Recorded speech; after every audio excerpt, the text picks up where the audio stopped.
I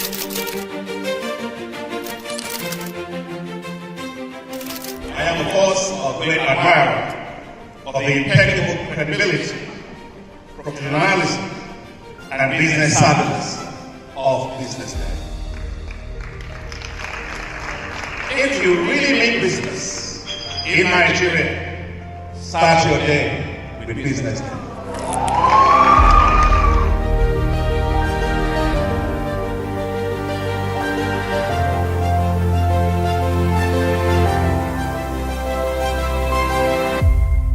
BusinessDay is West Africa's leading provider of business intelligence and information, delivering premium content across diversified media platforms, including online, mobile, and print. Since its inception in 2001 with a weekly newspaper production, BusinessDay has expanded its reach to provide exclusive content accessible through print, mobile, and online channels. Our premium offerings are further enriched with syndicated content from esteemed sources like the Financial Times, The Economist, and the Harvard Business Review. At BusinessDay, our mission is clear: to be the foremost provider of business and financial content, empowering readers to make informed decisions in Nigeria and Africa.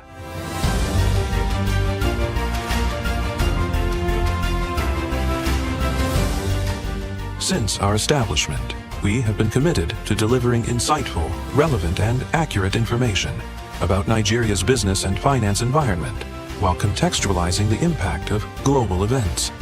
We monitor the stock market, analyze the companies driving it, and report on government policies and their economic implications. For being consistent in organizing these CEO forums for almost the last 14 years, I think this was a commendation, and I think something that will encourage them to continue. From decoding market trends to dissecting economic shifts, we offer actionable investment ideas and serve as a compass for decision-makers navigating complexity. Beyond headlines, BusinessDay fosters discussions on critical economic issues through impactful conferences and events. These platforms bring industry leaders together to share narratives that drive innovation and spark meaningful dialogues. Our events galvanize connections, bridging the gap between inspiration and achievement. For businesses seeking visibility, our strong digital presence offers unparalleled opportunities, with millions of followers across social media and a dynamic website attracting visitors from within and outside Nigeria. BusinessDay is the ideal platform to boost visibility for your products and services.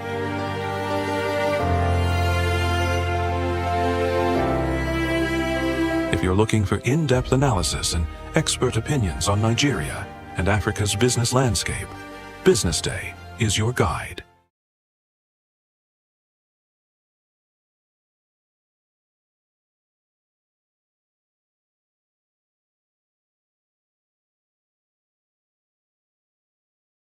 Attention business leaders, want to make informed decisions? Join the ranks of the best with Premium BusinessDay. Access in-depth analysis and expert opinions to stay ahead. Subscribe now at premium.businessday.ng and unlock premium content. Plus, you get 50% off your first subscription. Don't miss out. Make smarter choices and seize new opportunities. Sign up now and elevate your business game. Visit premium.businessday.ng today.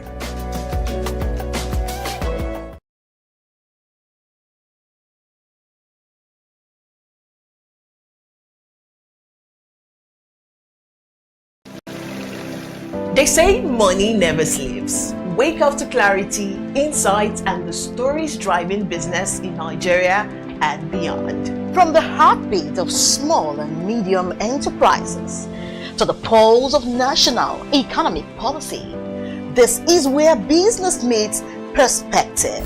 With expert guests, real-time analysis, and stories that matter to you, we go beyond headlines to bring you the full picture. Join us every morning as we break down the numbers, decode the policies, and spotlight the people shaping our economy. This is Business Money.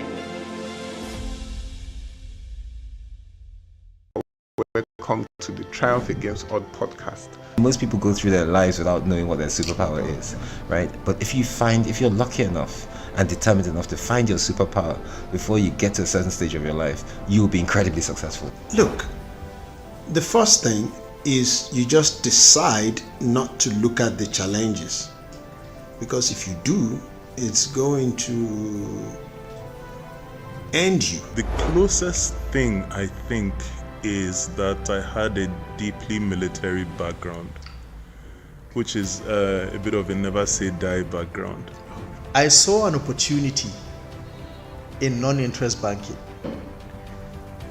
and I felt that the demand was there. There was pent-up demand for it. People were yearning for it, and I felt that if we did it properly, if we brought in professionalism into it, and if we brought in our experiences, our various experiences from various backgrounds into it, that it could succeed. Very few people do that because very few people explore their superpowers. They just explore bread and butter issues. I need to eat, and Yes, there will be challenges. This is a very difficult business environment. The government keeps working on how to make business easier. The first problem to overcome is really just starting, right? We thought about this idea for over 2 years before we even took the first step. You cannot ignore this country. No, and to be from here, I think is an incredible privilege. Nigeria will be ascendant in my lifetime.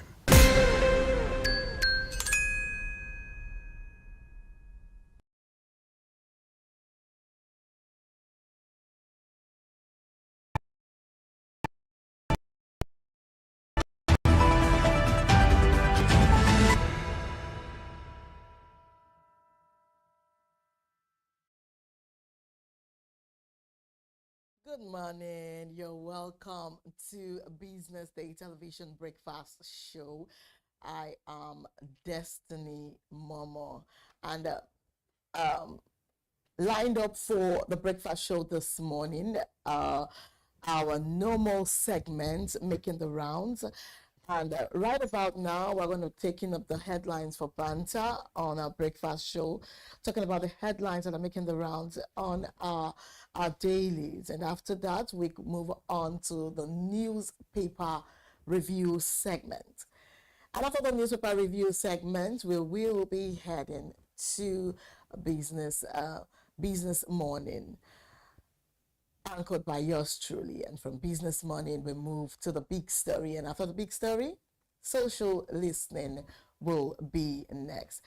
But right now, we're in for our morning headlines banter. And with me is, as always, always present. I just want to know, you look so happy and so good as always. Was it because of the birthday celebration of yesterday? How did it go?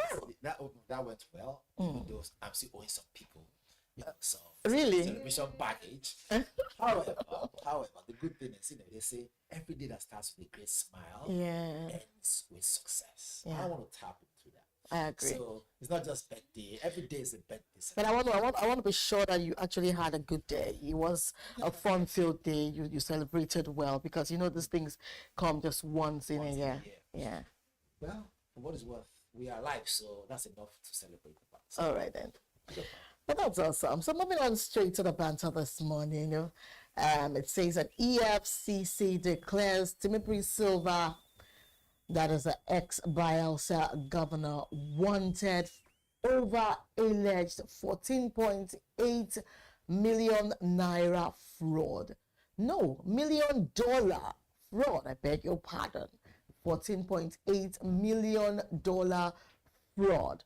And that's what, Timothy Silva, the ex-Bielsa governor, is wanted over allegedly by the EFCC.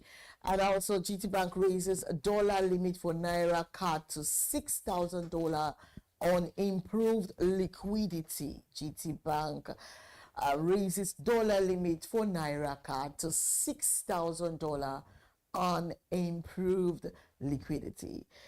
And then the next says that the federal government holds conciliatory talks with resident doctors as strike enters day 10. The federal government holds conciliatory talks with resident doctors as strike enters day 10. And Senegal's bonds plunge as the Prime Minister resists the IMF restructuring demand. Wow. All this for the headlines this morning. But then we don't need to start with the first, which says that the EFCC declares Timothy Silva, ex-Bielsa governor, wanted over alleged $14.8 million fraud. It's still alleged. So, do you think this will be proven out? Like, the amount so large, yes.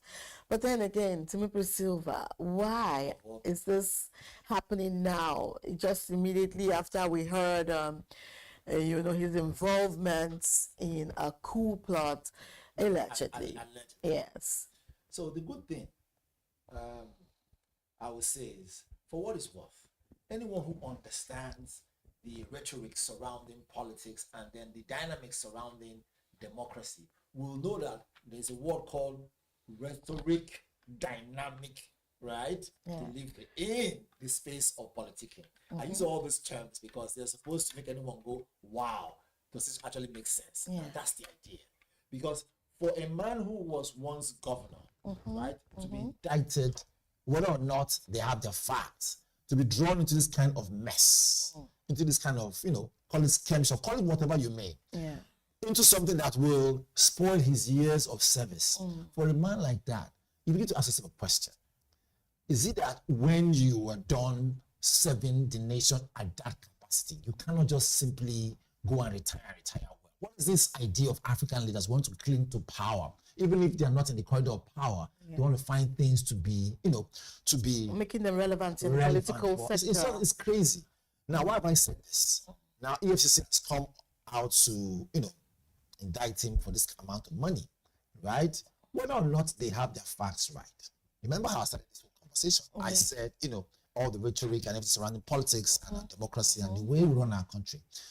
It goes to show you that, look, the order of the day where, look, you're a politician or you're a well-known figure, even if you embezzle money and tomorrow, right, you are now called out for that embezzlement that happened 10 years ago or 5 years ago, it doesn't matter any longer. What does this mean? It means that they are not worried about losing face. It's a terrible thing. Another angle I'm even seeing to this whole thing is, even if you see the mass defection of our governors to the APC, you can't help but smell a rat. Are they being threatened that they're going to be using the EFCC to follow them up or something? Again. Is that allegedly? I want to agree with you. Always. What is happening? Because the mass defection, it's actually thought-provoking. It's actually mind-blowing. And then now looking at the scenario of Chief Timothy Silva was also a one-time petroleum minister of state, right? And then this now happening that, having served, at that level, at the different times. And then why is it now that we just heard him in the news concerning that matter? Good. Yes. Do we want to look at EFCC as an instrument to which hunt these politicians? Because I do not see any other relevance. Yes, I would weigh into this. Again, even if it's a cold case that maybe, again, allegedly, that he was not, he didn't embezzle such money, even if the cold case and the case is not relevant, the fact that you are not playing to the tune of whoever is in power now, there's a great tendency that all these arms that are out there to check and balance, investigate, have their eye on some certain crooked dealings can be used at any point in time as instrument to bring down the opposition. We all see it around the world. It's all like that around the world. Even the United States right now. Remember, before Donald Trump was re-elected as president, I remember, the then president, Joe Biden, was delivering a speech. I made a very, I won't say funny, but very, piercing remark that hit Donald Trump. while he was in the crowd. Of course, we're not talking about that time. He was no longer the president. The new president was Joe Biden. But you can tell that power intoxicates. And if you're not careful, absolute power intoxicates absolutely. Why have I said so? Now, if you remember again, I said the rhetoric surrounding our political system and then the whole ideology of our level of politicking and democracy. It's a case of saying, look, I am the ruler. If you don't respect me and do as I say, I can use different areas, go dig up something that happened 10 years ago and indict you with. The idea is to muscle you to have you to agree to whatever they want. Now, maybe this is not the case. Maybe I'm just overemphasizing. Okay, you've just hit the nail on the head. I like the fact that, you use those points and those remarks that you've used, absolutely and accurately, right? But it doesn't stop the fact that the $14.8 million, we're talking about Naira, needs to be accounted for. Yes, needs to be accounted for. You've been indicted. You have to prove yourself. Either you're guilty or not guilty. Now, it is very sad that such an amount will go, without being used nationally, will go carelessly. Do you understand? Into the pocket of somebody. If it happened that way. It happened that way. There's something I want us to also look into, which is this. If that money is missing, you see, money leaves trails. Money leaves trails so much that to the point of receive and the point of entry, it leaves trails no matter how long. Yeah. They should track and find out who are the people who had this money go through the account. Exactly. Who signed up for this money? If there was a due process, can we see those papers? If there wasn't a due process, why wasn't there a due process? Exactly. You see now, and I tell you, that money is too large for it to have gone through one bank. For you to just, it's too large. So be prepared. This is going to unleash a lot of skeletons in different cupboards, and it will go as far as maybe, who knows, other former governors, maybe, who knows, other service chiefs, like that. A lot of people are going to be pulled in. Exactly. So, but again, he's the one right now in the front burner of the story, and he has to prove himself. He's neck deep in it now. Let's see what comes out. Because that money is actually very huge. Coming from a man that is from Bayelsa State, a state that is so small, underdeveloped, that has not actually enjoyed governance. Do you understand?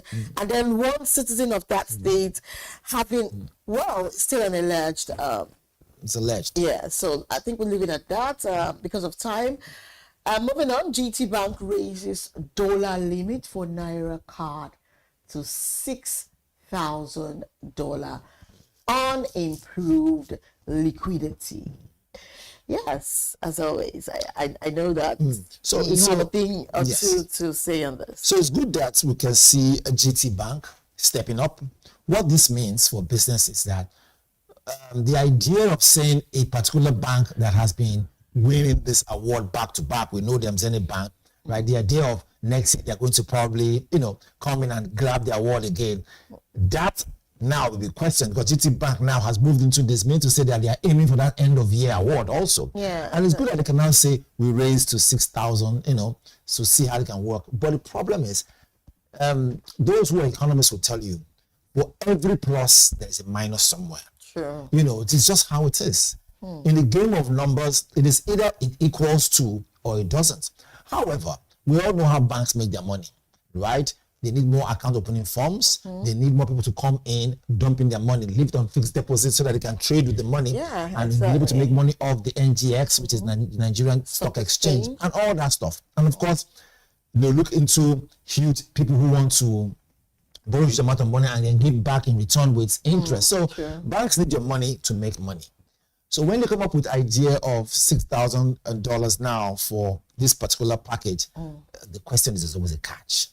Now we are broadcasters, we are analysts, we have a way of seeing it between the lines. Exactly. People back who might not understand it. But the good thing is, let it favor those who are the public. Exactly. So GT Bank, carry on. Well, GT Bank, it's a good one from them because, when this bank started, they actually took over the banking sector. And then all of a sudden, other banks, started taking over the glory.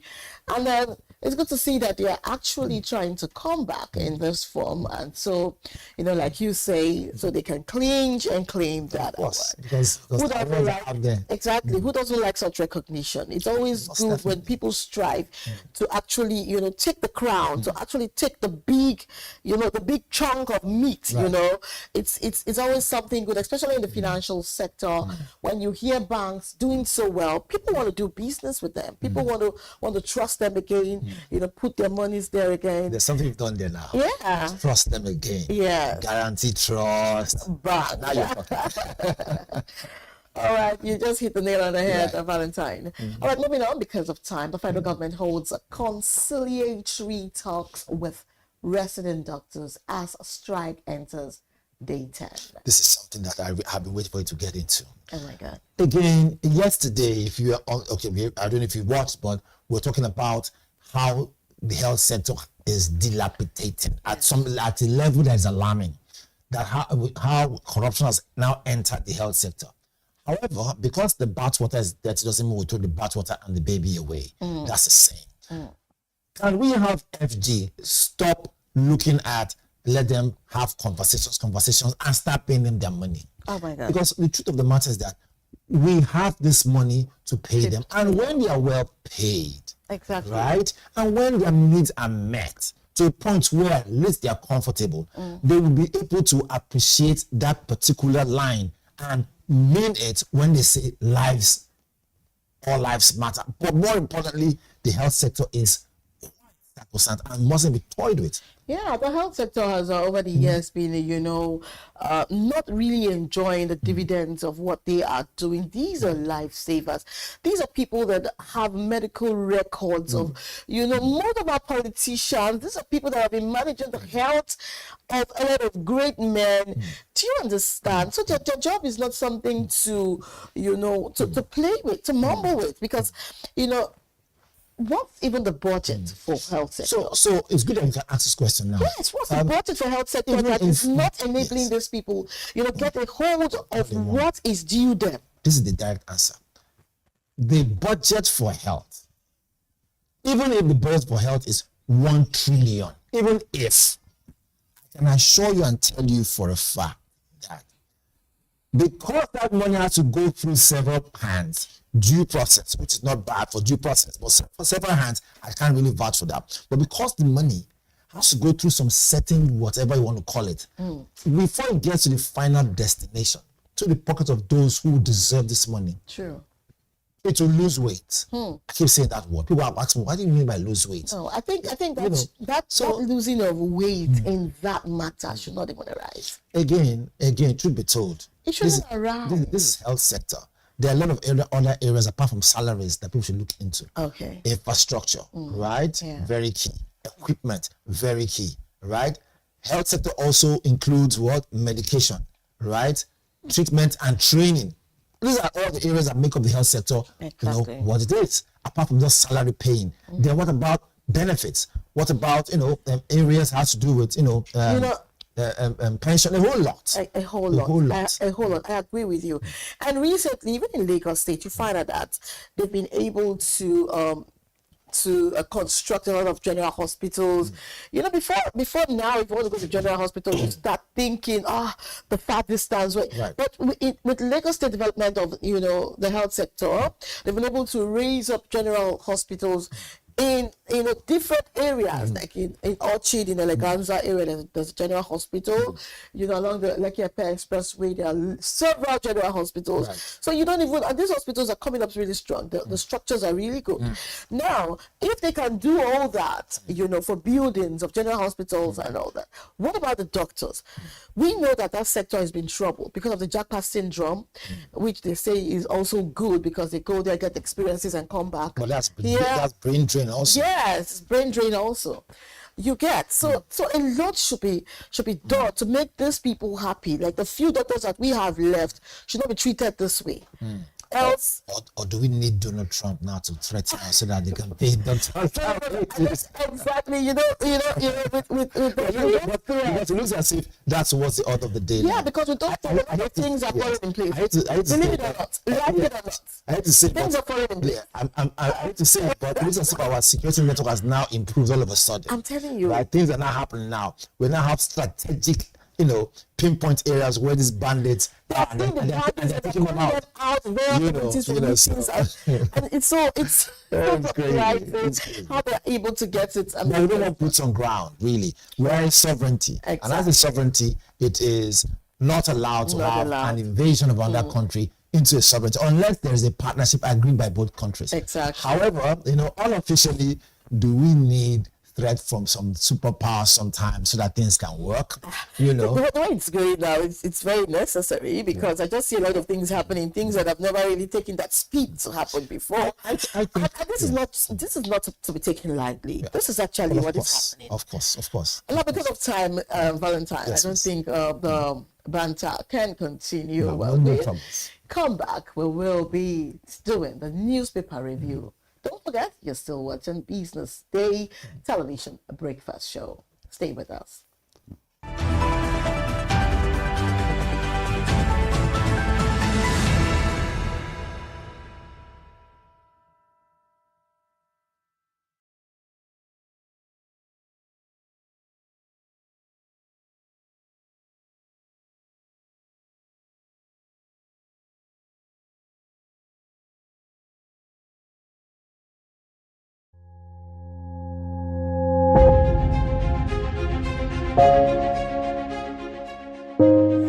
Good morning and welcome to the BDTV Breakfast Show. I am Bethel Obijabi. My name is Elizabeth Musa. And this is the social listening segment on the BDTV Breakfast Show. We're talking about the Fly Nigeria Act. Can you give us a background into what this is about? We are here today on the streets of Lagos, Nigeria, to gather opinion about a pressing issue. I go look at the cost of petrol. We get very Nigeria with the suffer. The income is not really increasing, but the prices of items are increased. Nothing like service again. No. You only pray for that money to reach you that month. There's a lot of high pressure, a lot of stress. There's a lot of high targets to be met. I was quite strict. In my mind, I said, moving from my hand, my picking go spoil.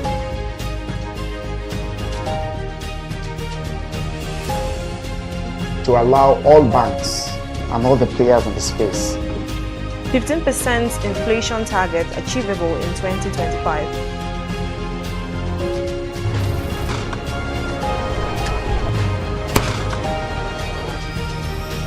The command and vision philosophy of both the Chief of Defense Staff, the Chief of Army Staff, and indeed all the service chiefs.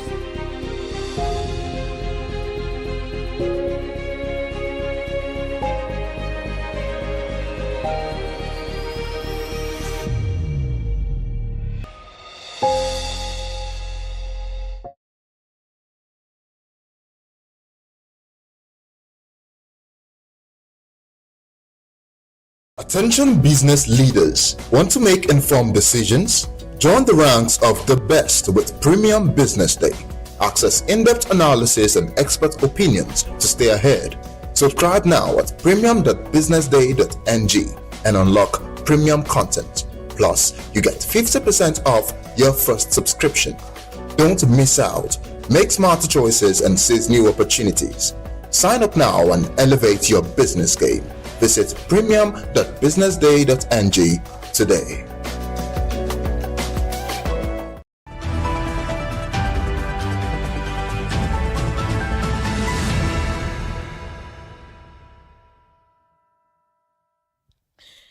Yeah, welcome back. Now, this is the newspaper review segment of the Business Day television breakfast show where we explore top headlines on the front page of our dailies.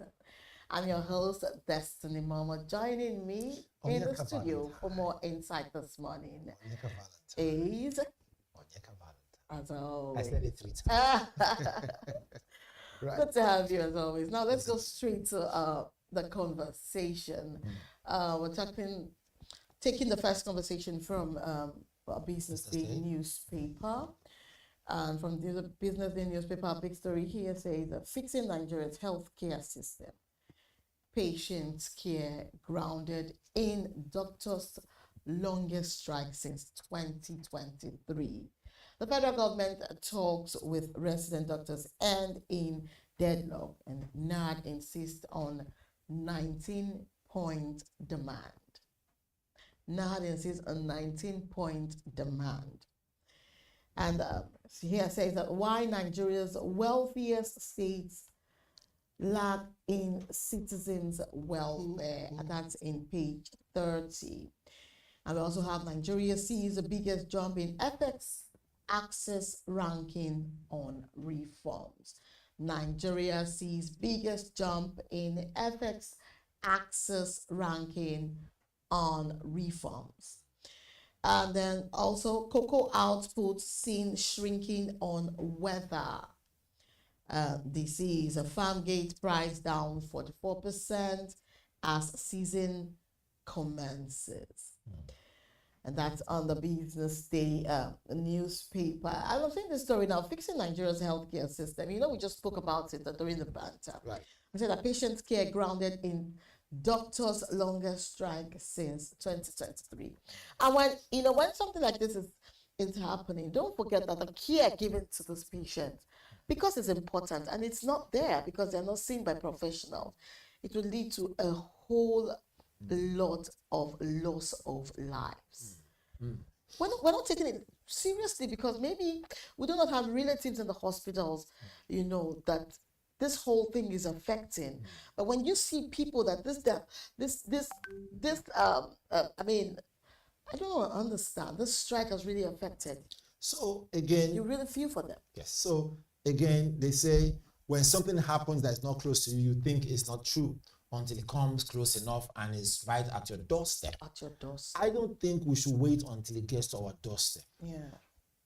Injury to one is injury to all. It is. And these are the kind of solidarity talks that every Nigerian should be having, which is why, when I hear people talk about, I don't want to digress though, when I hear people talk about, Trump should come on social media, like, what kind of nonsense is that? We should all come together as one to now decide, look, we can do better as a country. But that's not aside. We're not talking about that Trump story now. We're talking about the healthcare. So when I say injury to one, injury to all is, again, I must applaud the healthcare, applaud the medical guild for holding their ground, standing their ground. Because they've realized that, look, for every time they have this issue and they want to go on strike, or they have one strike, or they actually started the mother of all strikes, federal government always has a way of calling them and saying, just have a conversation. And then some people will benefit from that, have big conversations. So now they're saying, no more have big conversations. Whatever you want to say it out in the open, in camera. Let everybody know exactly what it is what to do.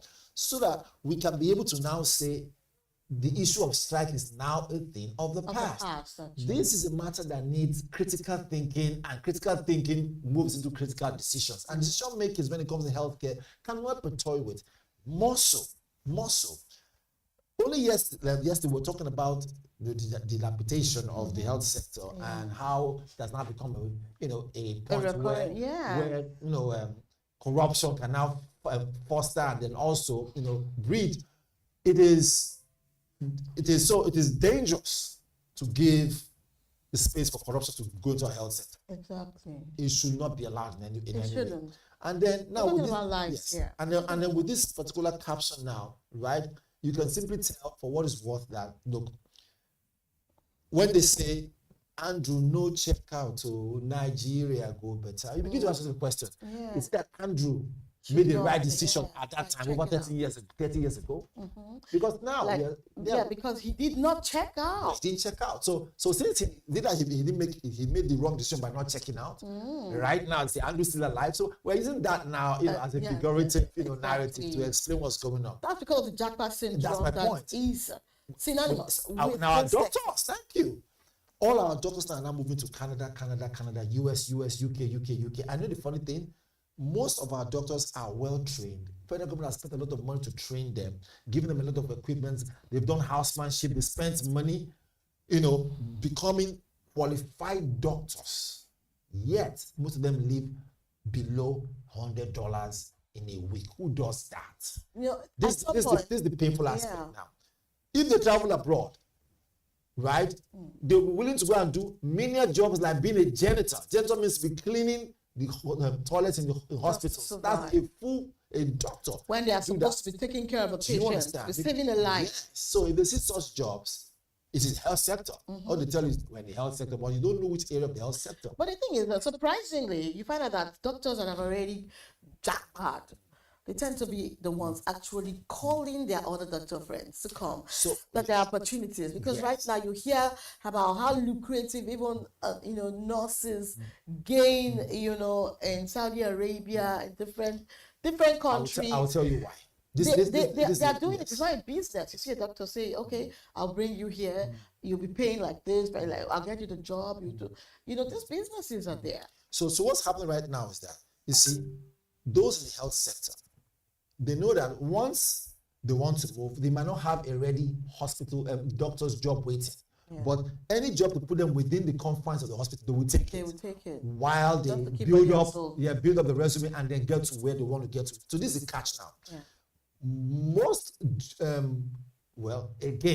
hospital jobs cascade into caregiving jobs where the doctor tells the patient in UK or in whichever country, we have done all we can do for you. Now, go home and die in peace. So they need caregivers. Yeah. A lot of Nigerians are doing such jobs called caregiving jobs, and they're being paid well. See what the doctors are doing now. They like to be on the media a lot these days. I'm talking about those doctors in the diaspora. They like to be in the Nigerian media a lot these days, to talk about one thing or the other. So they use those things to get jobs there. I'm not surprised. Yeah, they use it to get jobs there because when you have them talk about national issues, you have them contribute about the health sector. They seem like professionals and they use that to get jobs for themselves. Okay, I'm moving out. Nigeria sees biggest jump in FX access ranking on reforms. Why Nigeria's wealthiest states lag in citizens' welfare. When they say Nigeria's wealthiest states, we're talking about states that are rich in oil, rich in natural resources. I think this caption here is just letting us know that Nigeria has recorded its strongest improvement in foreign. No, that's not it. Why Nigeria's wealthiest states lack in citizens' welfare should be Nigerians states that are oil rich, states that are rich with natural resources. It just seems as though the federal government goes to the states, take out what is good in the state without doing the necessary, like giving them good welfare, like for those that are in the oil-rich states, oil spillage takes over their fishing, their rivers, does a lot of harm. So the welfares are not really there. If you go to a state like Bayelsa State, which is the state that the best oil was gotten from.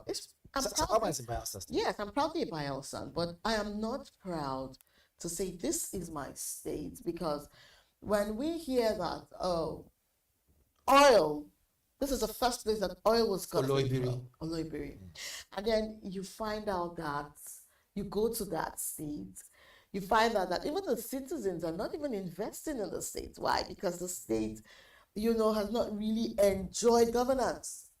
I can say that it has not really enjoyed governance because this state has been there since the Abacha regime, and Abacha has been long dead. You can imagine the state has been existing for quite a while, but going to that state, you will not be happy. You will not be happy, trust me, entering a state like that, because the development has not really gotten so deep. Now, this is a state that has enjoyed like 4 or 5 governors, so to speak. Dixon, right? Saraki Dixon, before starting from Alamesia was the first governor of that state. Timothy Silva took over from him. Then with Saraki Dixon, and now we have Adoye Diri. Diri is actually trying his best, trying to tear roads in the state, give it a lift and all of that one. But this whole thing, when the foundation is faulty, it's not really easy. The roof shows shaky. At the end of the day, for which they were, because I believe Bayelsa State is a major melting pot for greatness. So I'm using that as an example to say that welfare has not really gotten to that state. And the same should be looked into other states that are rich in resources that are actually, benefiting, the nation. So here I say cocoa output seen shrinking on weather disease. Whoa. Now on this, it says that the Nigerian 2024-2025 main crop cocoa output is set to decline due to poor weather and a black pod disease outbreak in a major growing region. Wow. Cocoa, we are beginning to say, away from the oil sector, cocoa is beginning to make wave now. If this disease that is actually shrinking, this output is not looked into, it will actually affect that sector. So so the thing about agriculture is, as much as it sounds and it looks lucrative, there's a lot of consideration that has to be put in. One, making sure that you don't have insecticides coming to affect your produce, and if it does that, it can affect the whole plantation. Bringing your whole operation to a halt. And then if you're the kind of person who likes to depend on loans from the bank, you are in deep problem. So agricultural sector needs professionals who are into what we call the agribusiness. So I keep telling people this, what they call agri-insurance. I had an opportunity to work in an insurance area. That was for a few months, right?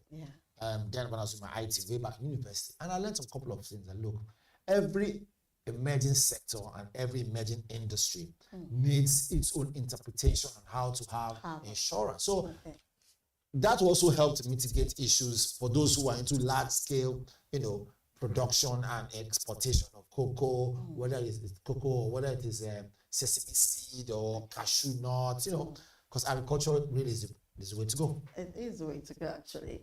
And I'm moving on to our next daily, which is a Vanguard newspaper. Nigeria's private sector credit soars 75.9% in 2 years. Nigeria's private sector credit soars 75.9% in 2 years. And that's on page 19 on the Vanguard newspaper. And underneath it says, talking about PDP, pro anti-convention forces fight as court adjourns case to November 12.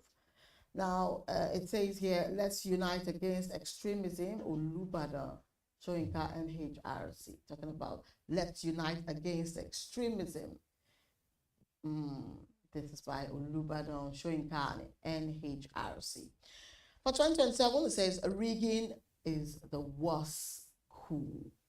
Rigging is the worst coup. And we're saying this here. This is Dixon and Amechi saying that rigging is the worst coup. From the Vanguard newspaper, you find out on page 16. Another big story here on the Vanguard newspaper says, talking about insecurity. NAP strikes kill terrorists, bandits in Borno, Kwara, Katsina, and others. And that's what we've seen on page 5. And said that FCT Police, DSS commenced special patrols on places of worship, border areas, and for nursing mothers, 4 nursing mothers abducted in Kano.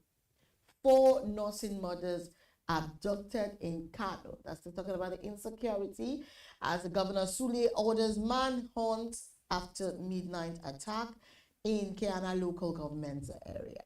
It says no inch of Kebbi under bandits control. That's by Governor Idris. And over 100 killed as Boko Haram factions clash with ISWAP in Borno border community. Wow. With Niger Republic. It says over 100 killed as Boko Haram factions clash with ISWAP in Borno border community with Niger Republic. And here it says progressive governors task monarchs to invoke local spiritual powers against insecurity nationwide. It says progressive governors task monarchs to invoke local spiritual powers against insecurity nationwide.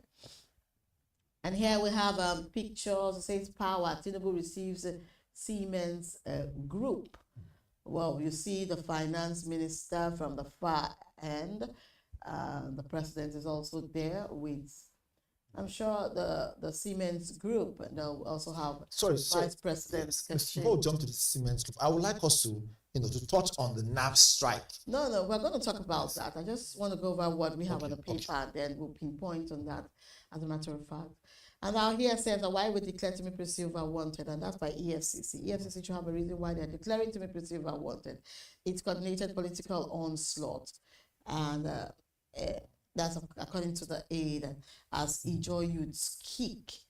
Wow, and here Trump threatens BBC with $1 billion lawsuit over January 6th speech edit as BBC Director General David CEO resign. And WHO FCDO hail Mba's commitment to health development. WHO FCDO hail Mba's commitment to health development. And the shocker here says that Chile owed salaries ahead World Cup playoffs. Yes, you spoke about the insecurity matter, how much you want to talk about the snap strikes, kill terrorist bandits in Borno, Kwara, Katsina, and others. Only yesterday, I was going through social media. As much as we don't see social media as people say it's not the most viable, but again, we have some key platforms, media platforms on social media, and they are giving us accurate news. However, I was going through a particular story, and I saw a lineup of our Air Force jets, the jets in our Nigerian Air Force, lined up. Although they might not be as recent as the war powers, the fact that we have some, I must give them kudos. Yeah. However, the way they lined up and they were all out, plus the pilots were getting ready. Yeah. I said to myself, wait a minute, let's call it speed. And this just coupled with the fact that we see our infantry soldiers of the Nigerian Army now, being designated and then deployed to key areas in Sambisa Forest. Ask that question. Is it that all along someone has been putting a pause on our boys to go and get down these bandits? Someone has been sitting down on information or sitting down on orders that could have gotten our boys to engage these criminals. No, I don't want to believe that. I want to believe. Why am I saying so? Why am I saying so? Is that you see, NAV strikes, kills terrorists, bandits in Borno, Kwara, Katsina. What does that tell you? It tells you that they know where they are. They know where they are. We can pinpoint where they are. All we have to just do is use the right coordinates, right? And we can view them real time on Google Maps. Yeah, don't also forget that we also have, new chiefs, new military chiefs. And so because of that, these workings will actually, or should be obvious, to show working, as a matter of fact. But that doesn't mean that these were not happening before now. Because these are our military, we have the best military, one of the best military in the world. No, Africa. To be honest with you, I mean, so we rank the fourth strongest ground forces in Africa. Okay. Right? I mean, okay. Algeria. Now, yeah, I know that our military is actually doing so well. Now, I want to believe that the picture you saw wasn't shown before now, or wasn't, brought, before the public before now. It doesn't mean that we do not have such before now. So it took threats from the United States for us to wake up. I mean, I have friends and family who are in the forces. Myself, I'm a product of the force. Why? My dad served in the Nigerian military for years. I went to Nigerian military. I went to military school also. So why am I saying this? Is that because I went to command secondary school too? Why am I saying is that, look, I know that discipline is key. Yeah, and very important. And so if you know the level of discipline instilled in our armed forces, you will actually tell yourself, look, it's no wonder why we rank number 4 or 5 when it comes to ground forces in Africa. So when I see things like, I'm telling myself, look, this is what I want to see. Exactly. I want to see more of the strikes. Exactly. Like also, if possible, look, federal government can afford it. Rig all our platoon commanders with cameras, real-time cameras, so that people see how they are engaging these people. People see those videos and audios is what will make the world change the narrative that Nigeria doesn't know what they're doing with. All right, this I agree issue, with you. I want you to just tell us a bit what's happening on the Vanguard and then go back to all right, very quickly, the Guardian, because of time. Yeah. On the top it says, 33 years later, hope dims for safer pipeline supplies of Jet A1 to airports. Says 33 years later, hope dims for safer pipeline supplies of Jet A1 airports, of Jet A1 to airports.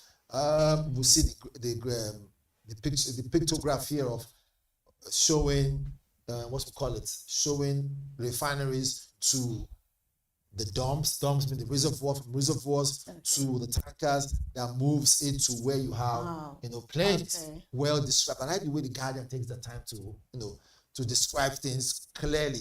It gives some level of, imagination, so you know how to gear your thinking. And so on the right top there, by the way, you can find it 33 years later, hope dims to safer pipeline supplies of Jet A1 to airport story in page 6. Then at the top there it says, Rep loud Tinubu's intervention, payment of protesting contractors. You can see that one in page 3 in the Guardian. After that it says, again, court adjourns suit on PDP conventions. It's court adjourns suit on PDP conventions. I begin to ask yourself a question. This adjournment, is it being spearheaded by the opposition party, that is the ruling party? We don't know. Allegedly, we don't know. Then to the very right there, already we talked about it too, how a former governor and a former minister, right, has the eyes of EFCC on him. It says EFCC declares ex-governor Silva wanted for alleged fraud. Alleged fraud. All right, so below here it says, who declares 24 million living with diabetes in Africa? Who I mean WHO, by the way, for people who don't know. Exactly. WHO declares 24 million living with diabetes in Africa. You can see that one. Page 4. Yeah. You've gone about the Guardian, and I've seen that, most of the stories were also taken in other dailies, but more importantly, Vanguard has been able to bring, to the fore, how it's supposed to be put out there. I think very quickly, let's just go into the cartoon of the day. Most definitely. So while that is coming up, very quickly, it says... I don't see the cartoon of the day popping up anytime soon today. So because of time, this is where we draw the curtain on our newspaper review this morning. Next is Business Morning. Stay with us.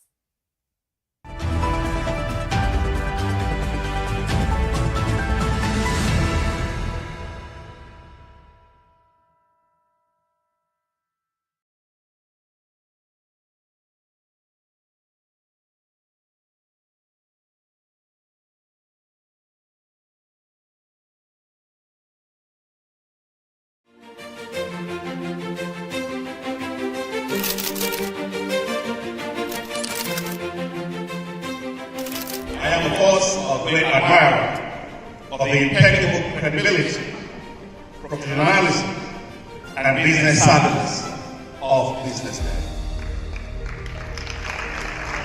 If you really mean business in Nigeria, start your day with BusinessDay.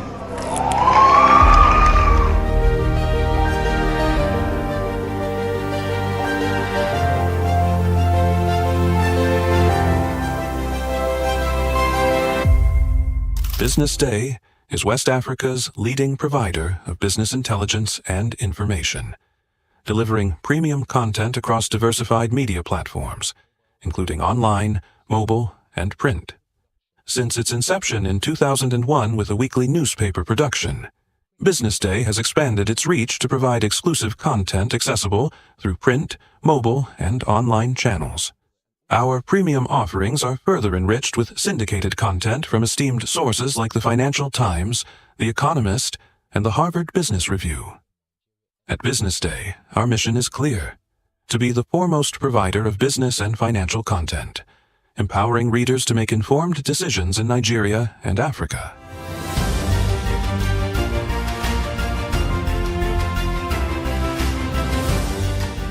Since our establishment, we have been committed to delivering insightful, relevant, and accurate information about Nigeria's business and finance environment, while contextualizing the impact of global events. We monitor the stock market, analyze the companies driving it, and report on government policies and their economic implications.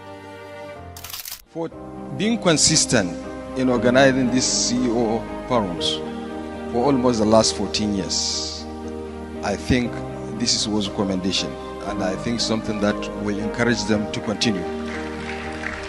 From decoding market trends to dissecting economic shifts, we offer actionable investment ideas and serve as a compass for decision makers navigating complexity.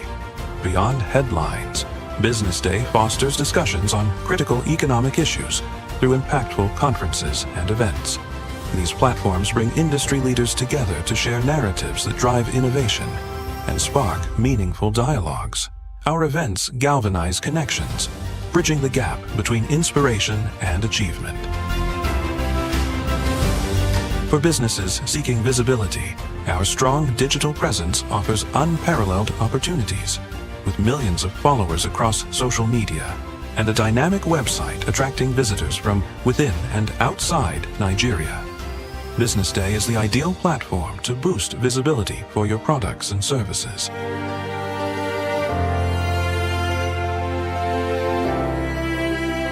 If you're looking for in-depth analysis and expert opinions on Nigeria and Africa's business landscape, Business Day is your guide.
Good morning. You're still watching the Breakfast Show on Business Day Television.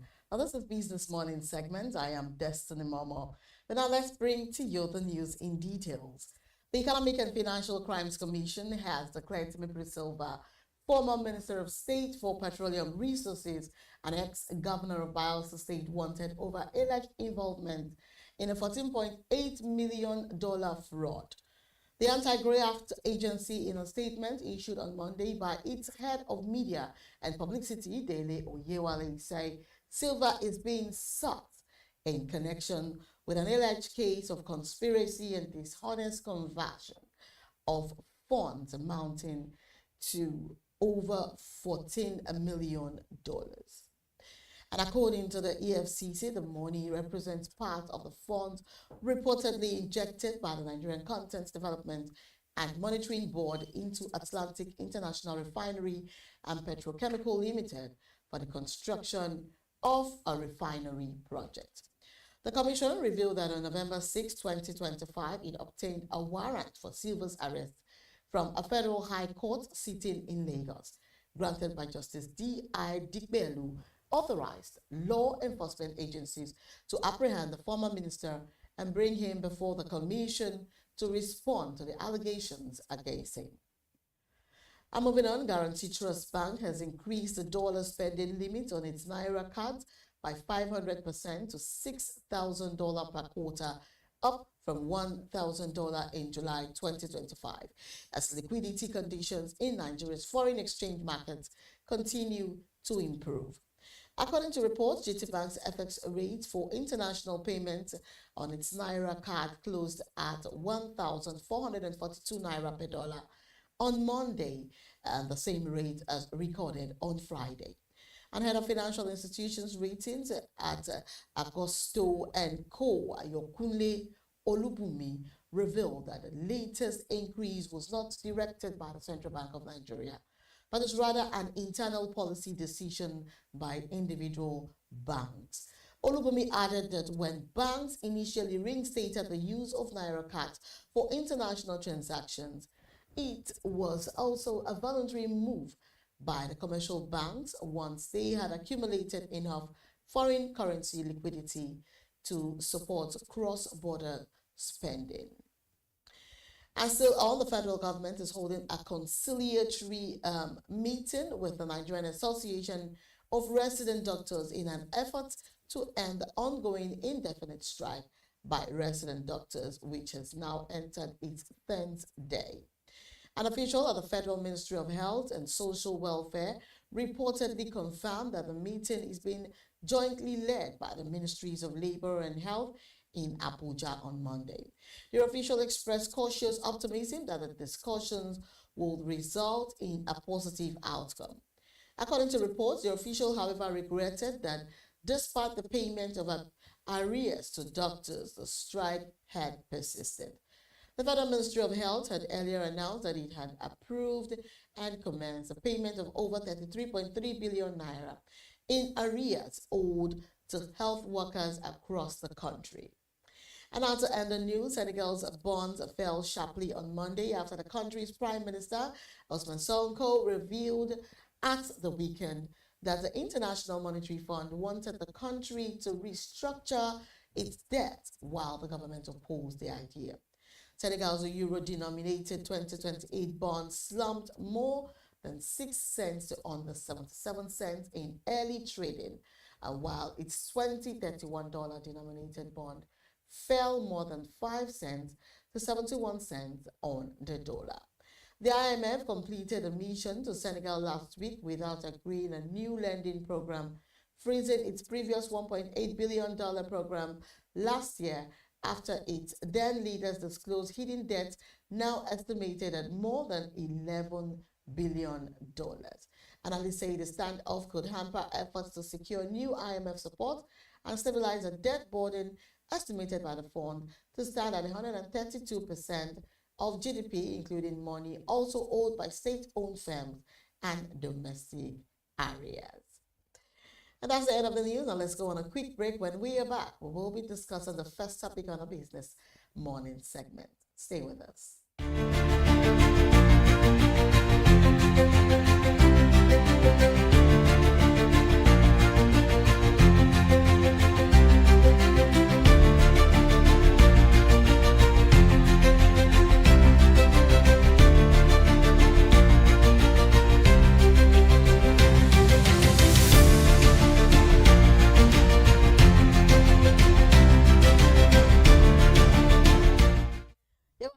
back. You're still watching Business Morning on the Business Day and Breakfast Show television. Now let's go straight to the conversation for today. Talking about sector operators differ on 15% tax on fuel imports. Now, the federal government's plan to impose a 15% tax on fuel imports has continued to generate mixed reactions among private sector operators, oil marketers, and economic analysts.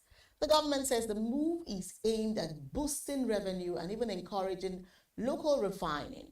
But stakeholders fear it could worsen inflation and push pump prices higher. According to the Ministry of Finance, the new policy is part of efforts to strengthen fiscal stability and reduce Nigeria's dependence on imported petroleum products. Officials argue that the measure will help reposition the energy sector and attract more investments into domestic refining. However, oil marketers and importers have expressed concern that the tax could make fuel importation more expensive, potentially leading to price increases at the pump. And some warn that without adequate local refining capacity, the new levy may burden both businesses and consumers. Economic experts also note that while the policy could encourage local production in the long run, it comes at a time when Nigerians are already facing high living costs. They urge the government to balance its revenue drive with measures to cushion the impact on ordinary citizens. Consumer rights advocates have called for transparency in how the additional revenue will be used, insisting the citizens should not bear the brunt of fiscal reforms meant to stabilize the economy. And now joining us is Dr. Ayodele Oni. He's an energy, projects and commercial legal advisory. Good morning, Dr. Ayodele. Good morning. Thank you very much for having me. Thank you so much for joining us on Business Morning under short notice. Now, very quickly, what's your assessment of the government's decision to impose a 15% tax on fuel imports? Okay, there's more than one way to look at it. The first way is that it's to encourage local refining, is to make local refining more attractive and more competitive. That's one angle. And, you know, I think it'd be a perfect idea if we refine sufficiently for local use. Where the challenge is where we do not have sufficient volumes locally, right? Sufficient refining. Where there isn't sufficient refining, then there is that concern around pricing and increase. And I understand it will be about 99 naira 72 kobo or so. Yeah. Increase to the current retail price. So that means that certain items will get more expensive because logistics play a critical role in goods and even services reaching final consumers in this part of the world, right? Physical movement, particularly, and a lot of those vehicles use either PMS or AGO, and I think it's across both, right? So I think that it's generally a good policy. Okay. You have to encourage, and no country, to be honest, does a system where it's fully protectionist or fully open borders, open ports for everyone to bring in items. Okay. You know, every now and then government does interfere. So my view is that it's half-half. It's not absolute. It'd probably be 80-90% positive, maybe even 100% positive if we're refining sufficiently. So if we refine sufficiently, why not?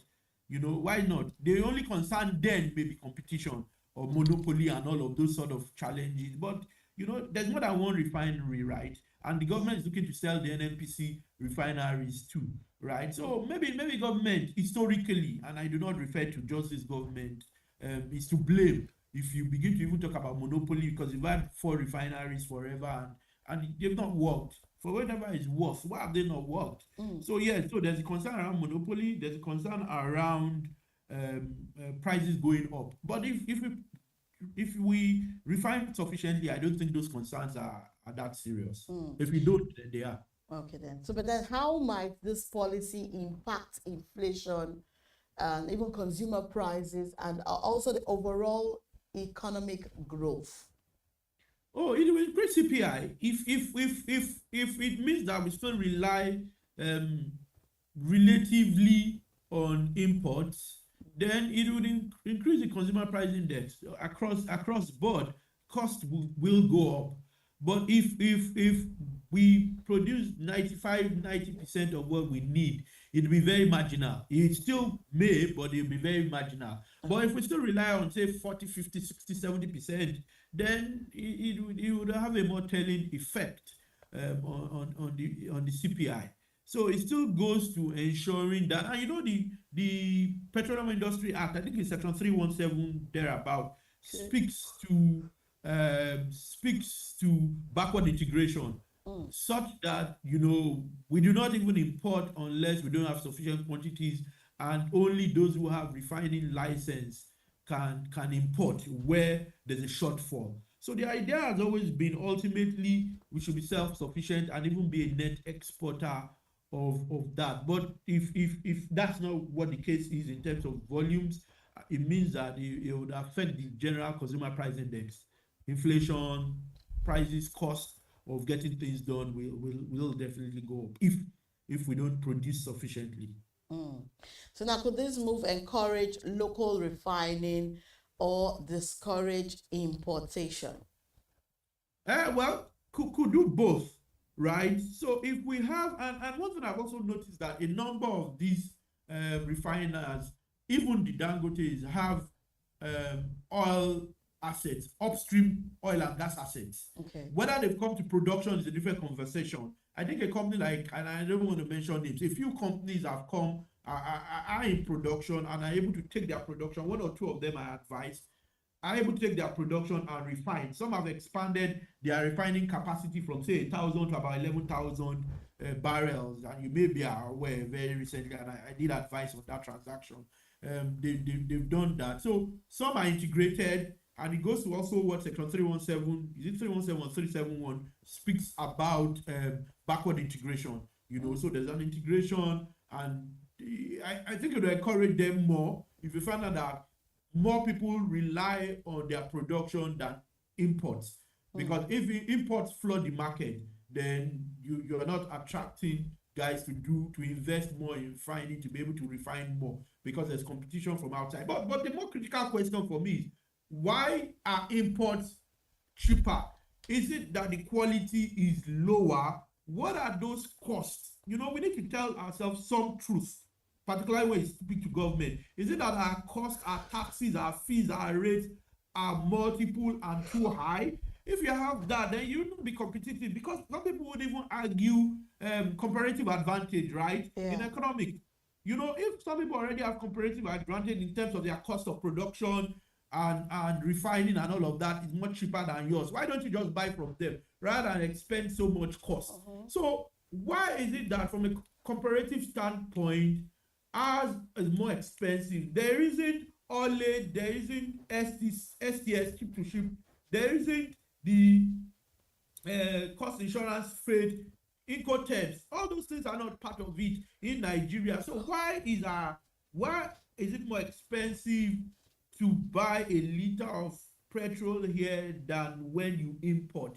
That's a critical question government needs to deal with and unravel. You know, is it corruption? Is it that we just unnecessarily make things expensive, or government just charges unnecessarily high fees and rates for all of these things? I think that's even a more critical question to ask, answer, and resolve.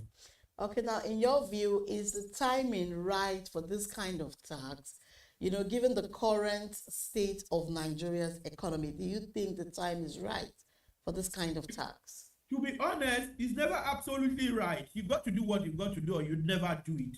It's just like starting a business. You never are 100% ready. I'm sure if you speak to Alhaji Aliko Dangote, he will tell you he wasn't 100% ready for the refinery, and he had challenges, right? You know, certain things were even done until they got to that point, right? The issues around even their own ports, right? Is it the deep sea port? How did they deal with that? Electricity, there are certain things. So you never tick all the boxes, right? I understand what people are going through. I think that because a lot of these things that ought to have been done 10, 20, 15 years ago were not done. Doing them at the same time, this is what you'd ultimately see, these challenges. And maybe if I was government, I do it differently in the sense that I won't do everything at the same time. Once I remove subsidy and do the exchange, I'll probably not take many more policies that will bite the people, like this sort of policy. But at times you do not have a choice because you want to see the naira has improved. Now, you did read a news item about GT saying, and I did get that email, $6,000 you can now do with your naira card, right? So those are the benefits of those painful decisions, right? So there's never a good time or a perfect time. It's what you want to achieve. And I think what they want to achieve is to see more production in Nigeria, to have more refineries work. I mean, my views continue to get modified slightly every now and then. The more I think about it, the more I see the positives or the negatives, right? So I think that maybe I'd have done some of this slightly differently in terms of timing, because so many things at the same time, and a lot more people, and I understand the 133 people in multidimensional poverty in the country. So those challenges are there, but if all of these decisions have been taken over time by different governments, and you can debate that the Jonathan government wanted to do some of these things, why it wasn't done. I'm sure you know some of the reasons. Some of the guys who were on the other side who probably pushed that they were never done. Now probably the guys also doing some of those things now, which were the right things at that time, to be honest, right? But so if I've been doing those over the last 15 years, we won't feel this way today. But all of them are now being done, which in the main are the right policies. So there's never a perfect time. So that what alternative fiscal strategies could achieve the same revenue goals without burdening consumers? I think we already have them with removing subsidy on petrol. We already have them with merging the exchange rate so that you have a uniform, quasi-uniform in the sense that, or leave it to free market, right? Yeah. Maybe more that than even say you have a uniform rate. It's free market.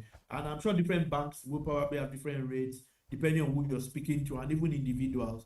I think those have been good policies, and we are seeing the results. I do not think it's the 15% that is giving us these results with the currency strengthening. So I think that's what it is. I think from an economic policy standpoint, we should look at those things that give us comparative advantage. And I'll look very quickly at our solid minerals, for example. We'll do more with our solid minerals. Deal with the guys illegally taking away those solid minerals. I think that even have a bigger impact on us. Sell assets that people are sitting on. Sell government assets. Sell upstream assets that people are sitting on and are not working properly. I think those will generate more revenue, improve the state of the economy. And to be honest, we need a stronger social safety net. We need a system that ensures that the poorest people are taken care of, right? A strong system where it doesn't rely on civil servants and individuals, such that without doing much, even from your bank account, your BVN, NIN, they can determine your level of income and are able to support you without you speaking to anyone. I think those are areas where we can see more results and can take more people out of poverty. So then how will the 15% import tax actually affect your business operations and pricing structures? Oh, to the extent that I need to pay more, then that's what it be. To the extent that whoever is cheaper, say Dangote does not have sufficient quantities, it means that if I have to go elsewhere, I'd have to pay more. And you know how it works. Once one person increases their rates, even those who are getting it cheaper are going to use that as an excuse, and they're going to increase their rates and say their cost of production is gone up.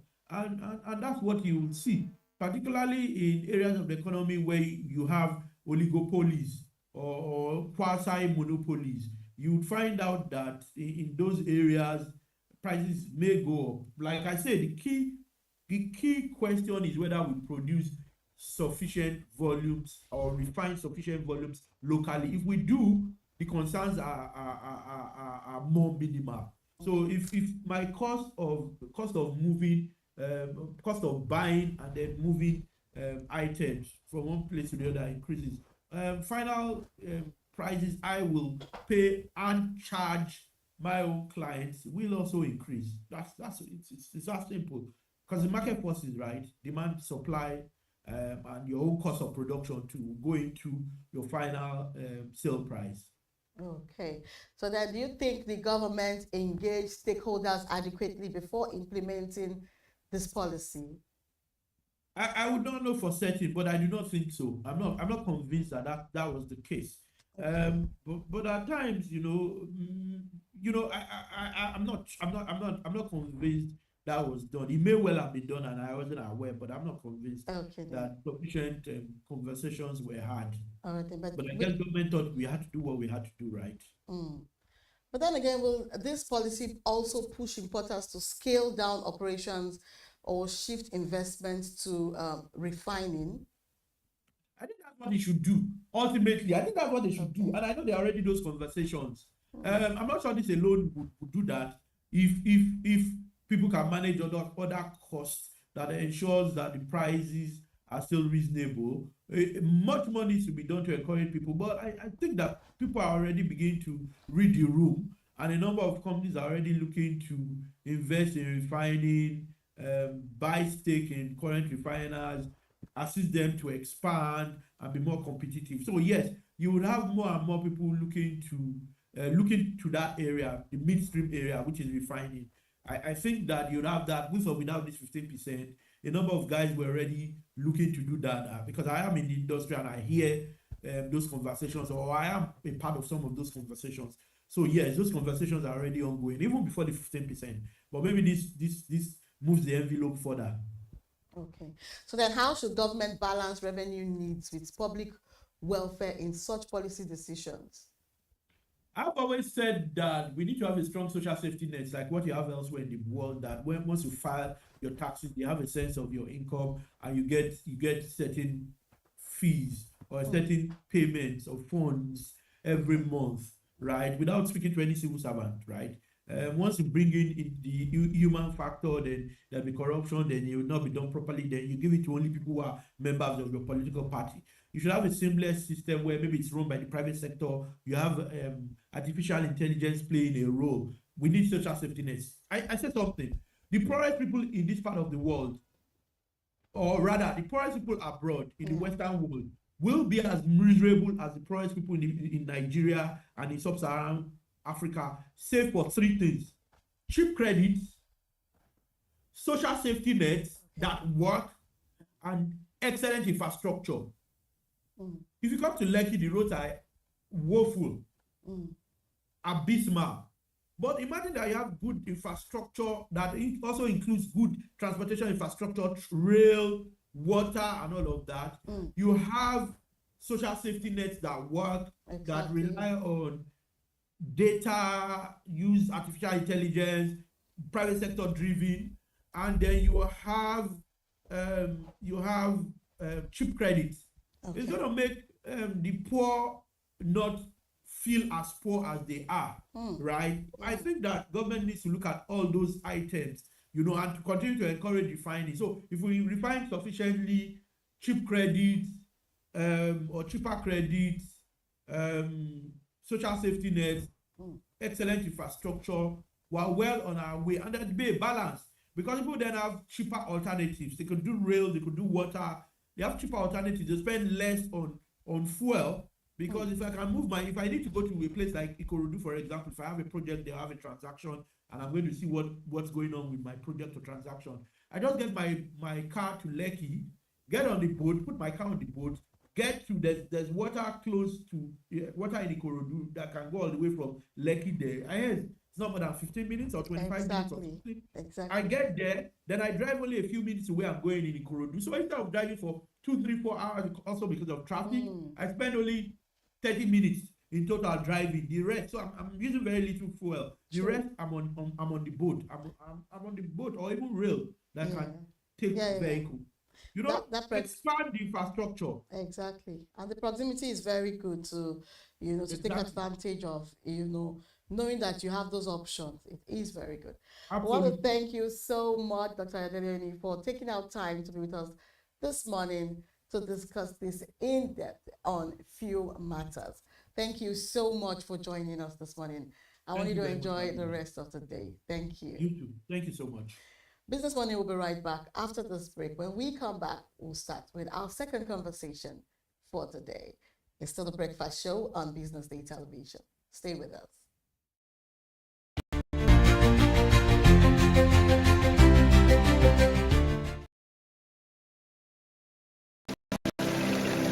They say money never sleeps. Wake up to clarity, insights, and the stories driving business in Nigeria and beyond. From the heartbeat of small and medium enterprises to the pulse of national economic policy, this is where business meets perspective.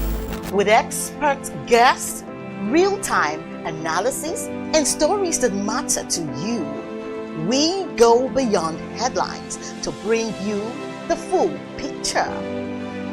Join us every morning as we break down the numbers, decode the policies, and spotlight the people shaping our economy. This is Business Money. Welcome to the Triumph Against Odd podcast. Most people go through their lives without knowing what their superpower is, right? But if you're lucky enough and determined enough to find your superpower before you get to a certain stage of your life, you will be incredibly successful. Look, the first thing is you just decide not to look at the challenges, because if you do, it's going to end you. The closest thing I think is that I had a deeply military background, which is a bit of a never say die background. I saw an opportunity in non-interest banking, and I felt that the demand was there. There was pent-up demand for it.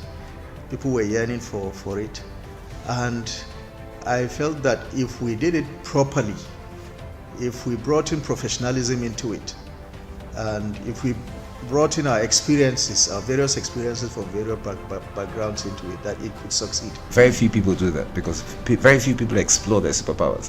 They just explore bread and butter issues. I need to eat, and Yes, there will be challenges. This is a very difficult business environment. The government keeps working on how to make business easier. The first problem to overcome is really just starting, right? We thought about this idea for over 2 years before we even took the first step. You cannot ignore this country.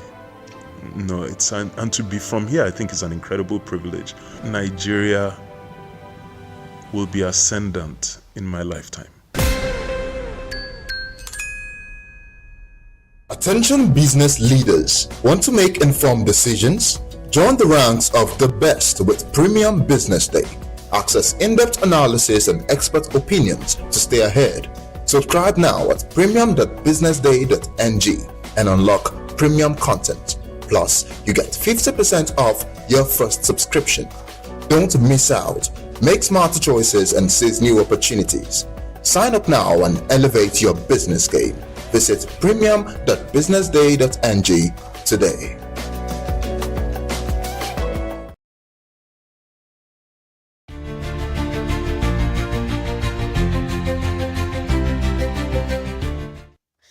Welcome back to Business Morning on Business Day Television, a breakfast show. Right about now, moving on to our second conversation for today, and it's talking about inflation, rising costs, how it threatens Nigeria's industrial stability. Nigeria's manufacturing sector is facing fresh hurdles as persistent inflation, rising energy costs, and foreign exchange instability continue to undermine industrial stability, according to the Chemical and Non-Metallic Products Employers Confederation. And speaking of the Federation's 2025 review meeting, industry leaders warned that Despite modest growth recorded in 2024, the sector's outlook remains fragile. The group noted that multiple taxation, high input costs, and unstable foreign exchange rates have squeezed manufacturers' profit margins and weakened production capacity. Now, the data from CAMPEV show that while the manufacturing sub-sector grew by 1.79% in 2024, average capacity utilization stood at 61.9%, and it is below the optimal target. The Naira's average exchange rate of 1,623.26 Naira per US dollar and an inflation rate of 34.8% further compounded operational challenges. Now, the Federation attributed the rising cost of the removal of fuel subsidy floating off the Naira and volatile energy prices, which have significantly increased imports and production expenses. But despite these constraints, CAMPEV reported modest progress through local resource utilization, product diversification, and increased exports to regional markets. And it urged government and financial regulators to provide targeted support for manufacturers through infrastructure development, policy stability, and ease of doing business reforms. Now, the Federation is expected to unveil a new industrial agenda for 2025, and which is focusing on strengthening local value chains, supporting small and medium industries, and even fostering collaboration with government agencies to stabilize the sector. Now, economic observers say the health of Nigeria's manufacturing industry will remain a critical indicator of the nation's broader economic recovery without urgent policy intervention, and the combination of high inflation, weak currency, and energy shortages could stifle industrial outputs and job creation. Joining us is Mohammed Akonji, our in-house analyst. Thank you. Good morning, Destiny. Thank you very much. Always, it's my pleasure being here. Thank you very much for having me. All right, talking about the sector outlook, yes. How has the inflation and FX volatility specifically impacted production and profitability in Nigeria's manufacturing sector? Thank you very much again, Destiny, for having me, and it's You're my pleasure welcome. for being here. Yeah. So I think it's a given, and it's a known fact. Businesses are actually groaning under increased cost of production that is explained by recent reforms that the government introduced. Yes, necessary, but painful. Painful but necessary, I should put it that way. And then we've seen the effect now when we're now looking at the books of most important manufacturing outfits. And I think one of them was just be able to read the CAMPEF, the chemical and the non-metallic product employers, who really just like yesterday had the annual general meeting. And they are trying to be able to give us a picture of what happened in 2024, how those hydra-headed challenges, foreign exchange instability, inflation, rising input costs, how they've actually been able to hit seriously into their profit margin, and it also be able to affect productivity. So the CBN 2024 report, giving us a breakdown of what happened last year, shows that at the height of those reforms, we're seeing the multiple exchange rate window, the multiple taxes that exist, as well as inflation affected most of the businesses. And I'm sure that CAMPEF was just a case in point today. If you cut across other sectors as well, we did the manufacturing hub, you will see that a whole lot of them actually be able to record significant hits as a result of the economic dynamics, the economic reforms that was introduced. Yes, the manufacturing sector growth, we recorded growth last year. It does, the sector itself. But when you be able to disaggregate it by looking at independent players within that particular space, just one of them is the CAMPEF, the chemical and non-metallic product employers. You will see that how some of the other these dynamics, just like I said, yes, the growth is actually modest, but it affected them in one way or the other. So I think it is good to be able to mention that. But if you just at what you read, looking forward in 2025, we're expected to be able to see a better report, and a better economic performance. Exactly. So true on that. Now, talking about the operational challenges, right? Yes. What do you think are the most significant cost drivers and manufacturers are currently struggling with in terms of energy, logistics, or even raw material costs? Maybe that's the number one that I actually be able to put down here. Raw material costs actually is one of the primary driver, one of the major important things that we actually challenge with, especially for most of manufacturers that rely on imported components. You understand? The raw materials that they need, they have to be able to import them. So at the time, the multiple exchange rates window that we used to have, especially for last year, but now it is narrowing down now. You now see the gap between the parallel market and the official market is narrowing down, which is actually a very good thing. But like then when we have that large gulf between the parallel market and the official market, it creates a lot of problem for most of these employers. So raw material cost is one important, especially for those important, because between 2023 and 2024, this is just their performance report for 2024. We see that the import cost has actually doubled. In fact, for some, it has tripled because of exchange rates for them to be able to do that. Then energy as well. Most of us actually, we started, remember the band A, band B system that started last year. That has actually been able to feed into manufacturing as well. And one of the major reasons why they have very low profit margin last year was as a result of huge energy costs. For those actually be able to pay power. Then if you want to talk about buying diesel or buying petrol as well, you understand? So the cost there is to a point was actually outrageous as well to some of them. Maybe logistic as well because of our poor infrastructure is another major cost drivers. So places where they should be able to navigate in 10, 15, 20, for example, we all know what Lagos is all about. So you tend to be able to spend hours, productive hours being wasted. For some of those particular products, I mean, to be able to move them across the federation, coupled with security challenges as well, multiple taxes here and there that they need to pay, some of the major important cost drivers that's actually affecting most of all these manufacturers. All right. So do you believe that the current, do you actually believe that the current government policies, especially in the area of fuel subsidy removal, the fuel subsidy removal, and Naira float have long-term benefits for industrial stability, despite the short-term pain? And that's just, I think I love the way you handled it. Because there will be short-term pains. And I've said we those reforms, just like we have mentioned, are painful in the short term, but they are necessary. Because they actually allow us to be able to have a panoramic view of our economy and then be able to put things in proper perspective. So removal of the fuel subsidy, the complete removal, whether I say the partial or the complete removal, as well as the unification of the exchange rate, they are important economic reforms that we needed for us to be able to achieve the level of macroeconomic stability that we required.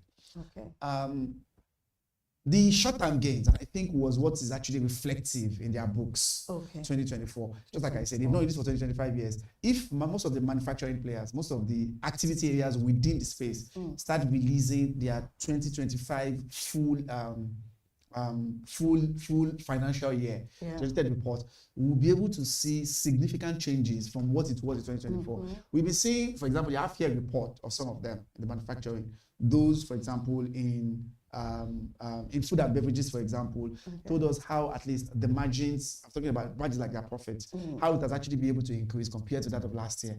And now a lot of businesses are, tend to actually be able to have some level of stability in terms of, cost of production. And once the cost of production is a bit stable and the cost of production is reduced, it allows them to actually be able to make a lot of margin. So unification, they are necessary, just like we said. The two of them are actually very, very important. Long-term wise, it is, and government needed to be able to sustain the momentum, the momentum of those two things. We see international institutions, in fact, commending the government for taking that bold step, because what I'm saying there is before now, Destiny, you'll be looking at a gap between CBN official rate and Malam's rate, parallel market rate, or something around 200 naira difference, a very wide gap.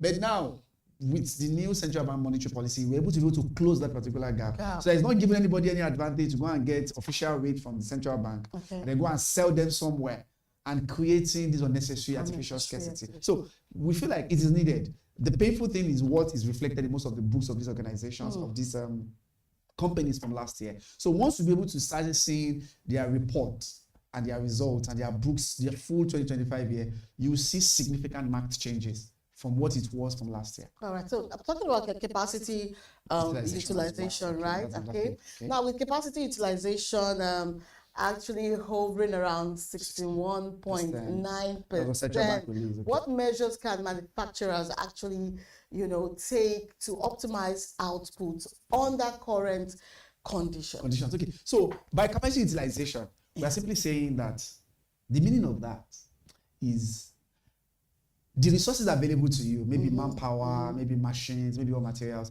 How effectively are you able to use them? And this 61% just shows that, at least, because that's from central bank. From last year, before now, capacity utilization, there are a lot of excess capacity. Yeah. It's more or less like saying some people were not utilizing your resources effectively and efficiently.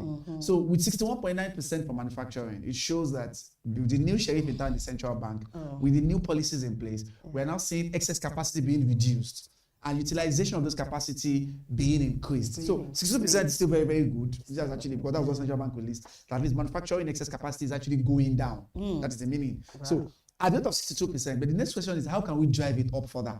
Because we are still saying here that there is still an excess capacity. So when we say excess capacity, just saying resources, labor that are not fully utilized, up to the tune of about 39%. That is still huge anyway, Destiny. If you compare it to most of other countries of the world.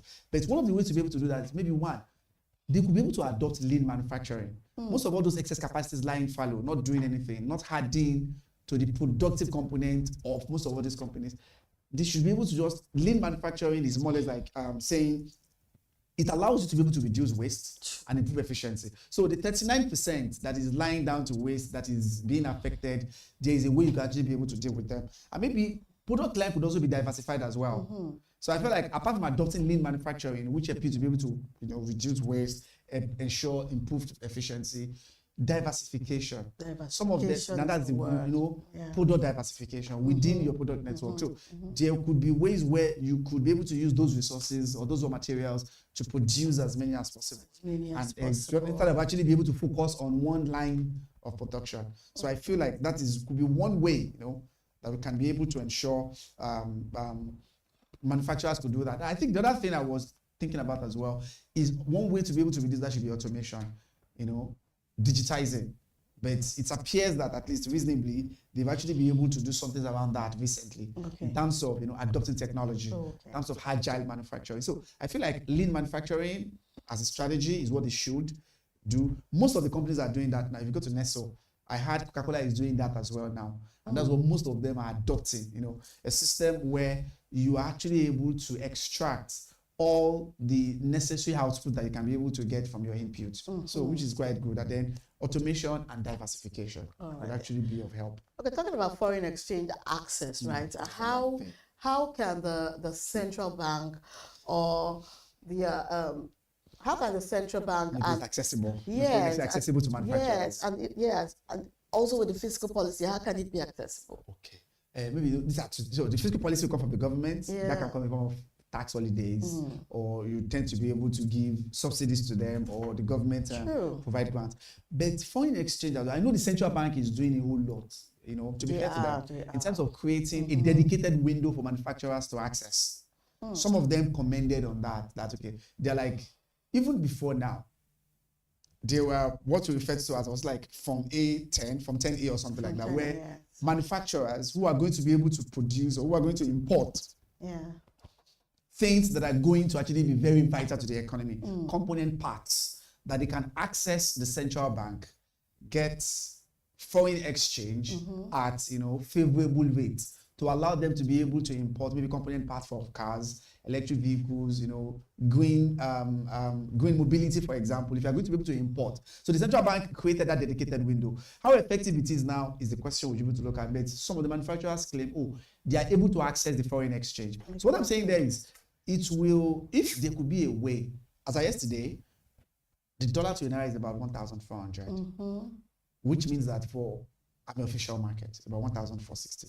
So what we are talking about here is if the central bank can create maybe additional window for them, a dedicated window where they can access, because these are people that are very vital. They are stimulators of the economy. They catalyze economic activities. So maybe there can be a dedicated window that can allow them to also be able to access dollars at a rate maybe cheaper than that, even though it is still within the threshold of what the central bank wanted. Don't forget, at the beginning of this year, the target of the central bank is to maintain the dollar at the rate of 1.5 to $1, and they're able to achieve that. But maybe for foreign exchange, for manufacturers, if you create that access for them, that will be able to reduce their cost of production and be able to increase their margin. And maybe another thing could be encourage export rebates as well. Those of them that can actually be able to go into exports.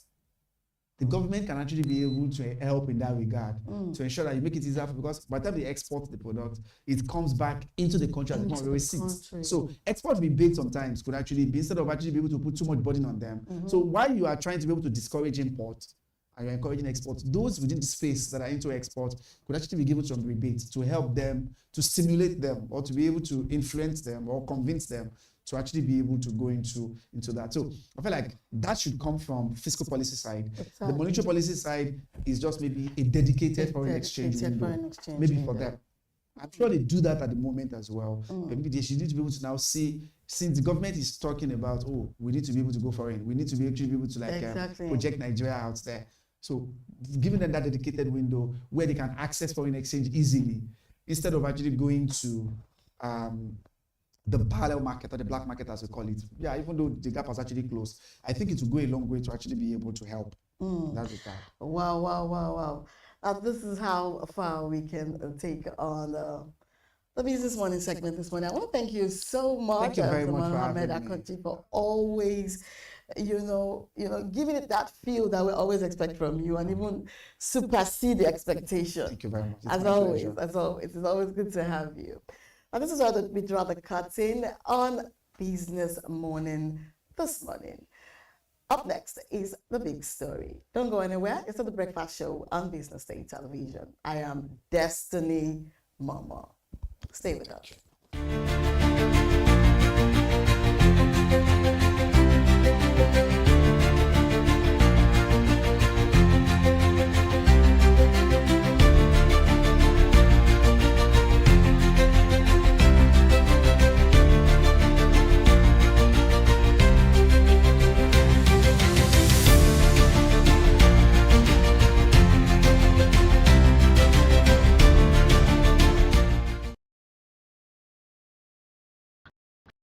Semaphore 501c3 international non-governmental organization, in partnership with the United Nations and World Bank, proudly participated in the United Nations General Assembly 80th and the World Bank annual meeting, championing the cause of artificial intelligence for civil society, turning projects to products.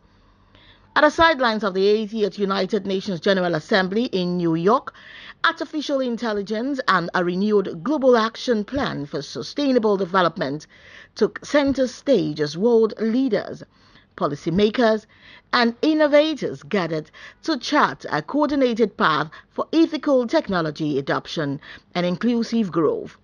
Trace Inegbedion, head of failure and social experiment at the Semaphore Foundation, provided a compelling perspective, noting that artificial intelligence is increasingly shaping how the world approaches social impact and innovation. Panelists including Juwon Olorunipa, Special Advisor to the Governor of Kogi State, Gbenga Akimbulere of Palo Alto Networks, Ebaide Omiunu, founder of the Baide Beki Initiative, and Dr. Ero Ibafidon of the Water Light Safe Initiative, examine the growing influence of artificial intelligence in governance, climate resilience, health, and education. In his address, Gbenga Kingbulere, staff software engineer at Palo Alto Networks, says the latest version of your AI is the weakest version of your AI because every upgrade must relearn humanity. In Africa, we are proving that innovation isn't just about building smarter systems. It's about building systems that understand people. We are engineering trust, resilience, and purpose into technology. And that's how African innovators are shaping the future of impact. And Ebaide Omiunu, founder of the Ebaide Beki Initiative, warned that AI works best when it's embedded in community structures, not imposed from outside. She added that our biggest risk isn't technical, it's trust. At the just concluded World Bank Civil Society Policy Forum, discussions on artificial intelligence and impact engineering dominated conversations, emphasizing their role in driving sustainable development, accountability, and measurable results. Inegbedion explained that these technologies are redefining how solutions are redesigned for real-world impact. The high-level Semaphore Foundation delegation at the World Bank was led by Hawatelo Kamara Diallo, retired United Nations official and founder IBTK Foundation. She was joined by Kome Igbogidi, Richard Ojuri, Dr. Letitia Malcolm, Winnie Mangeni, and other distinguished Semaphore ambassadors, all of whom have been strong advocates for artificial intelligence and human dignity. And during his third civil society town hall, World Bank President Ajay Banga fielded a direct question from Inegbedion on how artificial intelligence agents could move development funding from projects to products, turning commitments into tangible impact. My name is Chase from Semaphore Foundation. My big question is around digitization you mentioned. We're in the era of ChatGPT and AI agents. A lot of organizations have struggled with assessing jobs, like you mentioned. You know, we've had companies like Utiva and technology startups growing in that space. I'm looking at the kind of allocation and funding that can go into AI agent, supporting the works of the World Bank recently to be making sure that people who are civil society can earn more money, can raise more funds, and also get to recruit more people into the job system. Can you talk about the funding approach to see that we can also start plugging into systems like ChatGPT in helping this space? Thank you. You're talking about funding for civil society? Funding for civil society in relation to jobs and access to technology we can use AI agents. So we've got this whole, as you know, we've got this whole approach called civil something, right? Which is the effort. We've got lots of acronyms, so you'll have to pardon me. I tend to forget the acronyms. I think there's a bigger topic, which is AI in the emerging markets. And if you don't mind, may I take a minute to answer that? I think it's relevant in a bigger picture. Everybody's talking about big AI. That's the ChatGPT kind of stuff. What does big AI need to be successful? It needs computing power, lots of it. It needs electricity, lots of it. It needs data, lots of it. And it needs people who understand how to use all this, many of them. You tell me how many emerging market countries have these four, and I'll give you a medal. You see? So careful with the idea that big AI will somehow allow a developing country to leapfrog. You have to figure out how to enable that big AI or other AI to be useful to a developing country. And that, I'm not certain, is completely clear to me. So small AI, on the other hand, which is a different way of describing tools that can be used at the edge of the network, meaning on your phone, so that the computing power required, the electricity required, and all the stuff you need, the data you need, is much less and much more local and much more manageable. Let me give you an example. If I'm a farmer, and you'll hear this in our agribusiness launch this week. If I'm a farmer in a cooperative in Uttar Pradesh in India, or in Kenya, or in Brazil, and I could point a phone at a disease on the crop I'm growing, I don't need to know the name of the disease. I can't pronounce it anyway. But if I could know that disease equal to that insecticide from my cooperative for $3, that's priceless, right? That's small AI at work for a farmer. I saw it in Uttar Pradesh. The organization used both platforms to announce its upcoming participation at the United Nations Second World Summit for Social Development in Doha. The discussions underscored Africa's growing role in redefining the global narrative on technology, probing that innovation from the continent is not only transformative, but deeply human-centered. Destiny Mama for Business Day Television News. Semaphore Foundation, a 501c3 international non-governmental organization in partnership with the United Nations and World Bank, proudly participated in the United Nations General Assembly 80th and the World Bank annual meeting, championing the cause of artificial intelligence for civil society, turning projects to products. At the sidelines of the 80th United Nations General Assembly in New York, artificial intelligence and a renewed global action plan for sustainable development took center stage as world leaders, policymakers, and innovators gathered to chart a coordinated path for ethical technology adoption and inclusive growth.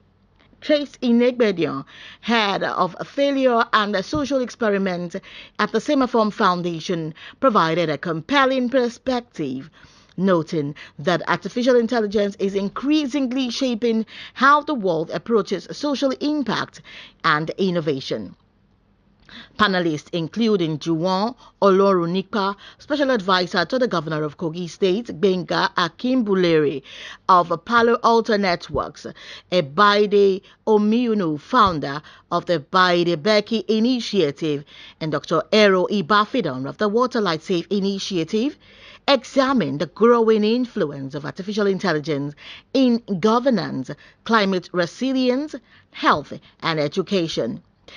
In his address, Benga Kingbulere, staff software engineer at Palo Alto Networks, says the latest version of your AI is the weakest version of your AI because every upgrade must relearn humanity.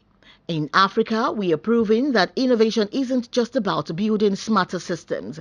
It's about building systems that understand people. We are engineering trust, resilience, and purpose into technology.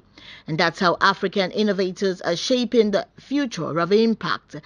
And Ebaide Omiunu, founder of the Ebaide Beki Initiative, warned that AI works best when it's embedded in community structures, not imposed from outside. She added that our biggest risk isn't technical, it's trust. At the just concluded World Bank Civil Society Policy Forum, discussions on artificial intelligence and impact engineering dominated conversations, emphasizing their role in driving sustainable development, accountability, and measurable results.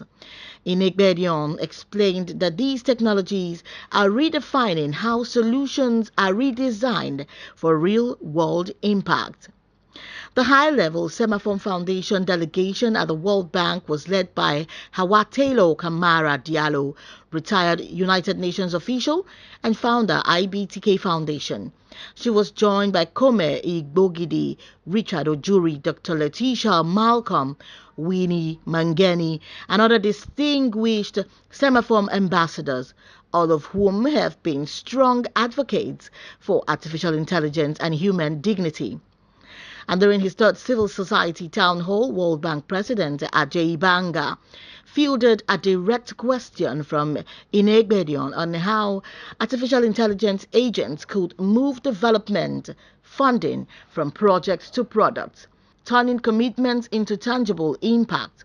My name is Chase from Semaphore Foundation.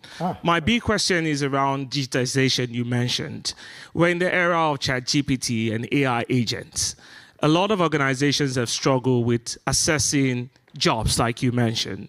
You know, we've had companies like Utiva and technology startups grow in that space. I'm looking at the kind of allocation and funding that can go into AI agent, supporting the works of the World Bank recently to be making sure that people who are civil society can earn more money, can raise more funds, and also get to recruit more people into the job system. Can you talk about the funding approach to see that we can also start plugging into systems like ChatGPT in helping this space? Thank you. You're talking about funding for civil society. Funding for civil society in relation to jobs and access to technology where we can use AI agents. So we've got this whole, as you know, we've got this whole approach called civil something, right? Which is the effort.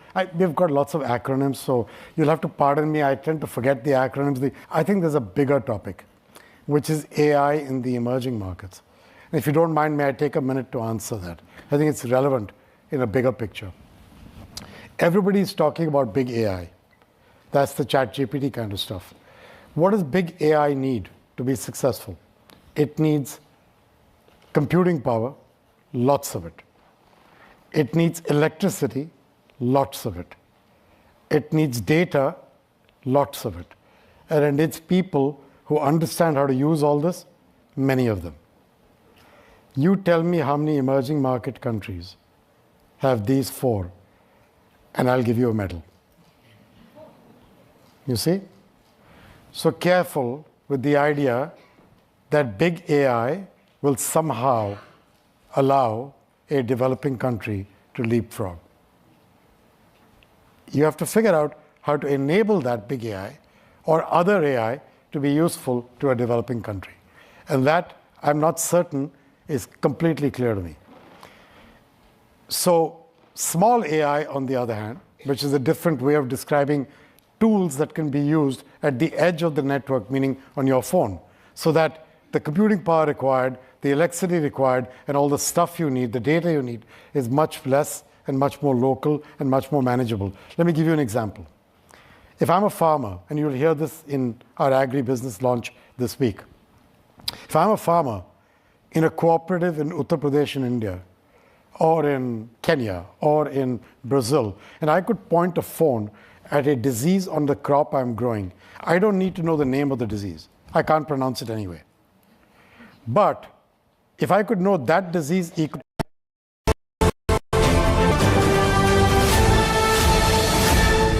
You are watching Business Day Television.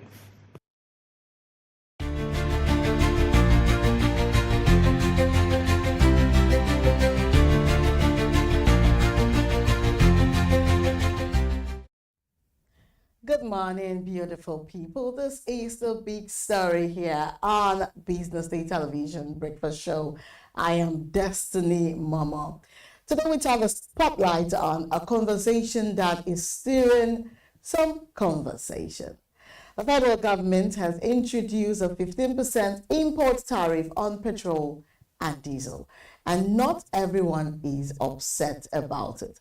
In fact, the Nigeria Employers Consultative Association, NECA, is applauding the move, calling it a bold and necessary step to protect local refining and grow Nigeria's economy.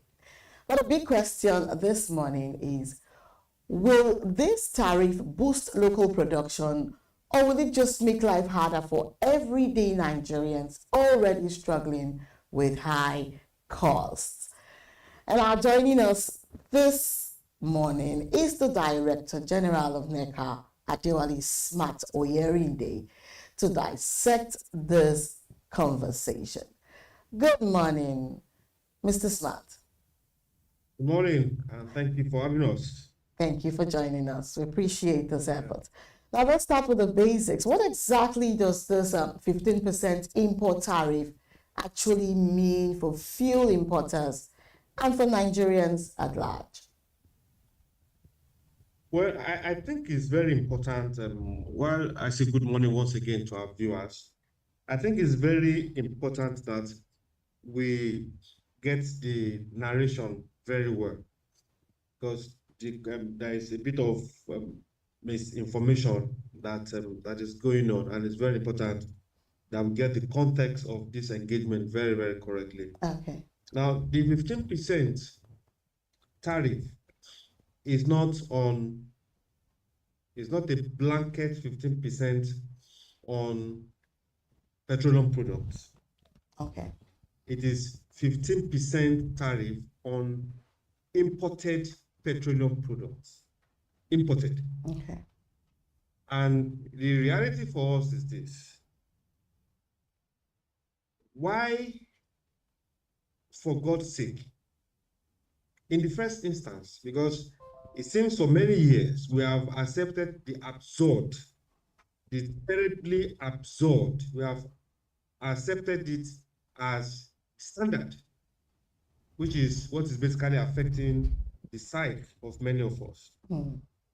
We are a country that is also currently, we are working against all the principles of basic economics. economics 101, when I was in university, Okay. there is a concept of comparative advantage, that those things that you have comparative advantage on, you leverage your strength. The ones you don't have comparative advantage on, then you can bring in from anywhere in the world. Now we have crude laced with crude oil. We used to have, I am picking my words carefully now, we used to have 4 refineries because they are all not working now. We are now exporting crude oil.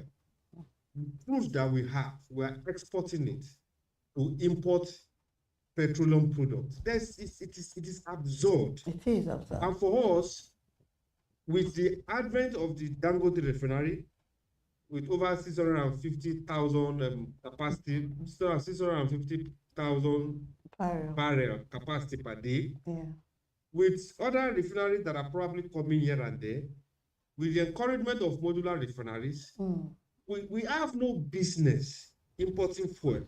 Exactly. Last week, Oando said their profits tipped by, their profit or revenue tipped by 20% because they decided, because the change in the dynamics of the oil and gas markets, they stopped importing and the profit dipped, the revenue dipped by 20%. Now imagine the damage we are doing to ourselves. If revenue dipped by 20%, and this 20% is in billions of naira. It is because actually. they stopped importation. Now imagine what the kind of good that will happen to this country if across board those cash is not going to private pockets, but it's being used for developmental purposes. So we feel strongly that the government need to take a very bold step, which he has taken. Let's put some level of restraint on ourselves, our propensity for importation. Let's support the local refiners. Let's create the environment for them to be able to continue to refine, because in stopping importation, the pressure on forex reduces. And if the pressure on forex reduces, the naira we have opportunity to breathe more, and it will have consequential effects not only on our foreign reserves, it will have consequential effects on businesses whose inputs is bought in dollars, and that is the reality of our position. So the 15% is not on a blanket 15% on all petroleum products. It is on imported product. And if America Haven't made that clear, right? NECA says this policy will protect local refining. But with our refineries still struggling, are we truly ready for that protection to work? Now, it's either you do it now or you keep creating scenarios, giving yourself reasons and good reasons why you should not do it. Before the fuel petroleum subsidy was removed, if you take your mind back, successive governments have tried to remove the fuel subsidy. At every point they announce, there will be demonstration. After demonstration, the government will call some people to a round table. Let's look for this and that to put in the effect. Money will be appropriated. After a while, we go back to the same thing. Another government will come, try to do it. So look, we need some level of shock to get us out of the state we have dragged ourselves. And when the president came up, when he was sworn and said subsidy is gone, it caught everybody unawares, and that's the kind of shock that we need.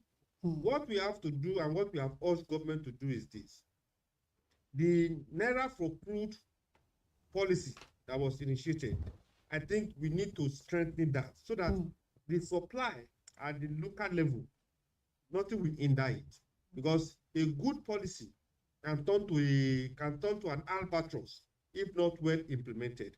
And what we have advised is this: we must create concurrently, as we have implemented that 15%, the moment we implement that 15%, we must also create the avenue for local refiners, not only to get crude, but also to be able to operate in that, so that supply will not be short-circuited within the context of local supplies. All right then. Now, could this move strengthen the naira?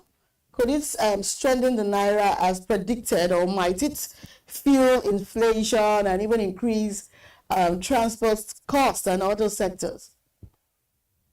Well, for us, it will have direct hit on the naira. It gives the naira the opportunity to breathe. Because why is naira facing the challenges facing? Because our propensity to demand for dollars for importation is higher. So, and the biggest culprit is importation of fuel. That is one of the areas which is progressively putting pressure on dollars. So if the pressure for importation of fuel is reduced, the demand for dollars will naturally reduce. And the forces of demand and supply, the lesser the demand for dollars, the lower the value of dollars, the higher the value of the naira. We believe it will have consequential effect on the lives of an average Nigerian. Maybe not immediately, maybe not today, maybe not tomorrow, but in the shortest of the shortest term and in the medium term, it will have a long-term impact on this economy. That strongly we believe. I also believe that this will attract investors. Okay, from your perspective, does this signal real policy confidence for investors in oil and gas? Well, why some might feel differently, me as an investor, and I must say this also respectfully. For anybody that commits his 1 naira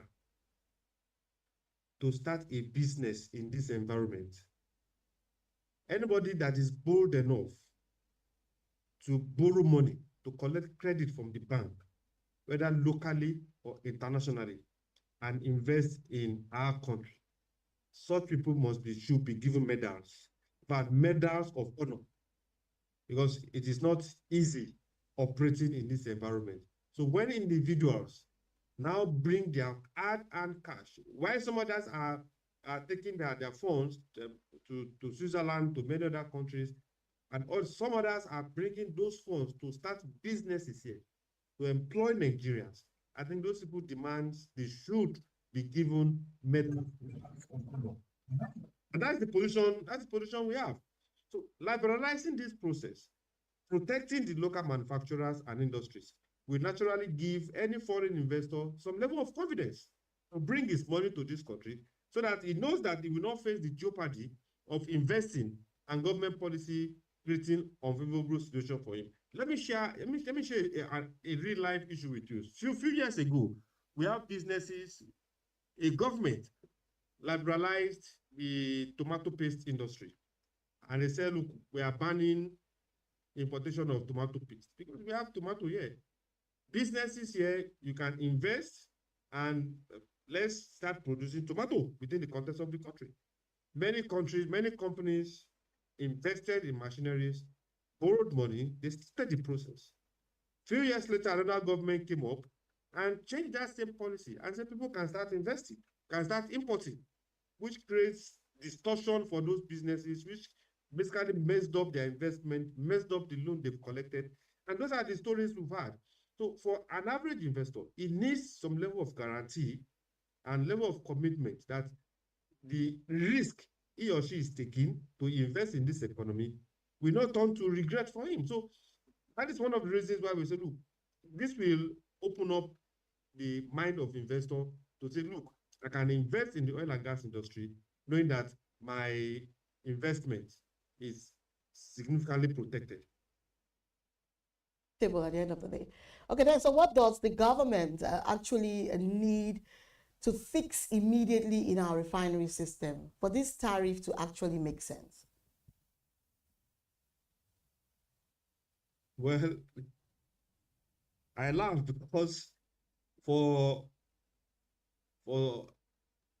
as far as I can remember in my professional life, the conversation about turnaround maintenance has never ceased. And the more we do the turnaround maintenance, it's like the worse those refineries, the worse they become.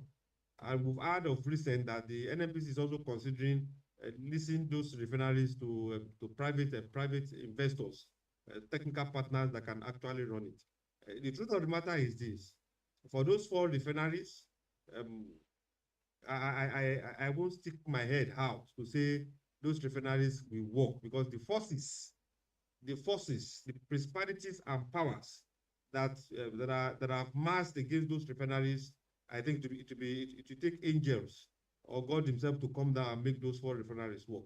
So the decision of the NNPC to go the way of privatizing them, we think that might be a good way to give them a new lease of life. But for government, what government must do quickly, I think we must ensure that the supply of crude to those 4 refineries, to the private refineries, is not hindered. Crude must consistently be supplied. New entrants into the manufacturing, into the refining business should also be encouraged, so that there will be proper competition. I read this morning that the Dangote refinery has also dropped price. The importers also, everybody is dropping price. Everybody is struggling for share of the market, and that is what we want. That is what will benefit the consumer on the long run. Create an environment where local manufacturers can actually invest. That is where we can create jobs. That is where communities can develop through the CSR activities of those organizations. That is how the household can improve, the living standard of household can improve. If not, we import, and the more we import, the more we export our jobs and export the benefit that an average Nigerian should benefit. Okay, now the Director General actually talked about resolving Naira for crude issues. Why is that so critical to the success of this policy? It's part of the absurdities of our environment is we have a refinery, a local refinery, a local refinery that is owned by a Nigerian. Even if it's not in Nigeria, the fact that the local refinery is located in the context of our country and is working and is contributing effectively within the context of job creation, and is also helping us to reduce the pressure of importation. Now, the natural expectation is that such investment will be protected, but that is not what we've seen.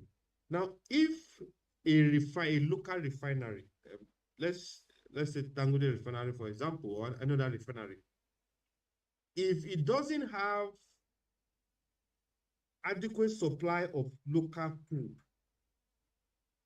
what it will do is to import crude oil from another country, and it will import the crude in dollars. So by the time he refines, to recoup his investment, the money that will have been spent on importing crude, he will have to sell that crude, he will have to sell the petrol in dollar value, which will never keep the price, make the price competitive for the local market. So the context, or one of the contexts of crude for Naira is that, look, we are buying in Naira to become easy. So the pricing will not necessarily be the pricing of the petrol in dollars. So it helps the refiner, and it also gives the country some level of leverage. So it's a win-win for the refiner, wherever he is, and it's a win-win for the country also. The option open to the refiner is to go and import crude to Nigeria, and then sell the products also in dollar terms, which will be a disadvantage to the local market. So, and that is why stakeholders have said, look, that Naira for crude makes a lot of sense within the context of the business model that we should operate in. And we also believe strongly that for Nigerians, this might be contentious. Okay. For Nigerians, if a Nigerian is benefiting 10 Naira as subsidy on petroleum products, I think it is not out of place. the fact that you're a Nigerian and God has blessed my country with crude oil, natural resources. Natural resource. Being a Nigerian should count for something. Exactly. It should count for something. You know, I'm well not said. a foreigner. So Well said.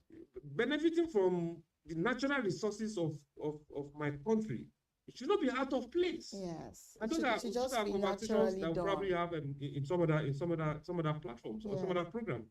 But being a Nigerian should count for something.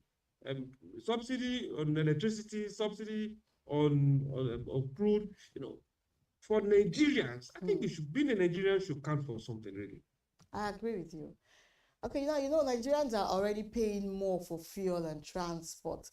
And I know you agree that they should embrace another price. And I mean, they'll not be able to embrace another price increase because of this tariff. Now, how can government actually cushion possible side effects of this policy, especially for small businesses and low income earners? We want to believe strongly that one of the things that government will have done is to engage the local refiners to ask, okay, what is your capacity? Before now, we actually don't know, before the advent of the Dangote refinery, we don't even know what is the fuel consumption per day in the country. The NNPC of old, they would turn up figures that justify their activities. Until recently, we start understanding the quantum of our consumption per day. And we believe strongly one of the conversations the government will have had, or should have had, or must have had, is to ask the local refiners, what is your capacity? Can you meet local refining or local consumption? If I'm government, if the combined capacity of those local refiners is up to 80% consumption per day, or they can meet 85% of local consumption per day, I will go ahead and implement it. So what the 15% tariff will deal with is the importation. It's strictly importation, which doesn't mean that it will increase the price of local refining. Even as of today, I still saw in the papers that prices of crude, prices of petrol is still coming down. So it is not a cause and effect. That because you put a 15% tariff on the remnant of importation, then it will affect the prices across board. It won't. We believe strongly that it will not.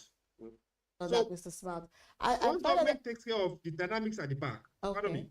Once government takes care of the dynamics at the back, make sure crude is available, get the commitment of all the local refiners that they can meet at least 85 to 90% of local consumption per day, then that draws investors into that sector, and progressively very correct. You're very correct. Nil importation to 0%.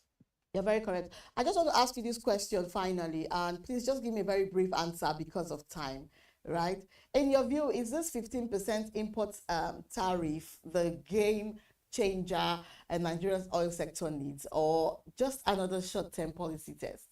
Please give me a very brief but very effective answer on this.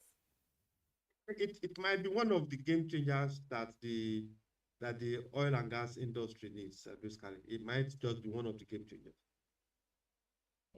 All right, having said that, I want to thank you so much. We've been talking to the Director General of NECA, Adewale Smart Oyerinde, and he has been able to throw more light and even give us in-depth analysis, on this topic today. Thank you so much, Mr. Oyerinde, for joining Big Story this morning on Business Day Television. Thank you for having us once again. Have a great day, sir. It's been a pleasure talking with you. Thank you. And gaining so much insight. I appreciate you. All right. Good morning, sir. Thank you very much. All right. That's all we have for you on the Big Story today. You're still watching The Breakfast Show on Business Day Television. Next is Social Listening. I am Destiny Momo. Thank you.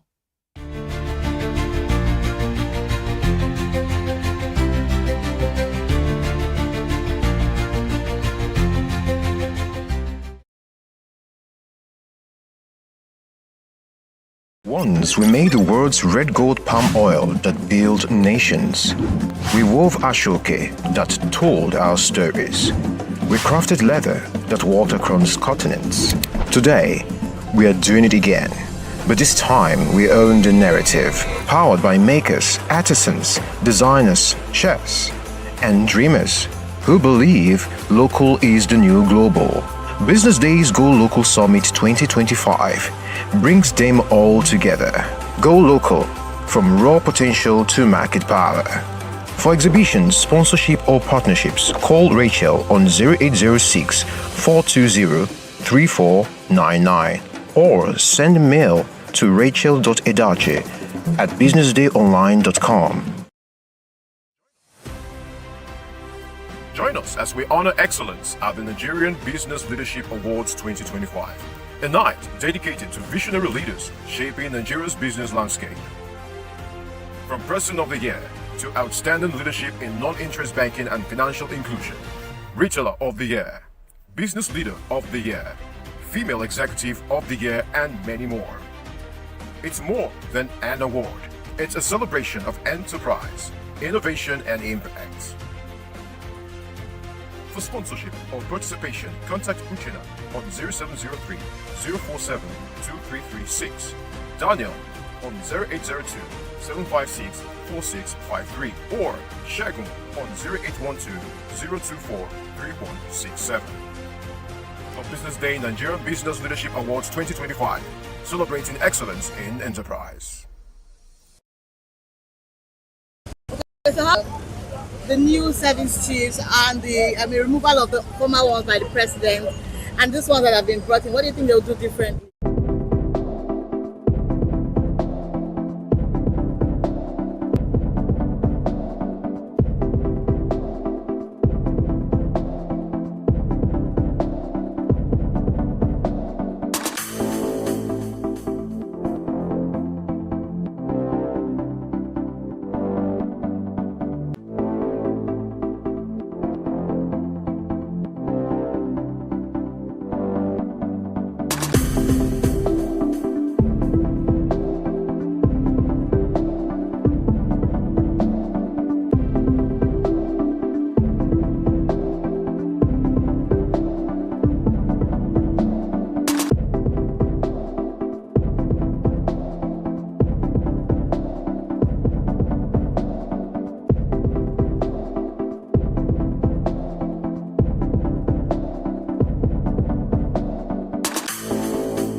Welcome to the Triumph Against Odd podcast. Most people go through their lives without knowing what their superpower is, right? But if you're lucky enough and determined enough to find your superpower before you get to a certain stage of your life, you will be incredibly successful. Look, the first thing is you just decide not to look at the challenges, because if you do, it's going to end you. The closest thing I think is that I had a deeply military background, which is a bit of a never say die background.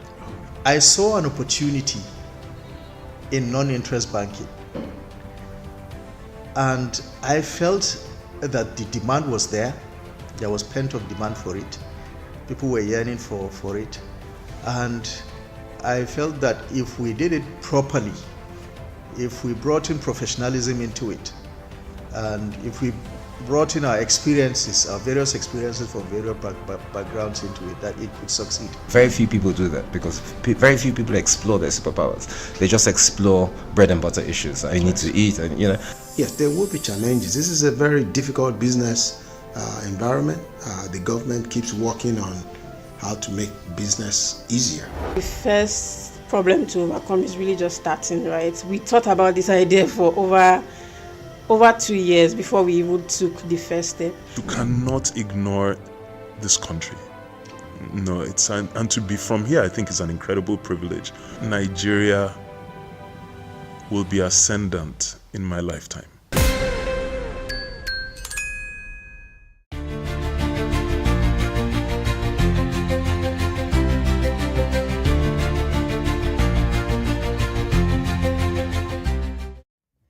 Yes, you're still watching The Breakfast Show on Business Day Television, and you're watching Social Listening. I am Destiny Mama. With me is, as always, so good to see you again on Social Listening this morning. Hey, and we're running together, so why not? Of course. That's what we're here for. Let's go. And I'm sure you know that Nigeria is a very interesting country, and a lot of things are making the rounds on social media. I think let's go straight, to what we have on our social listening today, talking about the protest erupts in Ibadan over Makinde's land acquisition plan. And we also have the Islamic Council PFN clash over Christian genocide claims. And Iwobi's video exposes shabby Super Eagles hotel in Morocco. You're still watching Social Listening on the BDTV Breakfast Show, where we track trending online event on social media. Now let's begin with Ibadan, where hundreds of residents have taken to the streets to protest against what they call Governor Seyi Makinde's new land grabbing attempt. The protesters, including members of the African Action Congress, say the government wants to take an extra 500 meters of land along both sides of the Ibadan Circular Road corridor, on top of the 150 meters already taken. They accuse the governor of hiding behind the road expansion project to seize more land and even sell to political allies. And many residents claim their homes and farmlands are already marked for demolition, saying the expansion will displace hundreds of families. Can you beat that, Valentine? So, again, it is sad to see that we can only hear the yearnings of those who are what we call the impetus to be able to come to the foreground to talk about it. What about those who don't have someone to speak for them? Exactly. What about those who have been victims of circumstances such a way that they travel, they come back, and there's no home to come back to? Yeah. What happens to them? What am I trying to say is, it is, it beats the idea of government in continuum. True. When you see things like this happening, you expect the government to always protect you from outside infiltration. You expect the government to say, look, we have given you this land. We have given you all the documents that this land, right, shows that the entitlement or the title has moved from them to you, making you the owner of it. Just probably pay your land use. If they pay land use, that's it, I don't know. However, as an individual, whether you are an indigenous of that state or maybe you settle in that state, you have property there. You are not only contributing to the development of that state, you're also adding to the growth and the GDP of that state. And of course, you're paying your tax. Sure. And so it's funny when you now see the same government who you put your trust in jumping to now say, wait a minute, we will need more land to expand road for government projects, only to see that those lands 100% are not used for that government project, rather than used to settle their political allies, or as the case may be. It's really painful, the demolition thing. Imagine you are in a built accommodation, like you've already given up, you've already accepted the fact that you've tried in your life to give yourself that lift, and all of a sudden you see everything you've worked for, coming down before you is actually really, really, really painful. I think we should see tweets to this effect.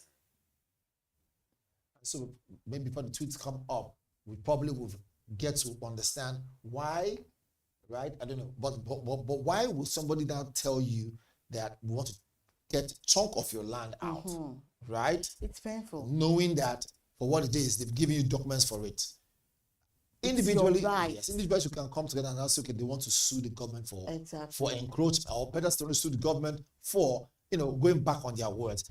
There is a section of the law that provides for these things. However, some people don't know their rights. Okay, but again, we're speaking for those who had their properties, demolished. Let's not speak for the government. Truth be told, there are some certain individuals who are quite stubborn also. The government could have gone through their documents and their records and I realized that your houses actually have encroached into government land. As encroached, yes. So we are now advising you to take 2 or 3 or 5 feet off the road. So this way we can create gutters, because gutters are quite important. You build roads without gutters, what happens is that when water comes, it finds its way to go. So they need to make provision, to work against flood. So if there is no way for the water to go, it will wash away the asphalt, wash away the road, costing government more and more money. So again, this is me speaking for the government also. I think there should just be like an understanding between the government and the people, and then some form of compensation, so to speak. Because what if you're taking land from people that do not really have much land in this regard, and then before now, when you were selling the lands to them, it wasn't for that. There was no provision for that purpose. You understand? I think we should see tweets to this effect. Okay, from Karim Alawale says the idea of a circular road is okay, but the 500-meter corridors on both sides of the road spanning 100 kilometers is purely land grabbing. Imagine 20 plots of land on both sides of the road in the name of a corridor. It is unacceptable and should not be allowed by every concerned indigent. Whoa. And then Max said 500 meters right of way instead of the standard 90 by 60 meters. What's she going to do with the rest of the land? You don't tender people or you don't render people homeless because of your personal overambition. There are many retirees among the landlords. Yeah, where does he want them to start over? And then indeed from Ewapele Mogiwa says that the same land that was acquired in 2005, an additional part was acquired in 2017 under Ajimobi.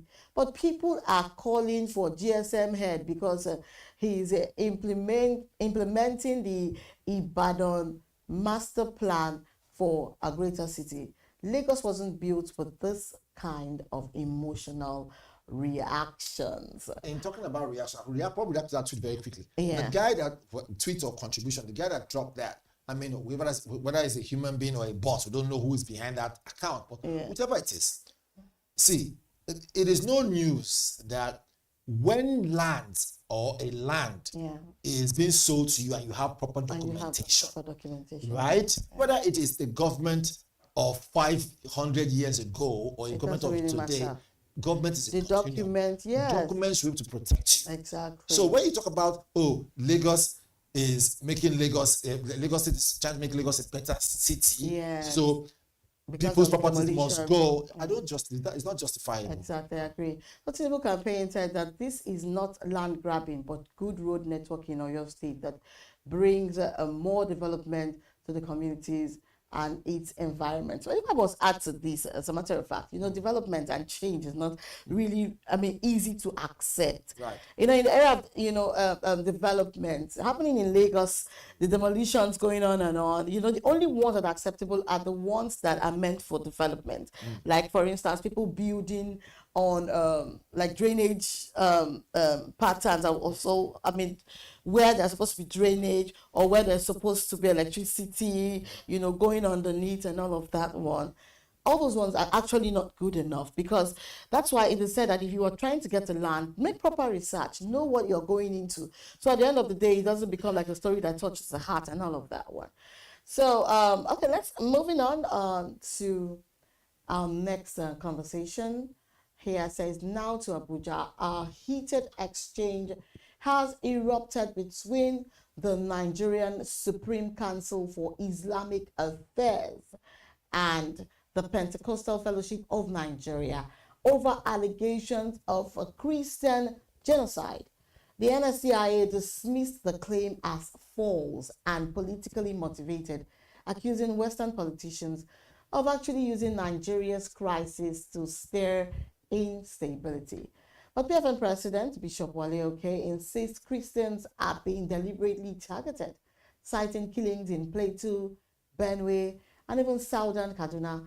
He said the patience of the church is being stretched and urged President Tinubu to cooperate with the U.S. to fight radical groups like Boko Haram and ISWAP. The back and forth between both groups is still heating up, with neither side showing signs of backing down anytime soon. Whoa. You know, this is actually very painful to hear, very painful to see. And because maybe because we are in the Southwest, and even if these things still happen silently around here, you know, it's more in the North, especially in the Plateau, in the Middle Belt, and in all of the troubled northern states. These things happen very freely. You know, we just get to hear like maybe a tip of the iceberg of this event. It's actually worrisome, and then making it look like it took, you know, Trump, you know, making threats over this, for these things to be taken into consideration. It's actually very, very painful. I mean, it is what it is. When we have this kind of international, you know, highlights, in other words, when there are global concerns about domestic affairs, it will most definitely put everybody on their feet. And some people might look for who to blame. And this idea of blame game can have institutions or have organizations face each other. True. Like what we're seeing right now, you have these other guys complaining and saying, no, it's a false alarm, false claim, there are no genocide. On the other side, the Pentecostal group is saying no, that people are being killed and it's affecting Christians the most. And of course, the Islamic group is also saying this is an insight, or rather this is a setup that people are trying to destabilize that zone. That's a strong point there. In other words, to use the situation on ground to, you know, to brand the Islamic Council as, you know, part of the terrorists, which obviously is not the case. However, give and take, this is not something that was given birth to today. It has been building up. Our previous government before Bola Tinubu, to be very honest, right, were playing what we call Russian roulette. Russian roulette is a term when you play gamble. Okay, over people's lives. So Russian roulette is a kind of gun where you put one bullet in the chamber, right?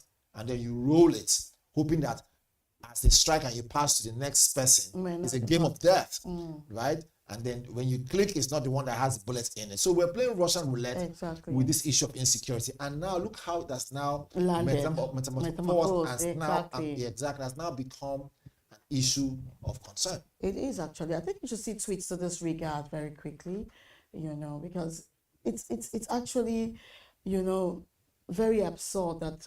All right, very quickly from Asha Sam, he says, how can you say there is no killing in Nigeria? How can? If it is not genocide, then what is it then? You answered the question already on your post. Killing indiscriminately is the same as genocide. And which group have been known, you know, time immemorial for killing indiscriminately since Goodluck Jonathan's era till date? It's time we start calling a spade in this country. When we start doing that, it will get better in this country. So I think Asha Sam is a bit derailed here. Yeah. No one is saying there are no killings in this country. He or she is. No, I don't think this person is in terms with, or rather in flow what's going on. Just a little bit misunderstood. Yes, exactly. You know, everything said, but at the same time, he was trying to still pour out his own grouse over the matter. Okay, now Pro says, who is having a clash with the Muslim community? No one. This is pure genocide. And then from Kashami says, the truth about the genocide against Nigerian Christians will not be silenced by lies and propaganda. You're talking about this. The propaganda over this matter is just getting enormous. A lot of people want to, you know, cancel the fact that these things are actually happening and standing their ground. There's one Muslim woman I saw on social media actually speaking on this matter. She was so passionate about it, trying to, you know, make it look like Christians do not know what they are saying. And, you know, But at the same time, she was still actually trying to downplay the whole religious crisis that might be looming as a result of this. I would pray that it doesn't turn out that way. Now, the African mosque Bev said anybody denying the Christian genocide in Nigeria is a terrorist, and any organization doing same is a terrorist organization. It says that your time is up and Nigeria must not be Islamized at all. Now, away from this tweet, we'll move over to next discussion on the Do you know what I think about the tweet? Go ahead. I will tell you very quickly. We have people behind that tweet who are not real human beings. Okay. Because, I mean, if you are misguided with that kind of information, say you are misguided, you don't understand it, then you coming online to say that kind of thing. Look, people don't understand the intricacies and the meaning of what they put out there. Look, when you put out something on social media, it is your opinion. It's going to be there for a long time. True. And those opinions will be seen as a way to carve out narrative from the eyes of the outside world, which one Nigerians need to be very, very careful. This is our future moving forward. It is. And because our future, people to know that whatever we say, because of emotions, the international world will draw their conclusion with. Okay. And let's be very, very careful. If anything happens right now, the international world will not lose. It is us that will lose. This is our nation. As much as there are killings, and we condemn those killings. My worry. We should tread with caution. Yeah. This is what I'm heading to. My worry is if America can bring people to actually, do a lot of research on this genocide issue and they're getting results, what stops the Nigerian government from doing this? Don't you think the Nigerian government should learn a lot from this thing that has just happened? And then try as much as possible to accept that these killings are real and stop the killings. It is very pathetic and very, very appalling when you are you're watching these videos. It is not a sight to behold at all. It is not a sight to behold. But the thing is, people do not really feel it because it's not happening to them directly. All right, very, very quickly, let's move on to the next story, which says that okay, over to Morocco, Super Eagles midfielder Alex Iwobi has shared a video actually showing what he called the poor condition of the team's hotel ahead of their World Cup playoff match against Gabon. The clip, which has gone viral, shows rundown surroundings in Rabat, sparking reactions from fans who say Nigerian players deserve better.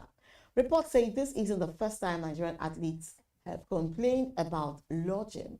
Earlier this year, Super Falcons captain Rasheedat Ajibade raised similar concerns during Women's AFCON in Morocco.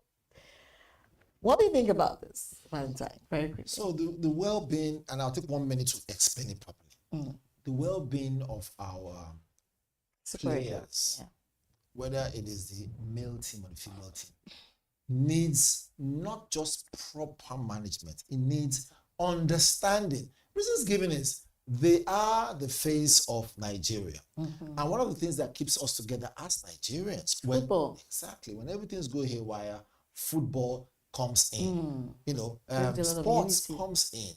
And so if the well-being as the case may be, the well-being of the players are not looked into as a critical point, and of course taking into cognizance that it is a point, is something that it should be seen as priority, like you rightly said, then the morale will die. It will. And once morale reduces, it will show. It's as simple as ABC. It will show in the pitch, to show in the game. Exactly. The coordination will no longer be there. They will no longer play as a team. The motivation will die a natural death. They want to play as individuals so that they can make their name and get out of the team and move on. Exactly. So that's a tweet to this effect. All right, from Emperor says, no Nigerian politician will lodge in a hotel with such premises. If our Super Eagles players choose not to play well, we will be dragging them. Meanwhile, this is the type of treatment the Giant of Africa is giving them. That's what we said right there. And Classical says that they look for the cheapest hotel, while federal government will approve money for the most expensive hotel. The system needs to be flushed. Another tweet by Uzo says that nobody is talking about lack of security and unfair exposure. This hotel would likely be situated in a relatively high crime environment. Now, from Apodi says that what is the meaning of this? Do we not value our citizens so much in this country to the extent that we don't value our football players? The NFF is really, really dropping the ball on many levels. How can you put a team that is playing in a must-win game in this kind of environment? I mean, how? Oh, wow, oh, wow, oh, wow. You know, everything that the tweet is saying is not different from what we just analyzed a moment ago. It's actually thought-provoking. It is not fair at all. Just like you rightly said, the motivation will just die a natural death. Most definitely. And then by the time they do not come back with results, you know, we start blaming them. Oh, our Super Eagles did this, our Super Eagles did that. And then for looking at a hotel like that, one would tell that even the food will not be good. It will not be, you know, well prepared. It will not have a value for, you know, the money that they would have claimed they used, you know, to secure that kind of place. I think moving forward, they should do better. For every sporting game, whether it is football or general, you know, track and field, the psyche must be gotten right. You see, important. It is what the brain thinks is what the body gets to do. So if the psyche is not okay, is an issue, no matter how much you try to push them to get the work done, if they remember that they're going back to their place of abode that is not, you know, conducive, they don't have the right food, they don't, you know, those areas that are key to their development based on delivery is not in place, it will show. It will show. It will show. But if you see politicians lodging in hotels, they take the best This is the part I think which the public needs to even know. Look, as much as we now have EFCC going after politicians, going after those who they've entrusted money based on contracts and other areas, can we also see EFCC, right, turning their compass towards the NFF? Can we also see EFCC? Not of the NFF, parastatals that, No, since this one has hit mainstream media, just need to say, wait a minute, NFF, can we see how much you were giving last time? Can we see the receipts of the hotels that you got for them? Can we see everything you bought? Can we run a proper audit of how you spent the money? I mean, why would they do this? You know, to people that will actually play, comfortability would do a whole lot. Imagine keeping them in a very posh place, in a very comfortable hotel, in a place that will wow them. Imagine the performance that will emanate from such. Also, we don't want to spoil them. Remember this. You see, when you spoil them, what happens that they now think give and take whether or not we deliver, because there's a flip side to this now. Whether or not we deliver on the pitch, we will still get their professional treatment. We must be able to strike it at the middle, saying, look, we'll make it comfortable, but deliver above our expectation. Otherwise, those extra, you know, things that come with it, benefits, will be cut down. There's no excuse on where they lodge these people. But however, they have more comfortable homes. Don't forget that. However, let's remember, we are using hard taxpayers' money to pay them. So we want to see, and this is me keeping my emotions aside now, we want to see that if we're giving you X amount of money, right, you are giving us those goals. You're coming back with the cup. You're coming back with win, win, win, and win. Is what we want to see. No excuse. Well, I agree with you, and I also I've been very harsh there, but I have to. I know, but I also want, want them to have a good place to lay their head so they can give us those results that we require of them. And that's all we have for social listening today. We discussed the Ibadan land protest against Governor Makinde, the heated clash between PFN and the Islamic Council, and even this viral video showing the Super Eagles' poor hotel conditions in Morocco. I am Destiny Mama, with me, Onyeka Valentine. All right, join us next time on Business Day Television for social listening. Good morning.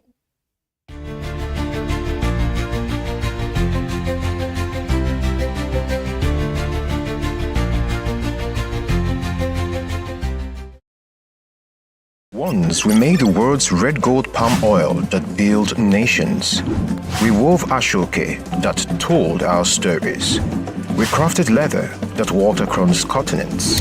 Today, we are doing it again, But this time, we own the narrative, powered by makers, artisans, designers, chefs, and dreamers who believe local is the new global. Business Day's Go Local Summit 2025 brings them all together.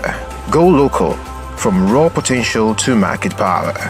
For exhibitions, sponsorship or partnerships, call Rachel on 0806 420 3499 or send a mail to rachel.edache@businessdayonline.com. Join us as we honor excellence at the Nigerian Business Leadership Awards 2025, a night dedicated to visionary leaders shaping Nigeria's business landscape. From Person of the Year to Outstanding Leadership in Non-Interest Banking and Financial Inclusion, Retailer of the Year, Business Leader of the Year, Female Executive of the Year, and many more. It's more than an award. It's a celebration of enterprise, innovation, and impact. For sponsorship or participation, contact Uchina on 0703 047 2336, Daniel on 0802 756 4653, or Shagun on 0812 024 3167. For Business Day Nigerian Business Leadership Awards 2025, celebrating excellence in enterprise.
Good morning and welcome to the Business News Hour on Business Day Television. I'm Glory Brown. Let's take a look at the top business headlines shaping today's stories. Nigeria loses startup funding urge to South Africa amid regulatory uncertainty. GT Bank raises dollar limit for Naira cards to $6,000 on improved liquidity. Nigeria's private sector credit soars 75.9% in 2 years. Federal government targets 1.7 billion barrels of oil and 7.7 trillion cubic feet of gas in 2025. Let's begin the news in Nigeria, where Nigerians' startup equity funding fell to $191 million in 2025 from $300 million in 2024 as investors choose destinations with clearer regulatory environment and startups with better clarity.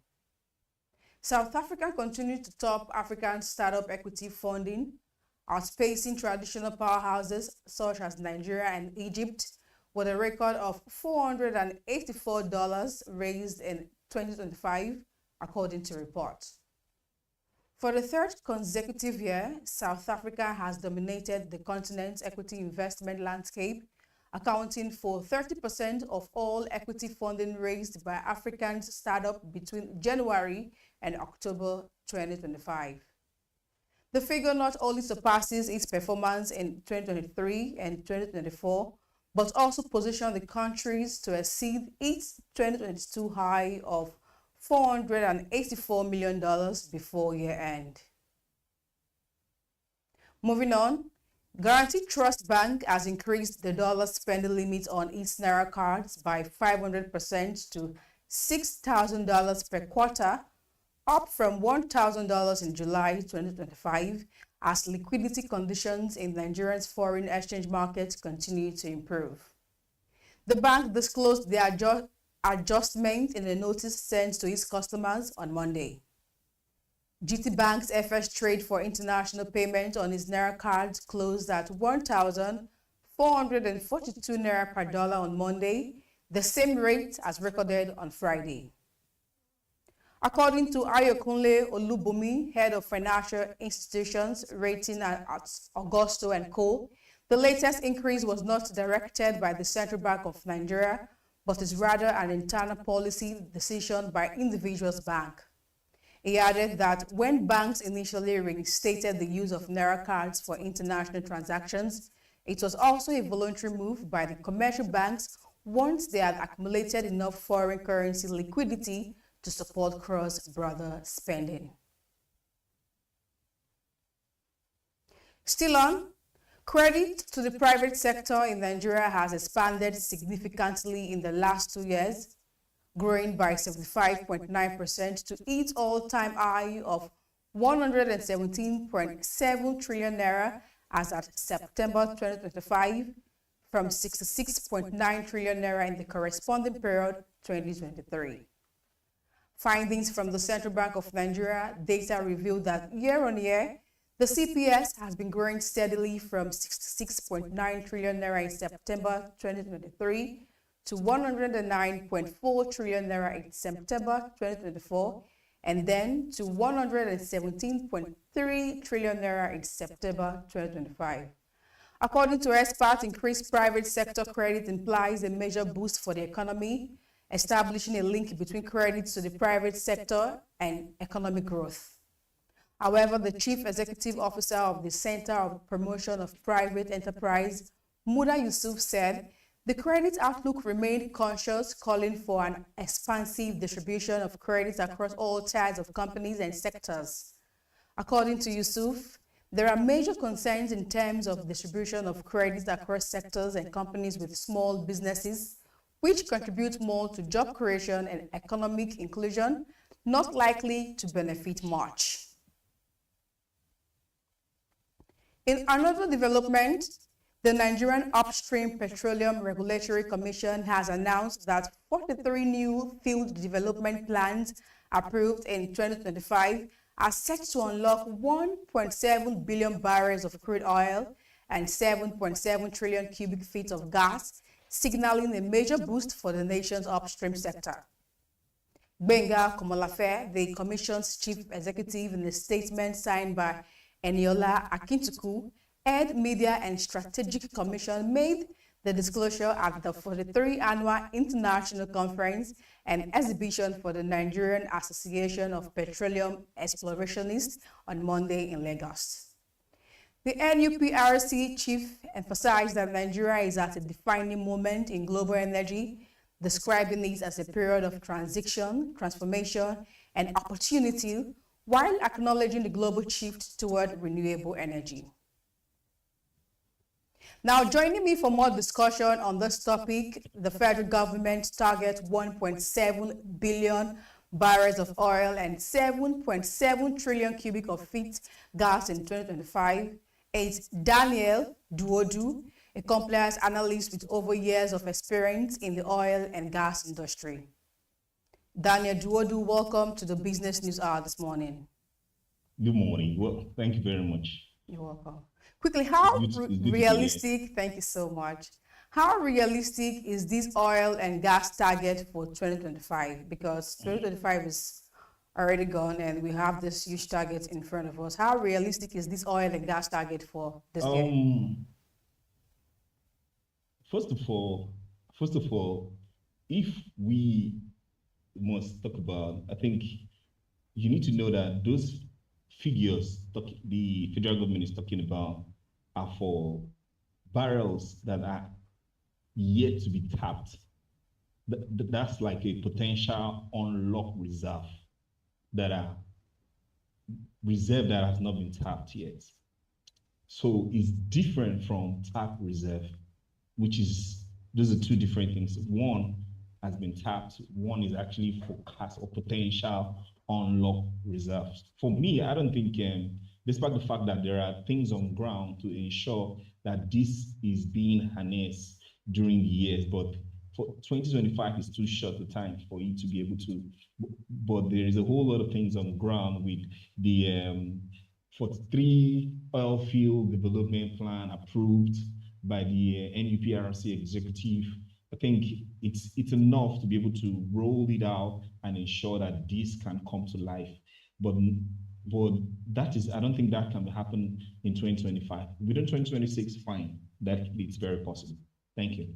Okay. So what step, according to what you said you don't think this is going to be achievable in this year, but for 2026, yes, it's definitely going to be possible. But we're talking about this year. What step is the government taking, or what step do you think the government can take for them to meet this goal?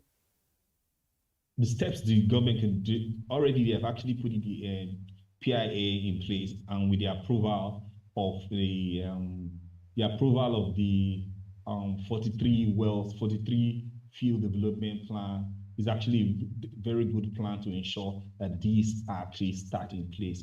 That's a very good plan. Then all they need to do is make sure that they follow this plan to the T, because sometimes they might actually deviate in the middle of it. And then if they can actually stay according to the plan and ensure that this goes according to plan, for sure, those are all the steps they need. And the NUPRC is actually monitoring as due with no compromise. Then all the plans is possible to achieve what the government has talked about.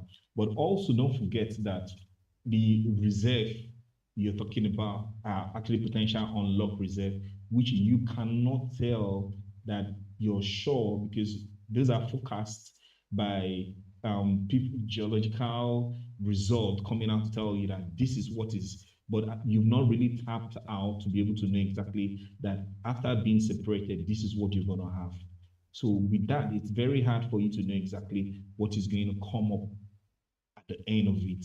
But the steps the government is actually taking with the approval of the 43 well development plan, that's a very good plan to ensure that you can start up and then be successful. Talking about this plan, how will it affect the economy and job market in Nigeria? How it's going to affect the job market? Wow, the very good, one of the best blessing that God has blessed Nigeria with is actually the NCDMB Act, that the NC Act that was actually enacted on the 22nd day of April 2010. That's like one of the blessings that God has blessed Nigeria with. So that is actually made a shift from foreign labor to domestic labor. So everybody don't want to Nigerialize all positions, trying to see how to ensure that Nigerians take superior positions. That's a blessing, it's a big blessing to Nigeria. Now, because all the jobs that is going to come out during the Wealth Development Plan, that the exploration, except for technical ones, that you need to seek permission from the NCDMB to be able to bring in a foreigner. That means all Nigerians will be sitting in this room. It's going to reduce a whole lot of unemployment and studies to trying to know what is under the ground. For all the studies and research, all Nigerians are going to get involved. So it's going to provide jobs across the board for both Nigerians and some other people who are actually aiming towards entering into the oil and gas industry. Thank you, Daniel, for oil reserves, for FX exchange rates is going to help a lot there also, because crudes are sold in USD, and then you're going to have Naira back. It's going to help support it's going to help support the FX transaction. I don't know if I answered the question correctly. Yeah. Thank you so much for your time and for sharing your insight on the topic. Thank you so much. All right. Thank you very much. It's good to have you. Moving on, Cardinal Stone has maintained his buy rating on Nigerian Breweries PLC, setting a target price of 82.8 Naira from a reference point of 67 Naira following the company's 9-month earning results. The analyst said the revised target reflects expectations of stronger earnings in 2026, driven by higher sales volume, ongoing cost optimization, and the absence of one-off impairment charges that affected the third quarter 2025 performance. Looking ahead, Cardinal Stone expects Nigerian Breweries PLC to improve in fiscal year 2026 following the higher cost pressures observed in the third quarter of 2025, when the cost of goods sold ratio rose to 66.2%. While full year 2025 gross, EBIT, and net margins were revised downward to 40.0%, 16.3%, and 8.7% respectively, reflecting elevated input costs and a one-off impairment charge. These pressures are not expected to persist in the next fiscal year. In emerging development, Nigeria's 2024-2025 main crop cocoa output is set to decline due to poor weather and the black pod disease outbreak in the major growing region.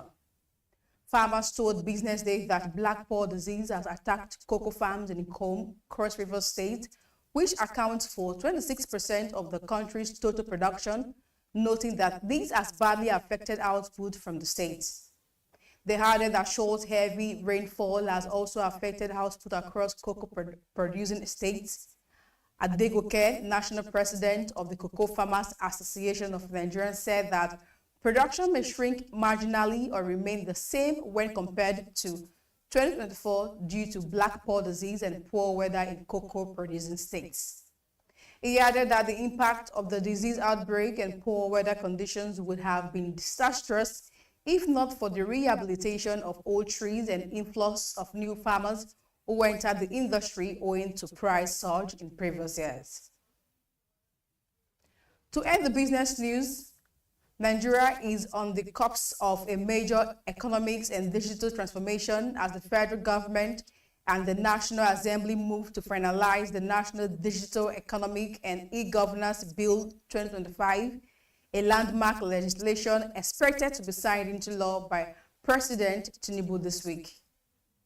Bosu Tinjani, the Minister of Communications, Innovation and Digital Economy, who disclosed this during a one-day public hearing on Monday organized by the State and House of Representatives Joint Committees on ICT and Cybersecurity, said the bill will serve as a key driver towards achieving Nigerians' $1 trillion economic target.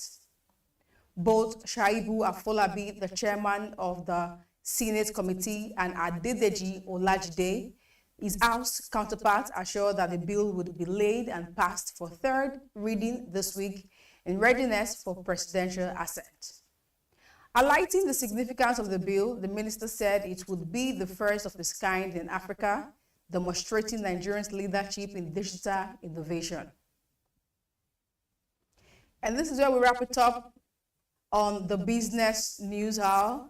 My name is Gloria Brown. Thanks, and keep watching the Business Day television.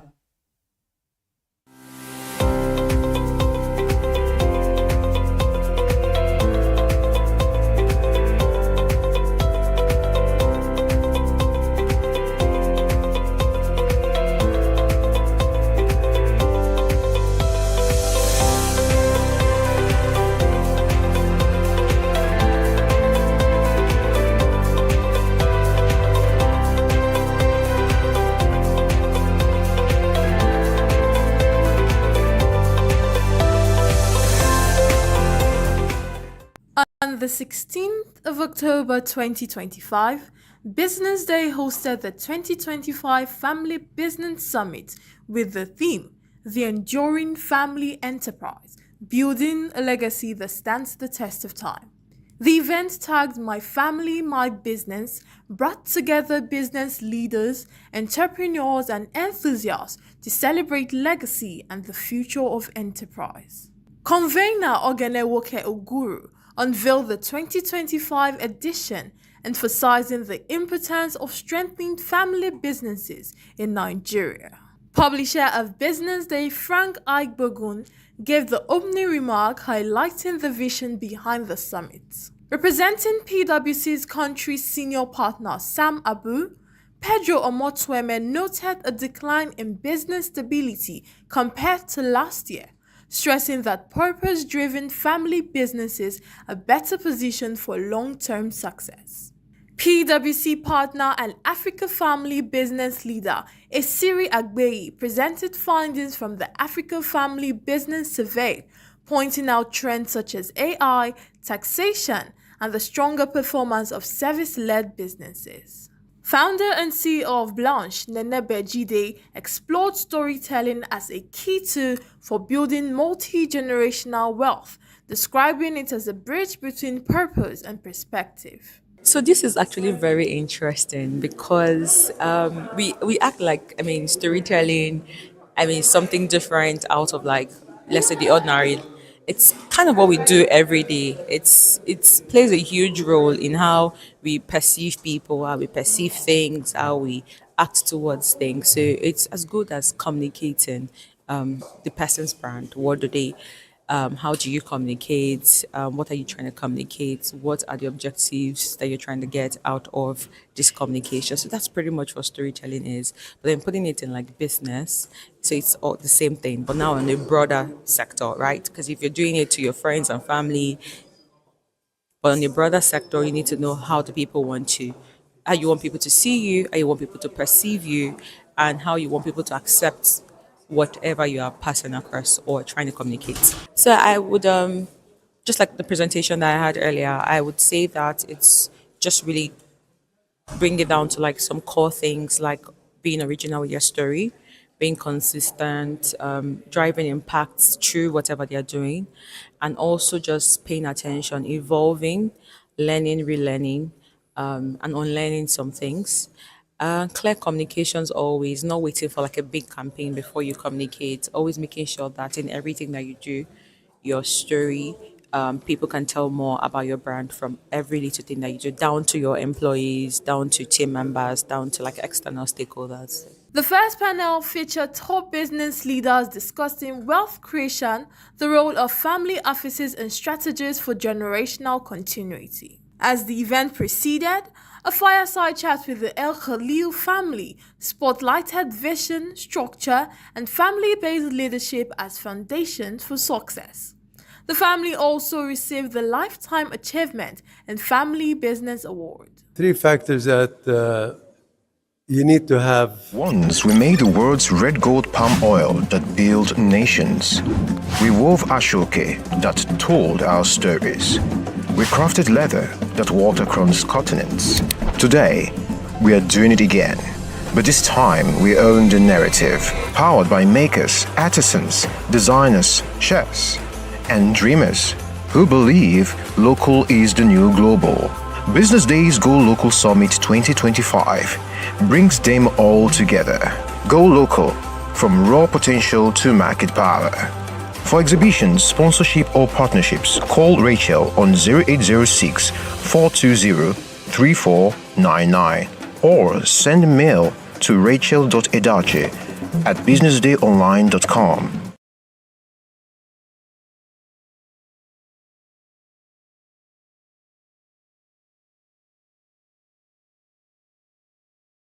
Welcome to the Triumph Against Odd podcast. Most people go through their lives without knowing what their superpower is, right? But if you're lucky enough and determined enough to find your superpower before you get to a certain stage of your life, you will be incredibly successful. Look, the first thing is you just decide not to look at the challenges, because if you do, it's going to end you. The closest thing I think is that I had a deeply military background, which is a bit of a never say die background.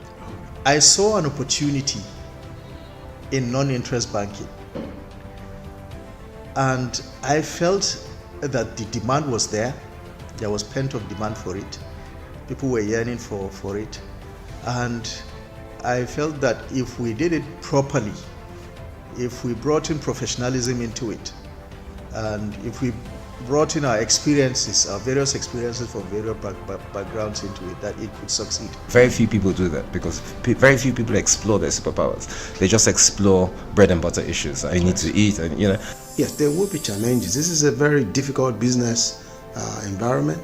The government keeps working on how to make business easier. The first problem to overcome is really just starting, right? We thought about this idea for over 2 years before we even took the first step. You cannot ignore this country. No, and to be from here, I think is an incredible privilege. Nigeria will be ascendant in my lifetime.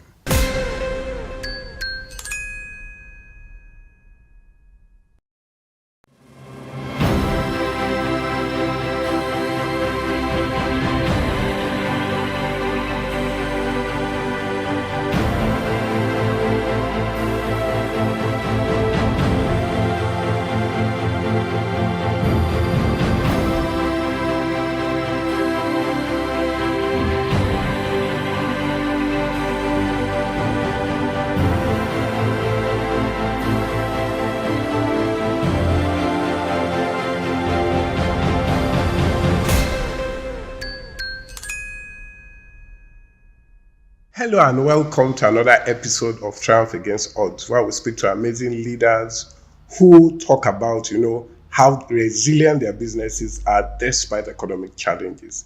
On today's episode, we have someone who stepped out of conventional banking and moved into non-interest banking. He moved into a field that is still new to a lot of people, but he has made it his own. Him and his co-founder made it their own, and they are making a huge difference, making an impact not just in one part of the country, but across the nation. With me today is Mr. Hamid Joda of Taj Bank, co-founder and CEO. I hope you stay tuned as we go right into the interview. Thank you. It's nice to meet you, sir. Like I told you earlier, to be honest, it's a pleasure meeting you. You've been warm, welcoming. I'm guessing for me, I believe that's one of the reasons why you're a leader. Being warm and welcoming is a very big attribute for leadership. So the first question I want to ask is, how did you growing up across diplomatic postings and schooling in northern Nigeria, how did it shape the kind of leader you became? Okay, thank you very much. Thank you very much for coming. It's truly an honor to be on the show. Growing up in the North was an interesting experience. My father was in the diplomatic service of the federal government of Nigeria, but my father took an early retirement. So when he retired, he settled in Kaduna in the north, and that's where I grew up. At least I did my primary school.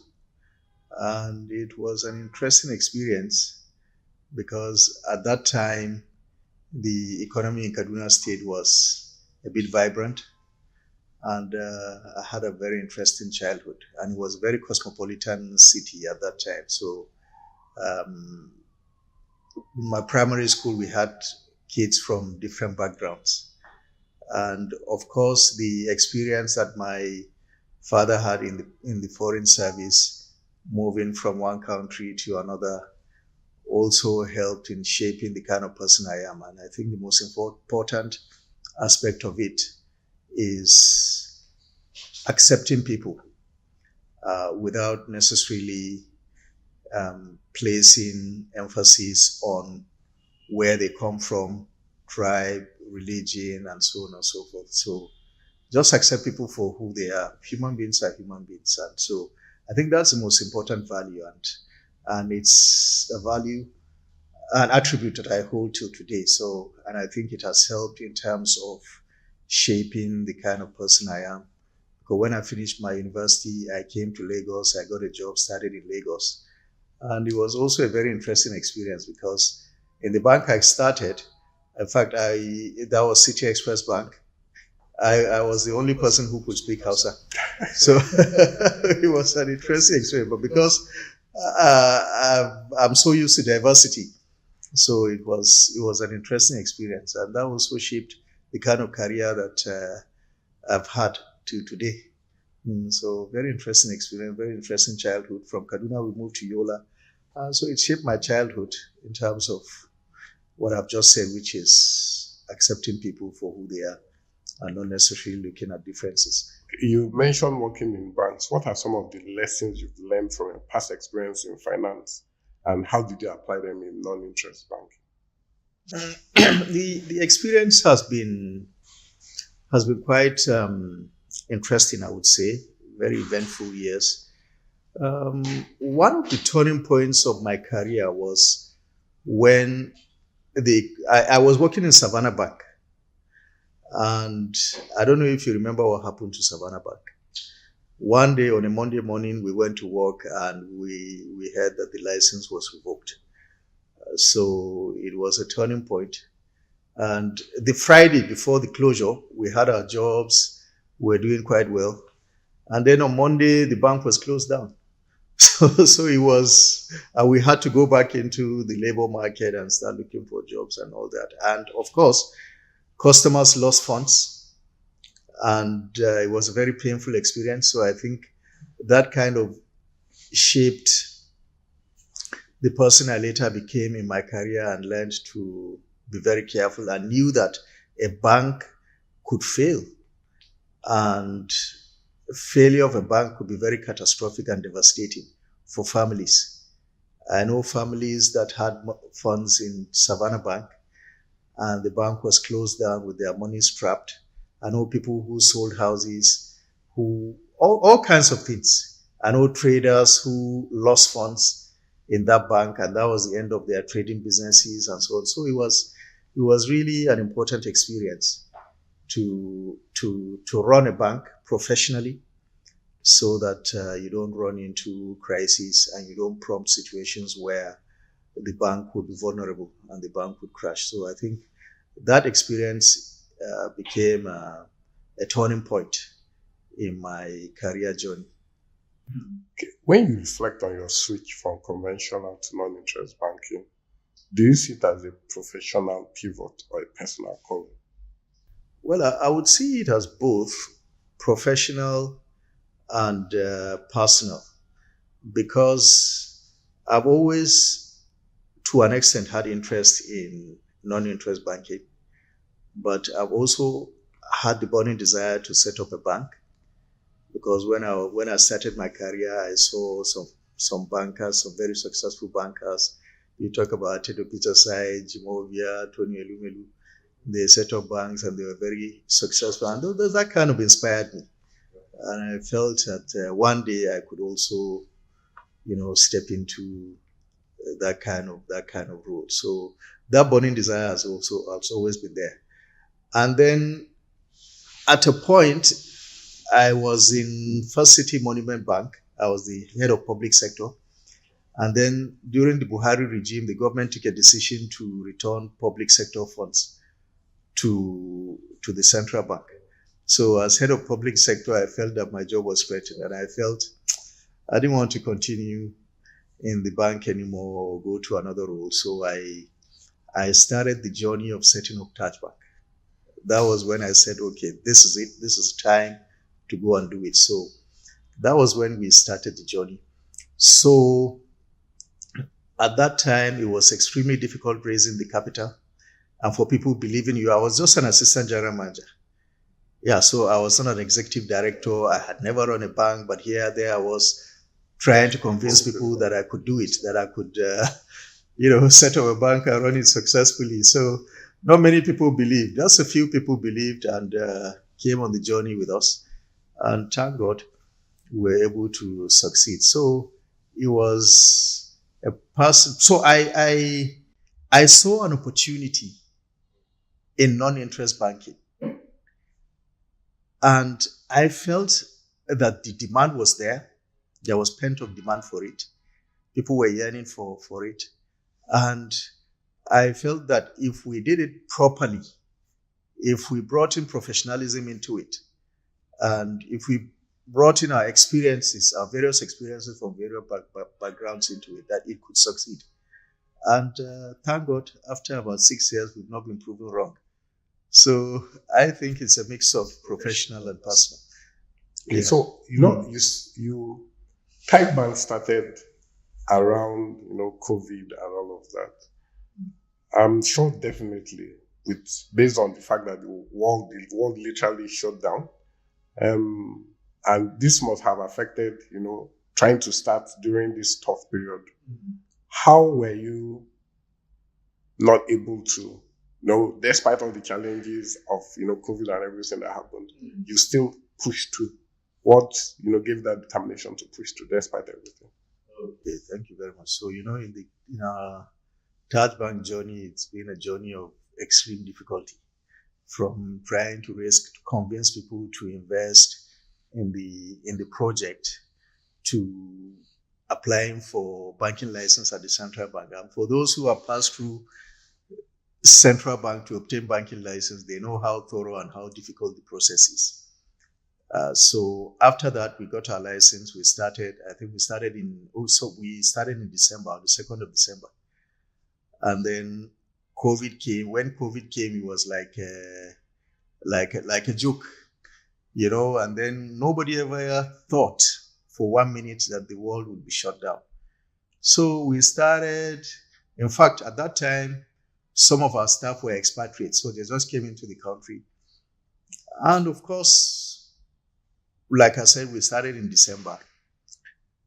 Running, baby steps. All of a sudden, the world shut down completely. And the challenge was, how do we pay salaries? That became a major challenge because we were running expenses. Anyway, expenses in terms of salaries. That was there. And we were paying expatriates and we were under lockdown. We were not generating anything in terms of revenue. So it was a very, very difficult experience. And for several weeks, we were all at home. And after, I think 4 weeks or so, 4 or 5 weeks, I can't remember, the market opened up, the federal government opened up, and we started running. And lo and behold, by the 9th month of business, we broke even. Because we were very, very determined. And we went all the way by the time it was the world opened, working day and night until we achieved break even. And from then on, we've been consistently profitable. That is so amazing. You didn't, when the world shut down, you didn't pack up, or you were thinking, what do I do? How do I manage? What do I say? Yeah, and it was also a good time to reflect on the future, to reflect on our strategies, and to really also it's I believe as a businessman it's good to go into difficulty, because difficulty shapes the man you later become. You build resilience. Yes. Yeah. What part of growing Taj Bank required more patience than you expected?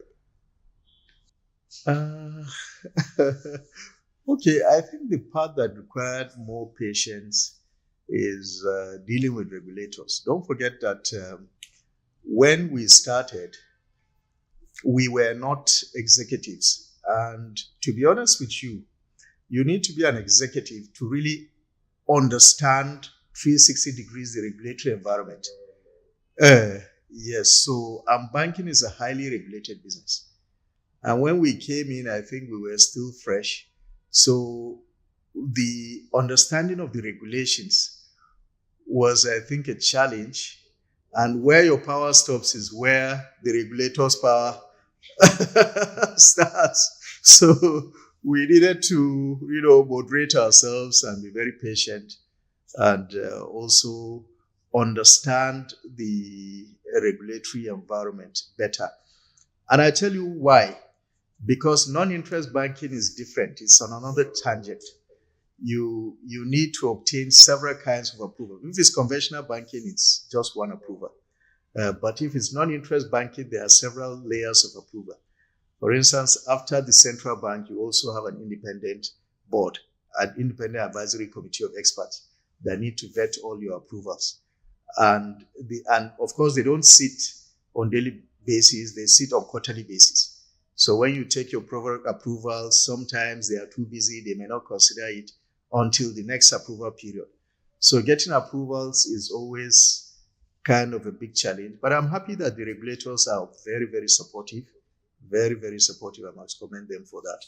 For them to have created such a robust environment. And things are beginning to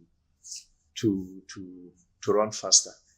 So I think that aspect really it's one that really required more patience. So since you've gone far and everything, what would you try with Taj Bank or with your life if you weren't afraid of failure? If you aren't afraid of failure, is there something you've not tried that you have tried now? Or you try now? No, for me, I've always had an entrepreneurial spirit. Before I came into Taj, I set up other businesses. Those businesses, some of them thrived, some of them didn't thrive, but that didn't deter me. Yeah, so I think I have entrepreneurship in my blood. So even if I hadn't set up that, maybe I would have gone into some other business. But I'm not one to really sit and take things easy. I'm a very adventurous person. Yeah. So if the next 5 years of Taj Bank were a chapter in your biography, what would the title be? I would call it a journey of resilience. A journey of resilience. Yes, a journey of resilience, because I think the bank has been very resilient. Because we've gone through several economic cycles. Don't forget that during the last administration, we had COVID, and then we had a recession. And then we came out of the recession, the economy started growing. And also this administration, when they came in, there was there was a lot of, I would call it in the first year upheavals, but now a lot of things have stabilized in terms of, so many challenges along the way. And well, it's part of life. There will always be challenges. And if you understand, yes, and if you understand how economies work, economies go in cycles, boom and bust, boom and bust, boom and bust. Yeah, so that's how it is. Even in the US, they've had, the Great Depression in the 1920s. They've had the global meltdown, so the economy went down, picked up. So the same thing in Nigeria. So, but for us, it's been very difficult, and adjusting to a lot of difficulty. But now, we thank God that the economy is beginning to pick up again. And now that the economy is picking up, so we'll ride the wave. Yes, so the journey of resilience. Okay, so based on this journey of the resilience, what Yes. legacy are you trying to build beyond profit? Yes. And how will you know that you've succeeded? Okay, I think a number of issues. One is to correct the perception that non-interest banking is only for Muslims. Yes, so it's a very wrong impression. Non-interest banking is for everyone. It's for people from various backgrounds. It's for human beings. That is just the best way to put it. It's for human beings. And that is the kind of legacy I want to leave. That is number one. The second is also to create opportunities for young Nigerians. Today, one of the major challenges in Nigeria is employment. Yeah, so the unemployment rate, as we know, is very, very high. So how can you create jobs as an entity? By direct jobs, which means Taj Bank recruiting people, and of course, indirect jobs. How do I mean? Funding businesses that thrive, that succeed, and create more employment opportunities. That is one thing I've seen in terms of impact that Taj Bank has made in the industry, because I know a lot of businesses that came to us when they were very small, and we nurtured them. Today, they have employed so many young people, and that is very heartwarming, and all across the country. So, and then the third legacy that I want to leave is also impact in society. How can we make impact? How can we nurture businesses? How can we grow people? How can we develop people? How can we create an environment where an institution such as Taj Bank rises and then uplifts a lot of people from poverty or from just the base level to success? So, next question. This question has been close to my heart to ask you because it raises a lot of curiosity. You mentioned wanting Nigeria to become a reference point, like Malaysia. Yes. For Islamic banking. What will it take for us to get there? Okay. Well, if you look at the Malaysian experience, there is a lot of government involvement in it. Like in Malaysia, the government was deliberate, and successive governments have been deliberate in terms of promoting non-interest banking. And today, Malaysia has become a hub. In fact, the industry is almost 50-50 in terms of asset size. And the government made a deliberate attempt to say, we have to, and set a target to say by 2023, I think, I'm not sure, the industry must be 50-50 in terms of assets. Conventional banks having 50%, non-interest banks having 50%. And they came out with a lot of policies and initiatives to drive it. So I think government has a role to play. But if you look at Nigeria, I think the central bank, well, they've done very well. I must commend them, because when they introduced the new capital requirement, where a national conventional bank was pegged at 200 billion, they pegged non-interest banking at 20. So I think that's an advantage, and that's a step in the right direction to encourage more players to come into the industry. And with that, I think today there are about 3 more banks coming on stream, 3 more non-interest banks. So gradually, we'll get there. But I think the most important thing is government support. Let me expose my ignorance. Okay. Every time I'm coming to work, I see a big signboard that is written Sukuk. Okay. I always thought Sukuk was the name of a company. To be honest. So I'm just telling you how speaking to you is revealing the importance of non-interest banking and how it also affects You know, you mentioned government. Yes. So outside of you know, giving banks giving non-interest banks the opportunity, you know, when it comes to the capitalization and all of that. Yeah. They are also taking bonds. Yes, absolutely. And all of that from non-interest. Absolutely. So I think that is, I think based on what you've said, I think we'll get there. Step by step. Gradually, yeah. If you look at the Sukuk issuances, when we started, it was a bit controversial. But today, people drive on Sukuk roads. I drive on Sukuk road. Yes, yeah. So we've all driven on Sukuk roads, and we've seen the positive impact of Sukuk. And also, I believe private sector players would also issue Sukuks. For instance, Taj Bank just issued its second Sukuk, and it's been massively oversubscribed. And when we issued our Sukuk, we deployed the money into high impact sectors. We funded factories, we funded a lot of initiatives that created a lot of jobs. We funded, there is a detergent factory we funded here in Lagos, in Lekki. We've also funded some rice mills across the country. So high impact long-term projects, that's what we've done. And I believe that's what non-interest is really revealing, that it's really high impact. Okay, so on a lighter note, what hidden talent do you have that the world doesn't know about? And how do you relax when you're not running a bank? I can't remember any hidden talent. So to be honest. So how do you relax when you're not running a bank? Because you can't just all walk. You have to rest at some point. You know, wind down to wind up. To be very honest,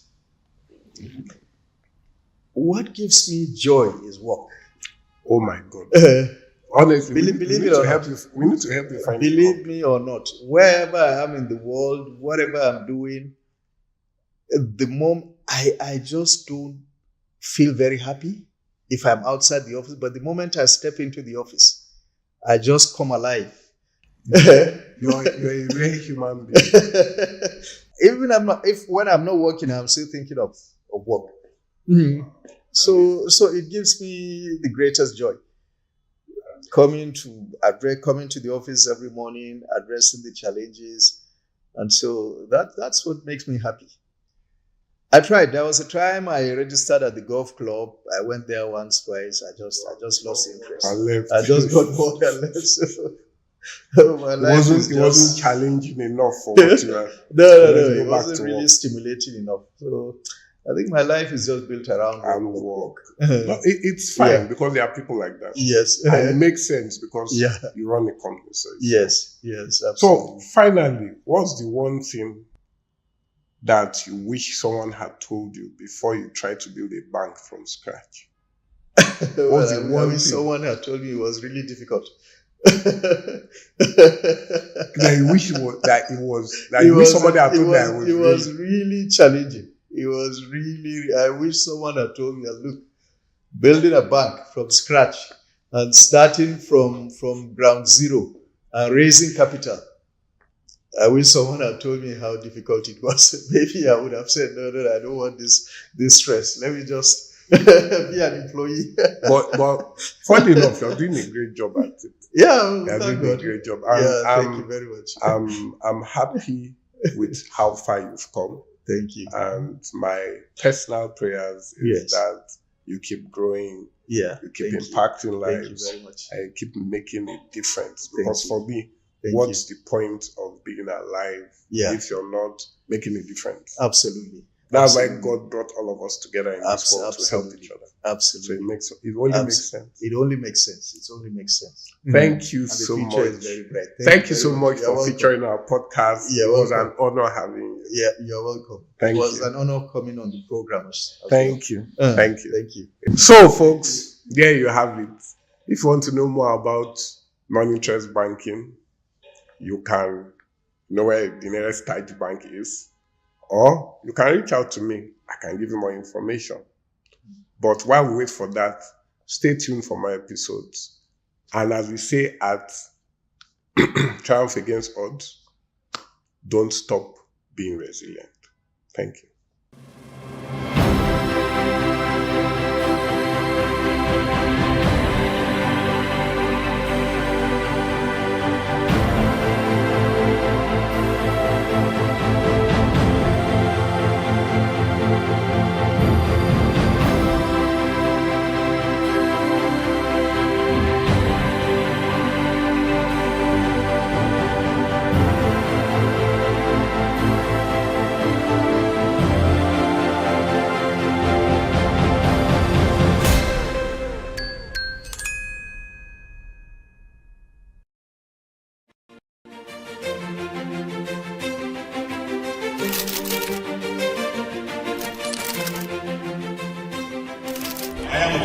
a great admirer of the impeccable credibility, professionalism, and business savviness of BusinessDay. If you really mean business in Nigeria, start your day with BusinessDay.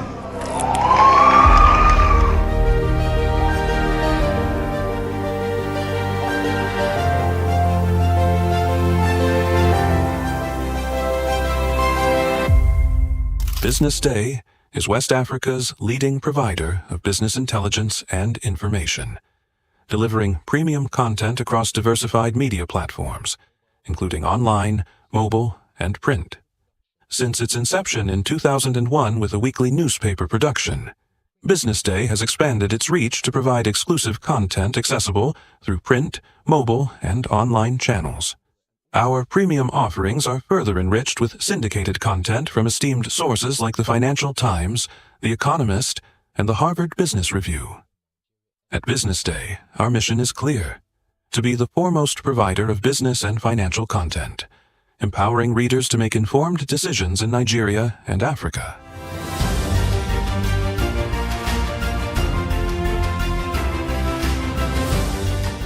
Since our establishment, we have been committed to delivering insightful, relevant, and accurate information about Nigeria's business and finance environment while contextualizing the impact of global events. We monitor the stock market, analyze the companies driving it, and report on government policies and their economic implications. For being consistent in organizing these CEO forums for almost the last 14 years, I think this was a commendation, and I think something that will encourage them to continue. From decoding market trends to dissecting economic shifts, we offer actionable investment ideas and serve as a compass for decision makers navigating complexity. Beyond headlines, BusinessDay fosters discussions on critical economic issues through impactful conferences and events. These platforms bring industry leaders together to share narratives that drive innovation and spark meaningful dialogues. Our events galvanize connections, bridging the gap between inspiration and achievement. For businesses seeking visibility, our strong digital presence offers unparalleled opportunities, with millions of followers across social media and a dynamic website attracting visitors from within and outside Nigeria. BusinessDay is the ideal platform to boost visibility for your products and services.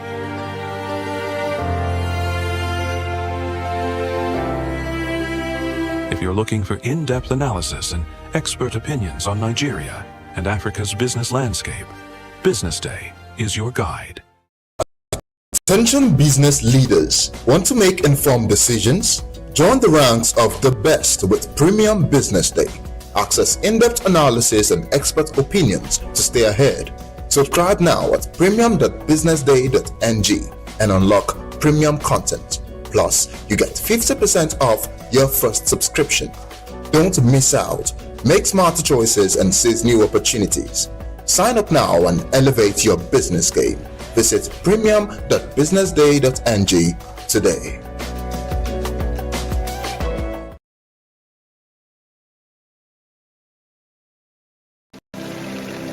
They say money never sleeps. Wake up to clarity, insights, and the stories driving business in Nigeria and beyond. From the heartbeat of small and medium enterprises to the pulse of national economic policy, this is where business meets perspective. With expert guests, real-time analysis, and stories that matter to you. We go beyond headlines to bring you the full picture. Join us every morning as we break down the numbers, decode the policies, and spotlight the people shaping our economy. This is Business Morning. Welcome to the Triumph Against Odd podcast. Most people go through their lives without knowing what their superpower is, right? But if you're lucky enough and determined enough to find your superpower before you get to a certain stage of your life, you will be incredibly successful. Look, the first thing is you just decide not to look at the challenges. Because if you do, it's going to end you. The closest thing I think is that I had a deeply military background, which is a bit of a never say die background. I saw an opportunity in non-interest banking, and I felt that the demand was there. There was pent-up demand for it. People were yearning for it, and I felt that if we did it properly, if we brought in professionalism into it, and if we brought in our experiences, our various experiences from various backgrounds into it, that it could succeed. Very few people do that because very few people explore their superpowers. They just explore bread and butter issues. I need to eat, and Yes, there will be challenges. This is a very difficult business environment. The government keeps working on how to make business easier. The first problem to overcome is really just starting, right? We thought about this idea for over 2 years before we even took the first step. You cannot ignore this country. No, and to be from here, I think is an incredible privilege. Nigeria will be ascendant in my lifetime.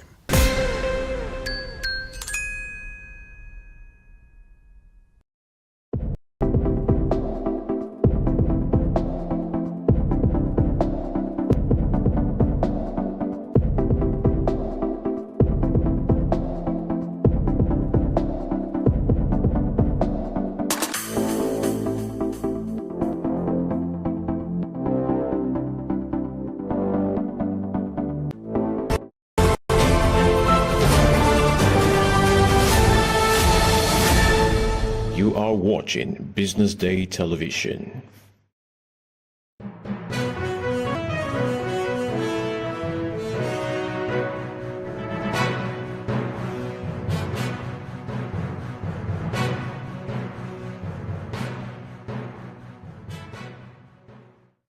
Good afternoon and welcome to the bdtv News at Noon. I am Glory Brown. Thank you for joining us this afternoon. Now, the headlines. Naira flat as weekly FS inflows declined by 15.7%. Lagos sues National Assembly to Supreme Court over alleged breach of lottery ruling. Union Bank wins 20.7 billion naira debt case against oil marketers. U.S. Senate passes funding bill as historic shutdown nears likely end. North Korean wins fourth Under-17 World Cup title in Rabat. Let's begin the news in Nigeria, where the Naira on Monday closed flat across the foreign exchange market as weekly inflows declined by 15.7%, reflecting weaker foreign exchange supplies conditions and mild pressures on the local currency.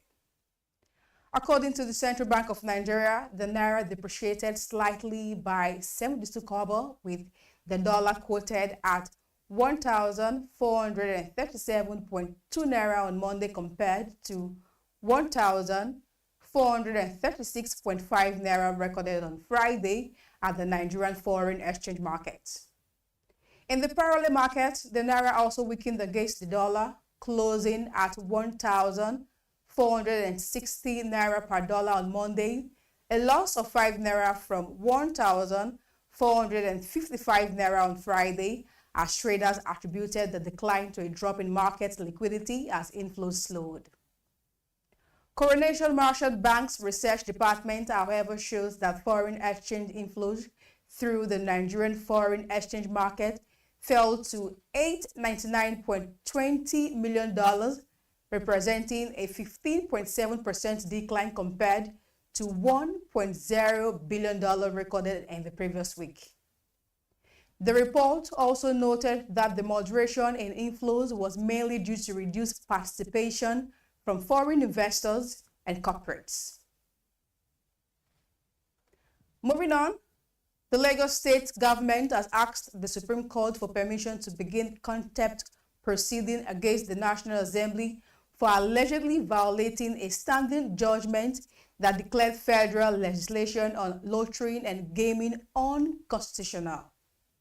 In the motion filed by the State Attorney General and Commissioner for Justice, Lagos is seeking leave to initiate judgment enforcement proceedings through the issuance of Form 48, a legal notice that precedes contempt of committal actions. Under Nigerian law, Form 48 serves as an official warning to a person or institutions acting in defiance of a court orders, as failure to comply after service may result in committal to prison. Lagos Council Bode Olanipekun revealed that the National Assembly's ongoing consideration of the proposed Central Gaming Bill directly breaches the Supreme Court's judgment. In a supporting affidavit, the state argued that several provisions of the new bill, particularly clauses 7 and 21 to 64, addresses lottery and gaming matters, even as the Apex Court has ruled such issues falls outside the National Assembly's legislative power. Lagos also cited Clause 62 of the proposed law, which seeks to preserve previous actions taken under the nullified legislations, calling it a deliberate attempt to undermine the Supreme Court's authority. Still on, a federal high court sitting in Lagos has ordered a petroleum marketer, Kainde Ogbo, and his company, Danium Energy Services Limited, to pay Union Bank PLC the sum of 20.7 billion naira following their failure to repay loans obtained under a settlement agreement. In the judgment delivered by Justice Deinde Dikbeolu, the court also granted Union Bank exclusive possession of several high-value properties belonging to Ogbo and his company. The court ordered follow Union Bank's suit filed through its counsel Adetunji Adeniyi Adedoyin, seeking to reinforce a memorandum of settlement executed between the bank and the defendant on the 6th March 2018. Union Bank has asked the court to interpret the term of the agreement, compelling the defendants to pay their outstanding indebtedness of 20.7 billion naira, being the balance owed as of 24th July 2023. The bank also sought permission to take possession of the mortgage properties and exercise its statutory powers of sale. Justice Dikbeolu, after reviewing the submissions of both parties, ruled in favor of Union Bank, holding that the memorandum of settlement and consent judgment entered in 2018 were binding and enforceable. Also, the Nigerian military has intensified land and air operations in parts of the north following a threat by United States President Donald Trump to consider deploying American forces to Nigerians over alleged killings of Christians. Trump had earlier directed the U.S. Department of War to prepare for possible actions if the alleged persecutions continued, warning that the U.S. could suspend all aid to Nigeria if the Tinubu administration failed to act. Meanwhile, rival terrorist factions have engaged in violent clashes in the northern region, as more than 50 fighters were reportedly killed in a confrontation between Boko Haram and the Islamic State of West African Province over territorial control in Abadam local government area of Borno State. According to reports, the clash occurred on Sunday evening in Tumbungini, an island community, after ISWAP launched an offensive to reclaim the area recently seized by Boko Haram. Local sources say ISWAP deployed about 10 high-powered watercrafts to launch the attack, which were ambushed by Boko Haram operatives who had prior intelligence over the operation. To end the local news, the Financial Reporting Council of Nigeria has announced plans to formally integrate Islamic finance services into the country's financial reporting framework. According to reports, this move will mean the adoption of standards issued by the accounting and auditing organizations for Islamic financial institutions. The Executive Secretary and Chief Executive Officer of FRC, Rabiu Olowo, revealed this in Lagos during his address at the 17th Africa Islamic Finance Conference, noting that the initiative aligns with the FRC's statutory responsibility to set, monitor, and enforce financial reporting standards in Nigeria. Olowo highlighted that the rapid expansion of Islamic finance services in Nigeria, including growth in Islamic banking, Sukuk insurance, Takafu insurance, and non-interest capital market products, necessitates consistent and globally comparable financial reporting. Let's go to a quick break now. When we return, we'll bring you the foreign news in details. Stay with us.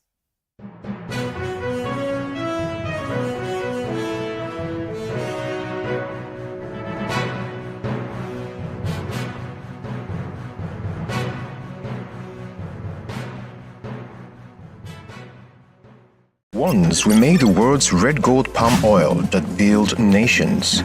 We wove ashoke that told our stories. We crafted leather that walked across continents. Today, we are doing it again.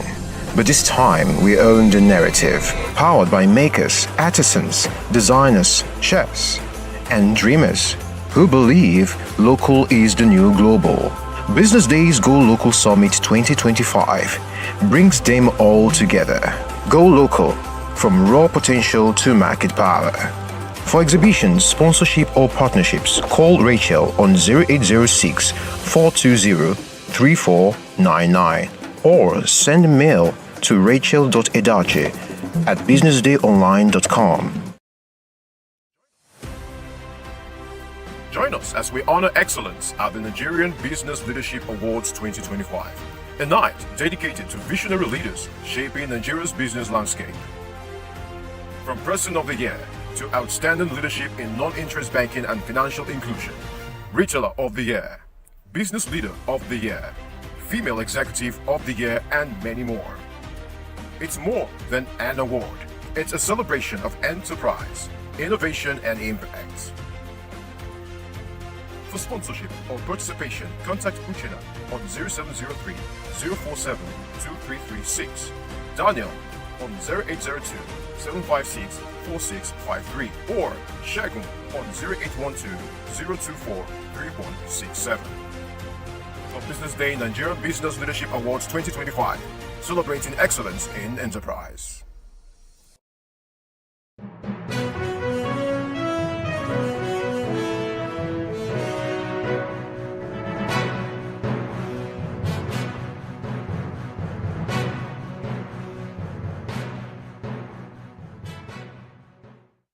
Welcome back. If you're just joining us, it's still the news at noon right here on the Business Day television. Now, on the foreign scene, the U.S. Senate has passed a crucial funding bill that could bring the longest government shutdown in history to an end within days. The bill was reportedly passed in a 60-40 vote late on Monday, with nearly all Republicans joining 8 Democrats who splintered from the party to approve it.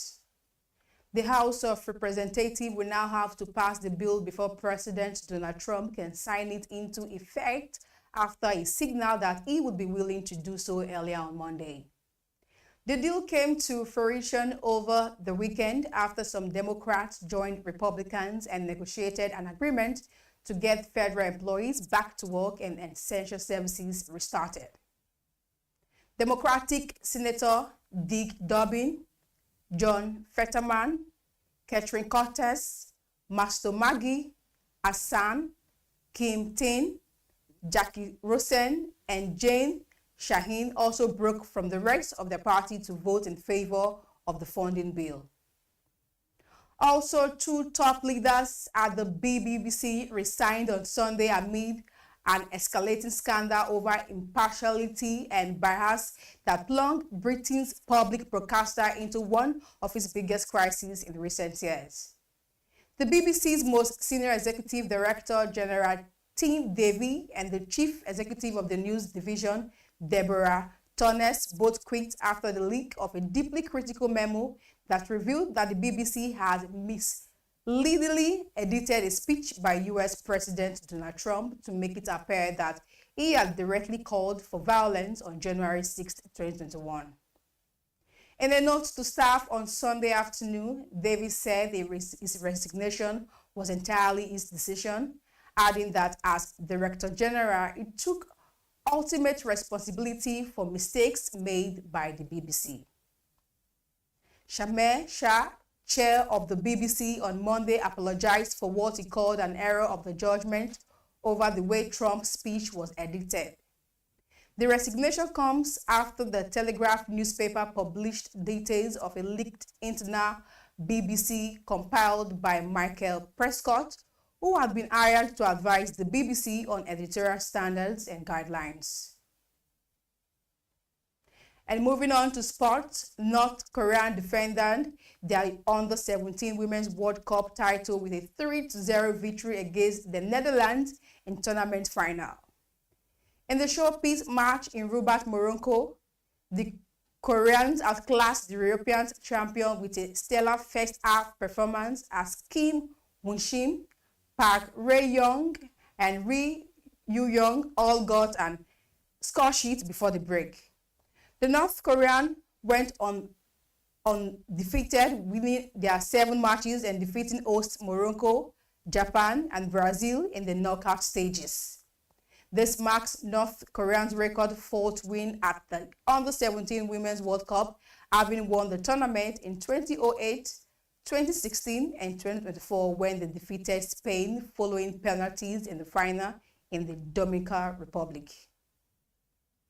To end the news, Ivan Juric has been sacked as Atalanta's head coach after an underwhelming start to the Serie A season. Juric, who replaced Gianpiero Gasparani in June, oversaw just 15 matches in all competitions, winning just 4 of those games while drawing a staggering 8 times. The 5 of those stalemates came in succession in the Italian top flight, drawing many games from the first time since 2011, under Stefano Colantuono. Juric's final game in charge came in a 3-0 defeat to Sassuolo on Sunday, the first time they left and lost a Serie A host match by at least 3 goals since December 2021. That run was, however, followed up by back-to-back defeats, meaning Atalanta went 7 matches without a league win for the first time since between August and October 2018. And that's all we have for you this afternoon on the Business Day TV News at noon. My name is Glory Brown. Thank you, and keep watching the Business Day television.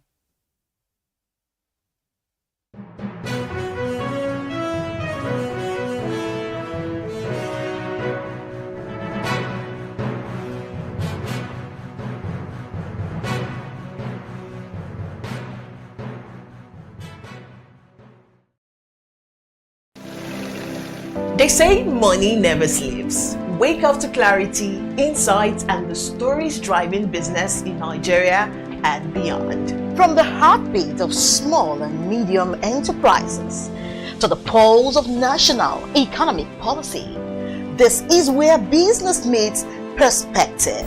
With expert guests, real-time analysis, and stories that matter to you. We go beyond headlines to bring you the full picture. Join us every morning as we break down the numbers, decode the policies, and spotlight the people shaping our economy. This is Business Money. Welcome to the Triumph Against Odd podcast.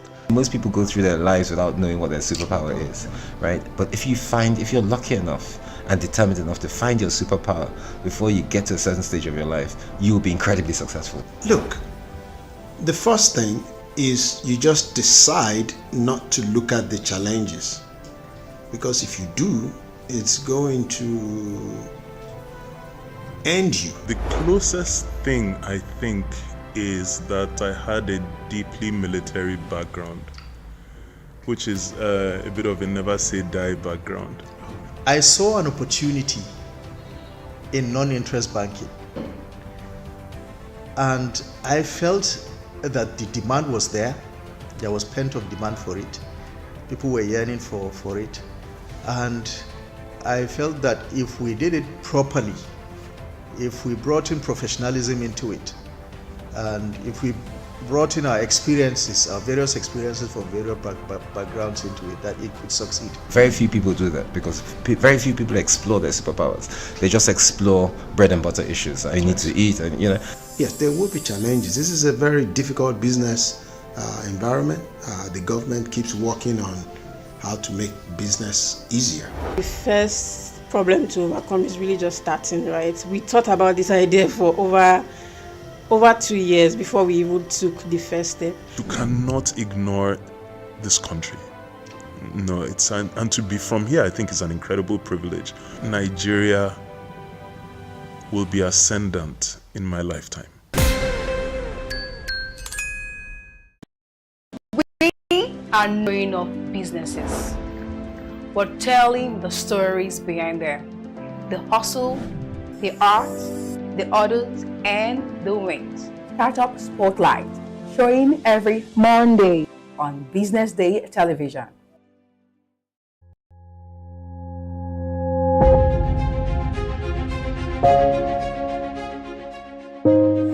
Good morning and welcome to the BDTV Breakfast Show. I am Bethel Olajabi. My name is Elizabeth Musa. And this is the social listening segment on the BDTV Breakfast Show. We're talking about the Fly Nigeria Act. Can you give us a background into what this is about?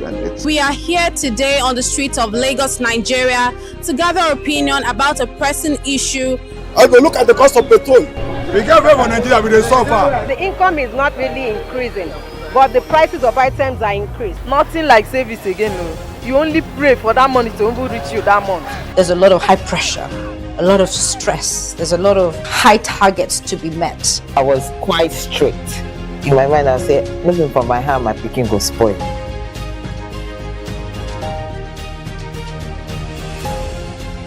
To allow all banks and all the players in the space. 15% inflation target achievable in 2025.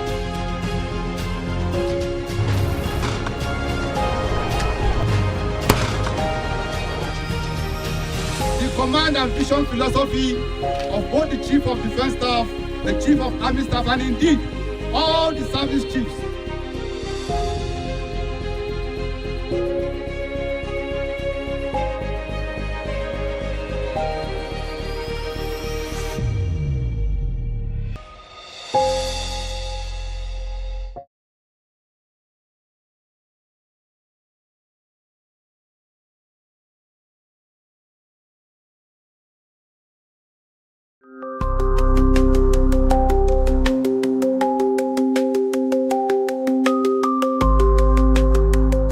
To Today in History, right here on Business Day television, where we look back at some of the events that have shaped economies and forged the business world. I am Norma Obona, and today I'll be taking you down memory lane to some of the events that occurred on this day, November 11th. At 5 a.m. on this day in 1918, the Allied powers and Germany signed an armistice document in the railway carriage of Ferdinand Foch, the commander of the Allied armies.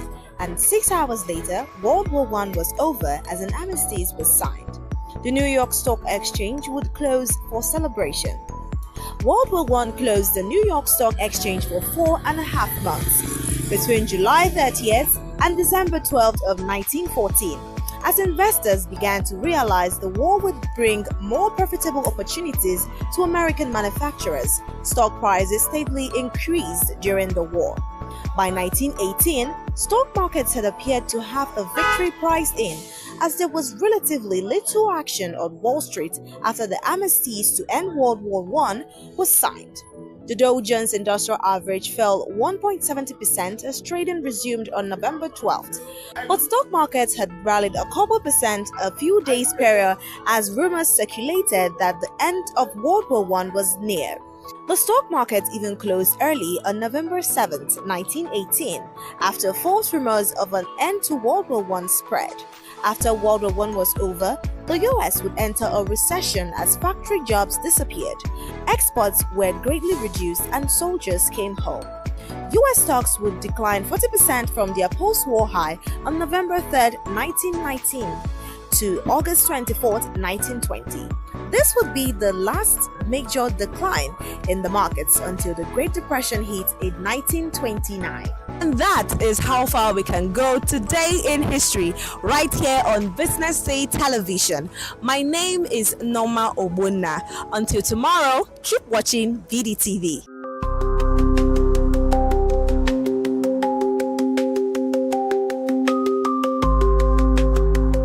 Once we made the world's red gold palm oil that built nations.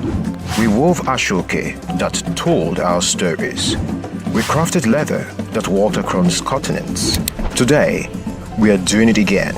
But this time, we own the narrative, powered by makers, artisans, designers, chefs, and dreamers who believe local is the new global. Business Day's Go Local Summit 2025 brings them all together. Go local, from raw potential to market power. For exhibitions, sponsorship or partnerships, call Rachel on 0806 420 3499 or send a mail to rachel.edache@businessdayonline.com. Join us as we honor excellence at the Nigerian Business Leadership Awards 2025, a night dedicated to visionary leaders shaping Nigeria's business landscape. From Person of the Year to Outstanding Leadership in Non-Interest Banking and Financial Inclusion, Retailer of the Year, Business Leader of the Year, Female Executive of the Year, and many more. It's more than an award. It's a celebration of enterprise, innovation, and impact. For sponsorship or participation, contact Uchena on 0703 047 2336, Daniel on 0802 756 4653, or Shagun on 0812 024 3167. For Business Day Nigerian Business Leadership Awards 2025, celebrating excellence in enterprise.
To Today in History, right here on Business Day Television, where we look back at some of the events that have shaped economies and forged the business world. I am Norma Obunna, and today I'll be taking you down memory lane to some of the events that occurred on this day, November 11th. At 5 a.m. on this day in 1918, the Allied powers and Germany signed an armistice document in the railway carriage of Ferdinand Foch, the commander of the Allied armies.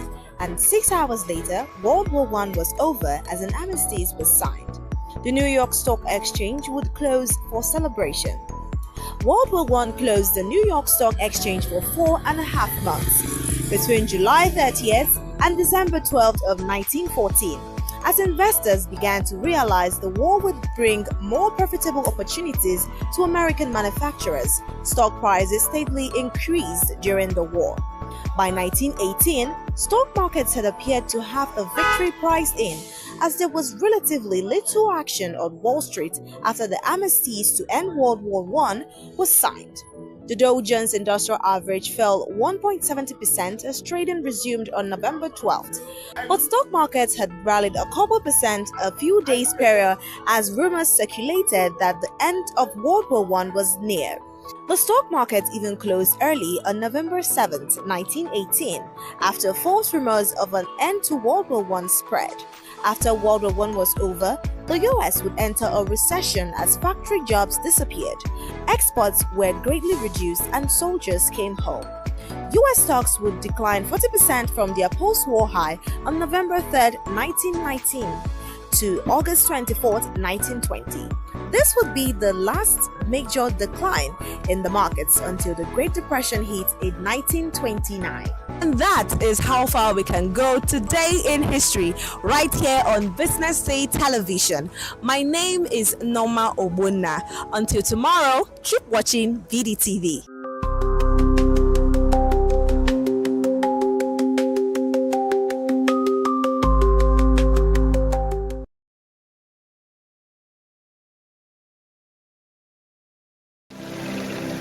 They say money never sleeps. Wake up to clarity, insights, and the stories driving business in Nigeria and beyond. From the heartbeat of small and medium enterprises to the pulse of national economic policy, this is where business meets perspective.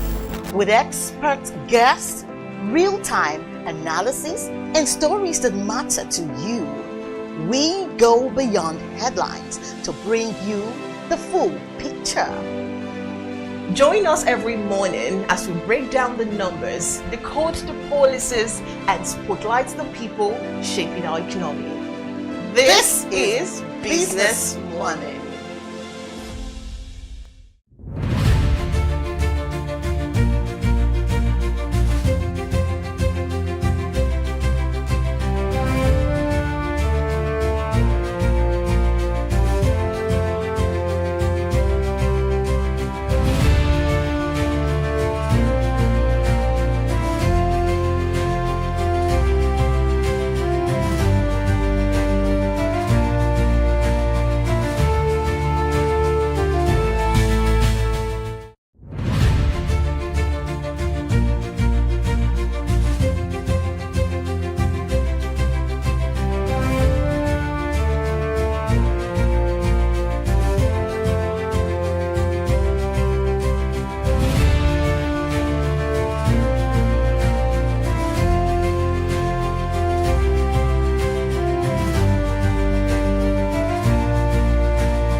Welcome to BDTV, yes, right here. And we will be diving straight up to that which is more important, which is finding out what our industries are like today. Wonderful day, 16th of September, right here on BDTV. And of course, like usual, we dive straight up into the things that will give you more joy if you're the kind of person who has critical eye on industries. Updates on industries, both home and abroad, be it local or global.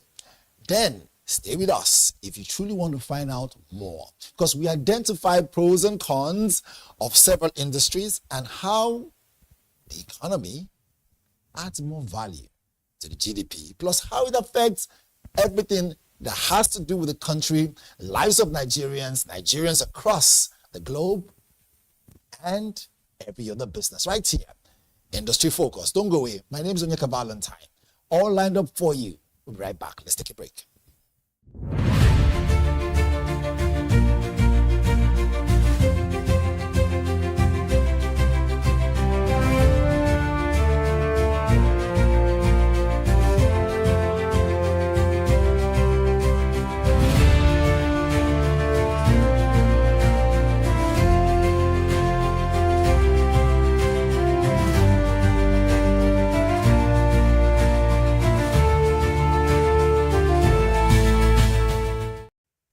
Welcome back. It is still BDTV right here, giving you that which you need on industry focus.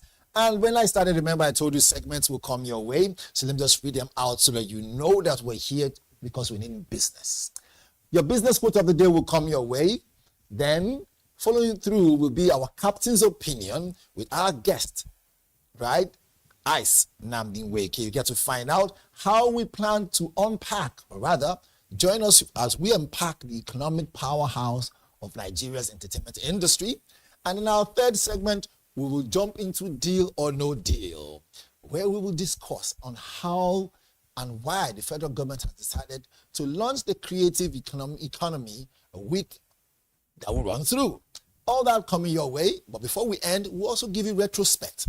There, we'll look at Nigerian entertainment industry as a major contributor to the national GDP so far. All this will run through. So let's jump straight into it and give you our quote of the day. All right? So you don't miss anything. It goes this way. It says, in Nigeria, financial services, telecoms, and entertainment have driven growth more than oil. I take it again. It says, in Nigeria, financial services, telecoms, and entertainment has driven growth more than oil. Not my words, but words of Mr. Oscar Onyema, the former chairman of the Nigerian Stock Exchange. Now you know that entertainment can add a lot of value, and given the chance, it can bail out the country where oil might fail. But we pray it never fails. All right, so let's jump into it. We have our guest in the building. Now you have your quote. You've written that one down. Let us jump into the reason why we believe that entertainment industry is key and it's important. And I have the right man in the building to make that happen. So join me as I give you my guest in total. Mr. Ice Nweke is a multifaceted creative director, a visual artist with more than over 15 years experience leading across platform storytelling across theater, television, and live events. His work integrates illustration, animation, audio UX design, and video into immense production that redefines African performance and art. There is more. An award-winning director, dancer, and visual artist, Ice has pioneered innovative productions such as The Jewel and a whole lot of more. A lot of productions under his belt. I'll read it as we follow through, but help me join me as I welcome my guest, in many ways, a prolific entertainer in different aspects. Mr. Ice, you're welcome. Thank you. I hope I was able to give you a robust information about you. I was shocked. You're welcome to the show. Who's that guy? The one who's that guy, right? It can't be me. But the truth of the matter, it is you. You know, I know when you've done so much in your career, people don't really understand to know that this person has done much. So it falls on us to explain to them that this is what you've done in this industry. Ice, you're welcome to our studio. Thank you. I'm glad to be here. Right. You're all fired up this morning? Yes. Or this afternoon? Yes. Okay. Okay. So 15 years plus in this career of entertainment business and, chasing the industry, making sure something comes out of it, to power up the economy in your own way. How has the journey been? Let's start with that. It's been tough. Okay. It's not easy. Okay. I think probably the more reason why it's not easy is because our amazing, beautiful, wonderful, powerful country seems to not have structures to hold things in place that can make things thrive easily like other countries, mostly in the Western world. So it's hard.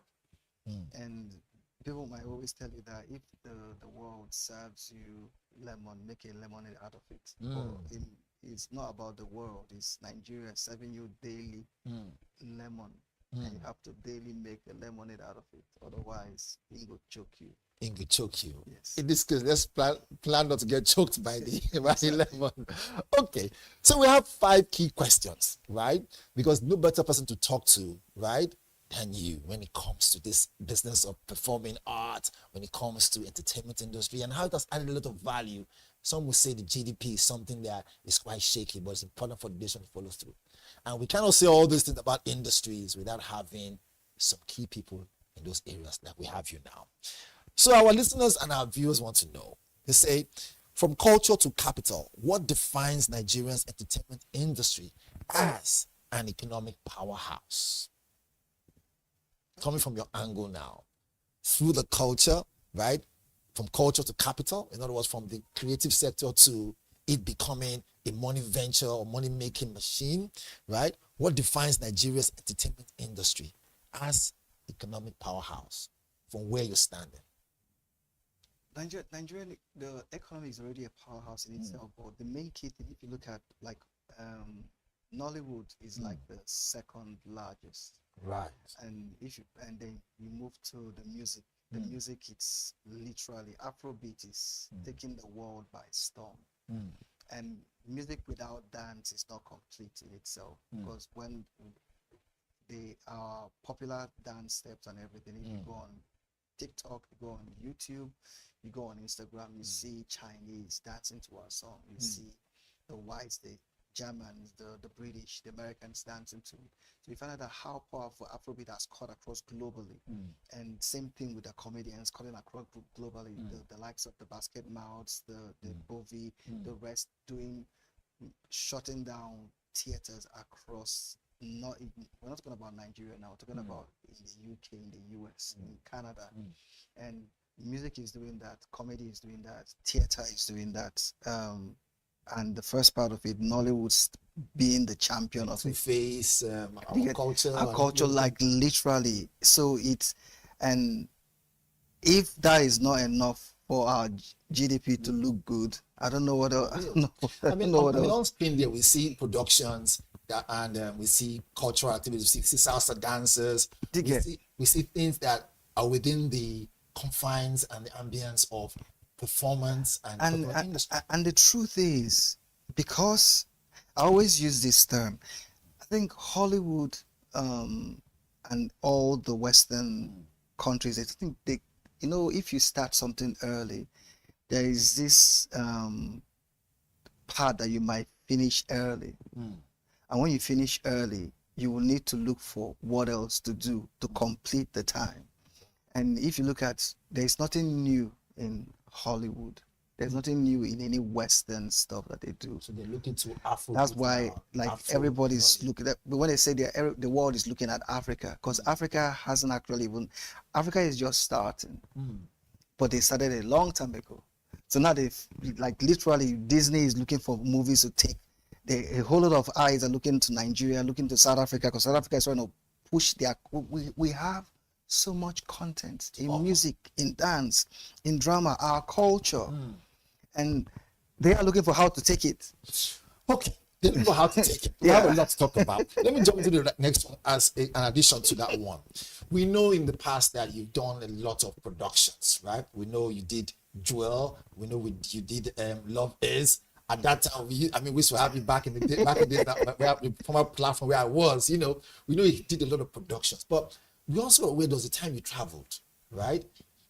How did that add value? Because you were a creative dancer also. How did that add value to you? And how did it take you, how come they said it was you that they needed to travel abroad at the time to go perform salsa, right? I mean, we have that video and other pictures, but to you, how did it add value to you economically?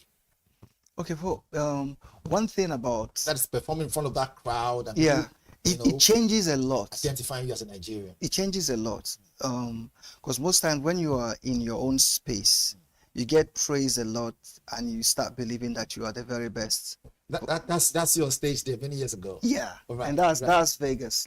Okay. So and the funny part, when we got there, it's a funny story. We got there, I think I was around 11 a.m. We checked into our hotel room. The event was meant to start, by my calculation, 6 p.m. So it's okay, we have ample time to sleep. So I went to sleep in the room. I was sleeping, and I kept waking up, and I just kept. So when I look outside, the sun is still out, and I just kept sleeping because it is Nigeria. I just kept sleeping. I just kept sleeping, and I just heard a voice in my head. Say, do you think that you're still in Nigeria? Can you stop looking at your clock and look at the clock in the hotel room. When I look at the clock and I said, oh my God, by the time we rushed down, see, that was the first time ever that they knew that our probably the timeline is going to mess our stuff up. But that was the first time Nigerians are coming to that. It was a congress, dance congress. The first time Nigerians are coming there for that far, so they were impressed, and we got certified. That was the same period I got my master's in Latin and ballroom dance. But the main thing, seeing the coaches in real time, not watching a video, getting to dance with other dancers in real time, not watching a video or assuming, or getting to perform before a large crowd, changes your perspective. It breaks a barrier that you no longer, you've gone beyond performing in front of your fellow skin color.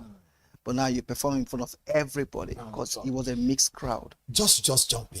I mean, there was no how money didn't change hands and some Nigerians were not empowered. We need to say that it added something economically. Yes. That's overhead. So coming back, so now the plan is, when we got back, we started training more people, because in that training, it gave room for us to have more instructors. Right. And those instructors moved into having their own dance studios. Their own dance studios, having teachers that learn under them. They have their admin set up. So they have a complete structure in running an organization, because most times dancers only think about them. But we moved to replace a part of not saying stop thinking as a dancer, start thinking as a leader. So you have an idea, you are built, you train others to work on the. So these are dancers. Now these are your admin people. These are the workers that handle your content, your designs, your portfolio. These are the people that handle the website. So it cuts across how a business should run. So now we pull in different people into those different spaces to make sure that it's running. So even as the teacher is teaching, there are students that are coming in based on the fact as a business manager, making sure that people know about what the studio is all about, making sure that the content and the image of that company goes out through their marketing people and their marketing team and their set and their design team. So the vision of that, each person is consistent. So it gave room for us to understand that it's not just about dance. You need to, for you to make the dance work. As an industry. Yes, as an industry. It needs to have a system that goes in a circle constantly and is running by itself. Because if you keep running it by yourself, you burn out. If you keep running by yourself, you burn out. Yeah. One is not an island. It's not to an make island. it happen. Yeah. Ladies and gentlemen, we're still in the studio. I still got my wonderful, our wonderful guest, Mr. Ice Nnamdi, who understands what the idea of performing art and the industry, how it can pay back and bring finance to the GDP and grow Nigeria. You see, wherever you do, where you do it, whatever you do, where you do it, someone is watching, and you never know who would get your services internationally, and you come back and teach others in the country. Let's do a quick break. When we come back, we still have 2 more questions, and we have deal or no deal and retrospect. In the building, I'm not alone. I've got Ice Weke talking about performance industry and the entertainment industry as a whole. We'll be right back. This is Industry Focus.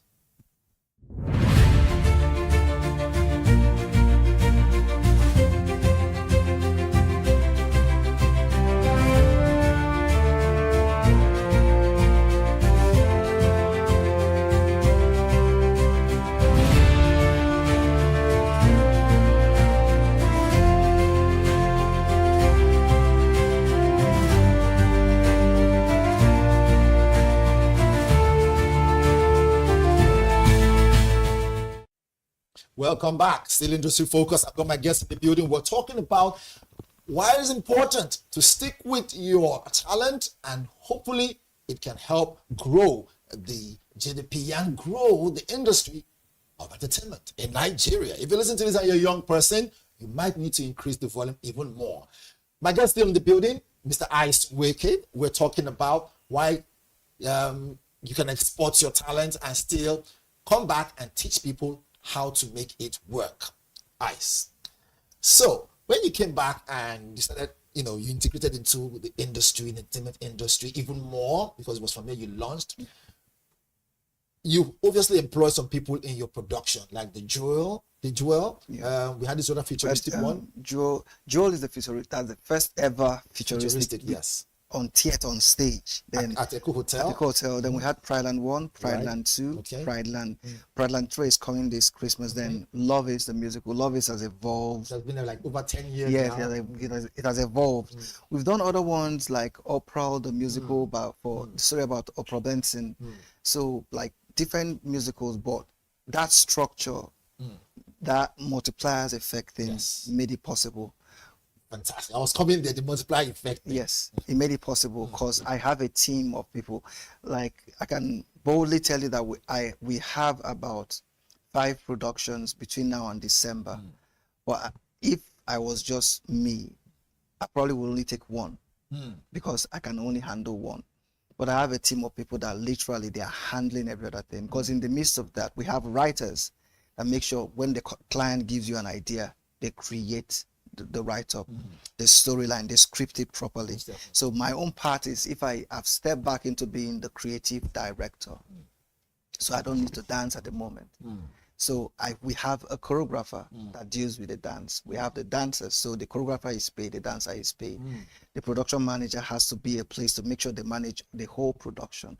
We have now stage managers. We have props person that builds the props. Evolved to a better and more bigger business, sustainable business. So literally, if you read over it, you will see where everybody plugs into. We have a music director that writes all the music. The music director has a band team made up of hornsmen, backup singers, guitarists, music producers. So like a list of about 15 people just under his own part.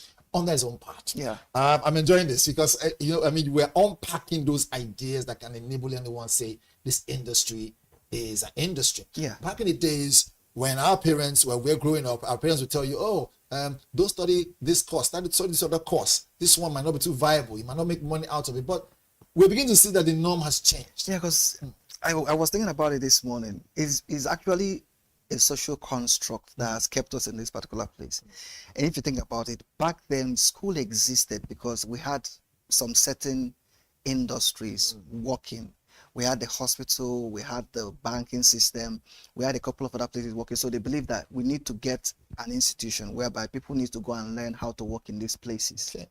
So that's how the schooling system started back then. So you come out to be a doctor, you come out to be an architect, come out to be a lawyer, because all those places were existing. Those are the things that were like governing humans' existence then. But that was why they had a problem when entrepreneurs started coming up, because there was no school for them. So literally, they have to now find out how to get things done. But in that same system and in that same structure, if you put it in place, you find out when you have an idea to do something, it evolves a village. A village. Yeah. If I leave you, we'll talk a lot today because we need to unpack this more. But it's something the federal government is doing on the line of entertainment and, in the same space of, the industry to grow it. Tell me if this is a no deal for you or is a good deal. So it goes this way.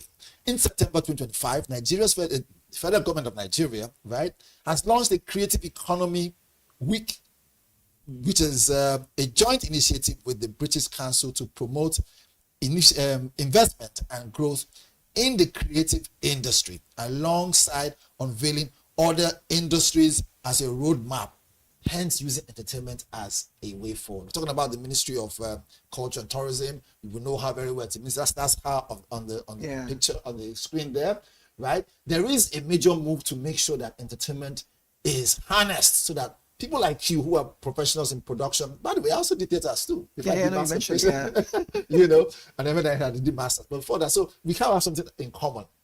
But do you agree with what they are working on towards our 65th anniversary as Independence Day? With that thing they're working on, do you think it's going to be a good deal moving forward or not? What do you think about it? First of all, is an initiative that is brilliant. Okay.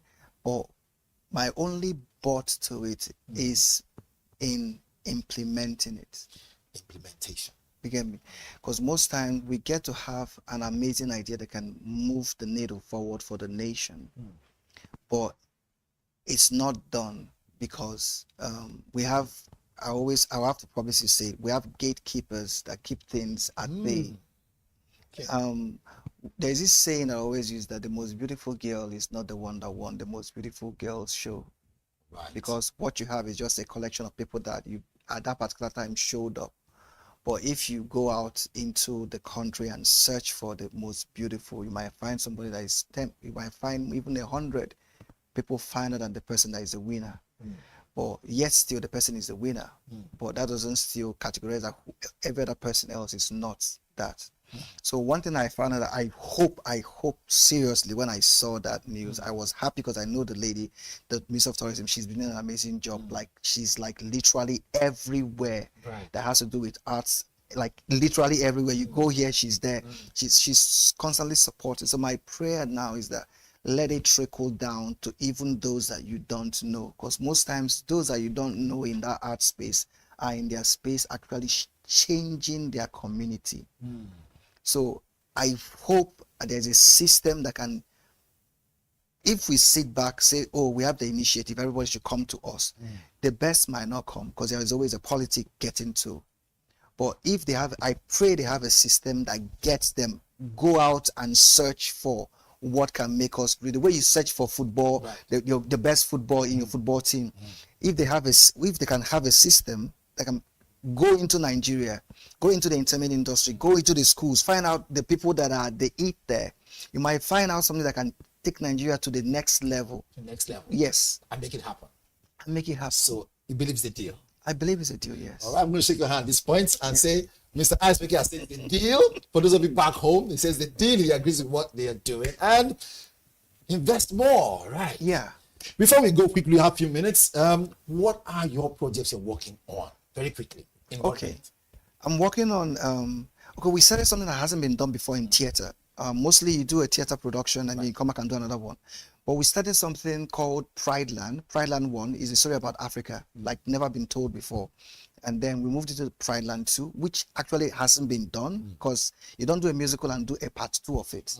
So we did a continuation of it. It's almost like the way if you've watched Aladdin and the 40 Tips, there's always different series in it. So we made a musical into a series. So the second series was done last year. The finale of Pride Land is happening this Christmas at the Hotel. And then we're adding the story of Mary, like never been told before.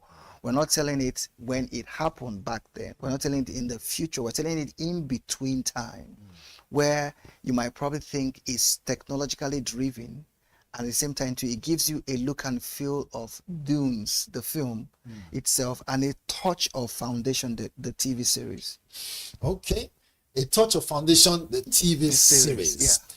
We have to do the studio right now. Hopefully we'll do a part 2 of this. You guys had a lot they had to say. See it as just something of a preamble, and there's more to come. Mr. Ice, thank you so much for joining us. Thank you. Hopefully now it's a deal. People should follow through, and then one of the productions that should be part of it too. I mean, I have a theater background too. I should come. I want to see your word. Yes, definitely. Definitely. Yes. All right, let's leave the studio right now. Before we go, let's give you retrospect very quickly. It says here, at some point, with the GDP of Nigeria, entertainment industry as a major contributor to the national GDP, with Nollywood and music industry alone contributing to approximately 1.79 trillion. In 2023, one can confidently say that significant increase over 3 years is a great boom. This is my take. So, if this is the case, Nigerian entertainment industry is becoming matured enough and could build Nigeria in the future. You've heard that one right here on Industry Focus. Write it down. I didn't do it alone. Also want to thank my guest also one more time again, Mr. Ice. Thank you for joining us. Thank you, sir. Hopefully we'll have a part 2 of this. Yes. Let's leave the studio. You could always follow us on social media. We're right there on BDTV, on Instagram, all social media platforms. You can find us. I'm also on social media too at Wilman Valentine. This has been wonderful. Until next week Tuesday, this is still BDTV. Don't go away.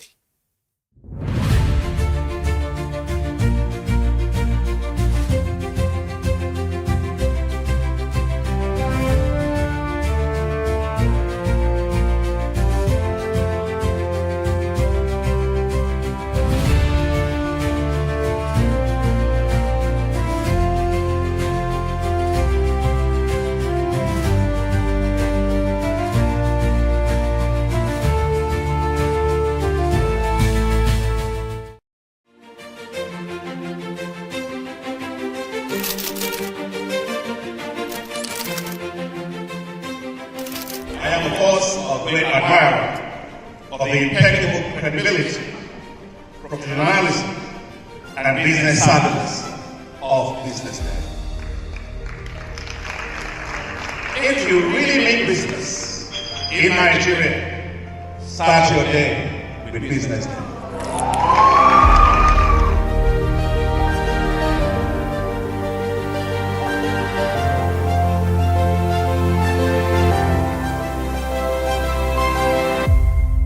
BusinessDay is West Africa's leading provider of business intelligence and information, delivering premium content across diversified media platforms, including online, mobile, and print. Since its inception in 2001 with a weekly newspaper production, BusinessDay has expanded its reach to provide exclusive content accessible through print, mobile, and online channels. Our premium offerings are further enriched with syndicated content from esteemed sources like the Financial Times, The Economist, and the Harvard Business Review. At BusinessDay, our mission is clear: to be the foremost provider of business and financial content, empowering readers to make informed decisions in Nigeria and Africa.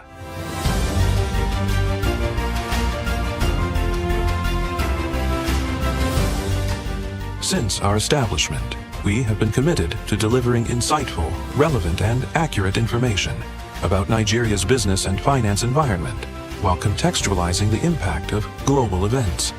We monitor the stock market, analyze the companies driving it, and report on government policies and their economic implications.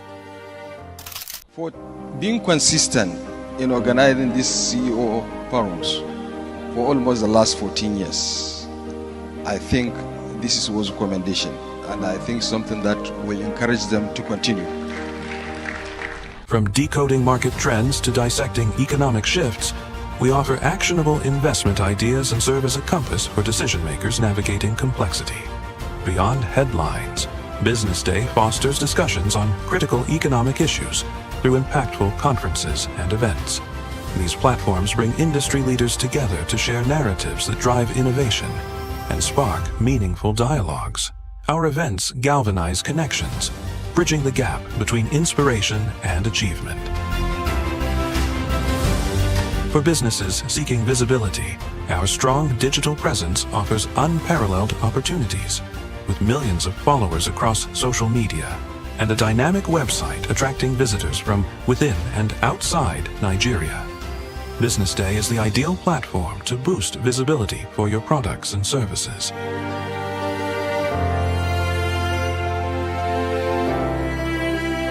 If you're looking for in-depth analysis and expert opinions on Nigeria and Africa's business landscape, BusinessDay is your guide. Attention business leaders. Want to make informed decisions? Join the ranks of the best with Premium BusinessDay. Access in-depth analysis and expert opinions to stay ahead. Subscribe now at premium.businessday.ng and unlock premium content. Plus, you get 50% off your first subscription. Don't miss out. Make smarter choices and seize new opportunities. Sign up now and elevate your business game. Visit premium.businessday.ng today.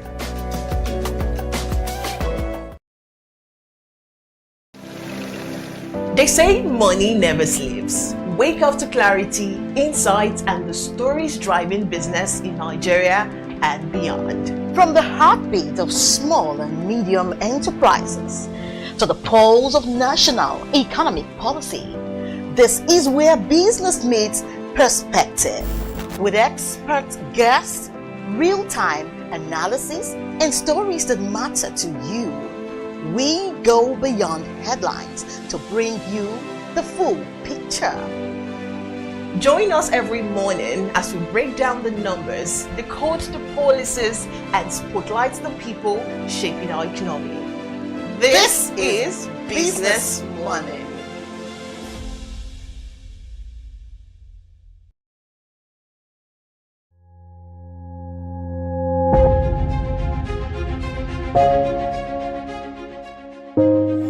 Good morning and welcome to the BDTV Breakfast Show. I am Bethel Ogunjobi. My name is Elizabeth Musa. And this is the social listening segment on the BDTV Breakfast Show. We're talking about the Fly Nigeria Act. Can you give us a background into what this is about? We are here today on the streets of Lagos, Nigeria, to gather opinion about a pressing issue. I go look at the cost of petrol. We get very for Nigeria with the suffer. The income is not really increasing, but the prices of items are increased. Nothing like service again, no. You only pray for that money to reach you that month. There's a lot of high pressure, a lot of stress. There's a lot of high targets to be met. I was quite strict. In my mind, I said, looking for my hand, my picking go spoil.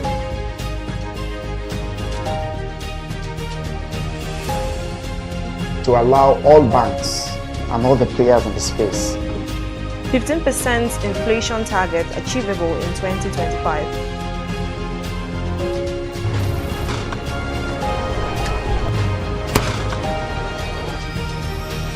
The command and vision philosophy of both the Chief of Defense Staff, the Chief of Army Staff, and indeed all the service chiefs.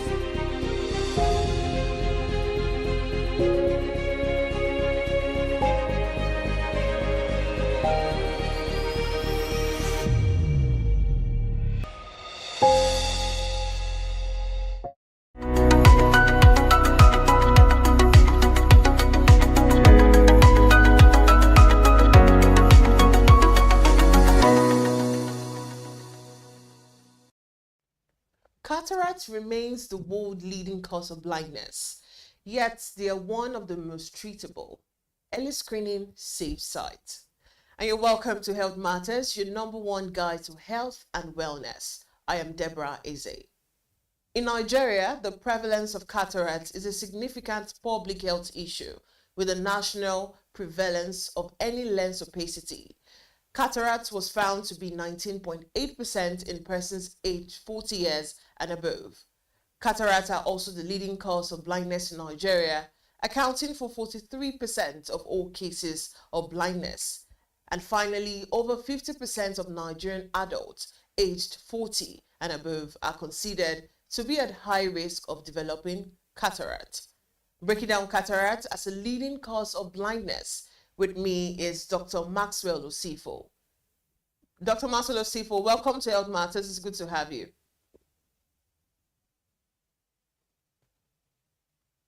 Dr. Maxwell, do we have you? Thank you very much. Good afternoon, Victoria. It's nice to be here.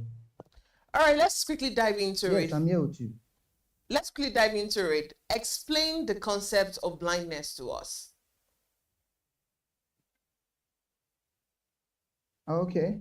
So, when we talk about blindness, can you hear me? Of course. Perfect. Okay. So when we talk about blindness, yes. So blindness is a condition where, a person has significant loss of vision that cannot be corrected by standard lenses, drugs, contact lenses, or even medical treatments. Okay. And now it can even range from partial loss of vision to total lack of perception of light, which is the end stage when you shine a light on somebody's eyes and the person cannot even tell that you are shining a light. So that's like the end stage of blindness. So when we talk about blindness, this probably just means the person having the inability to perceive light. Does it then become or develop into cataract?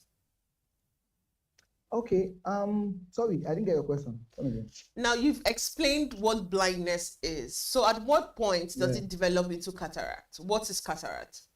Okay, so cataract is simply the clouding of lens. Now the lens, we can imagine the eyes lens like a camera, like a clear camera, okay? So when there is clouding, like clouds, like I'm talking about like this cloud, when there's clouding on the eyes, and the eyes become blurry, this tells us that, okay, this person has started expressing cataract, you understand? So cataract is simply the clouding of the eye's natural lens, which lies behind the iris and the pupil. So this clouding prevents light from passing clearly to the retina, causing blurred vision, glare, and sometimes a gradual loss of vision.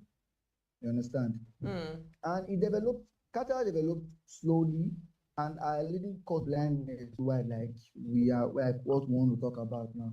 So it develops slowly, gradually. Cataract does not just come and just start showing its symptoms. Yeah.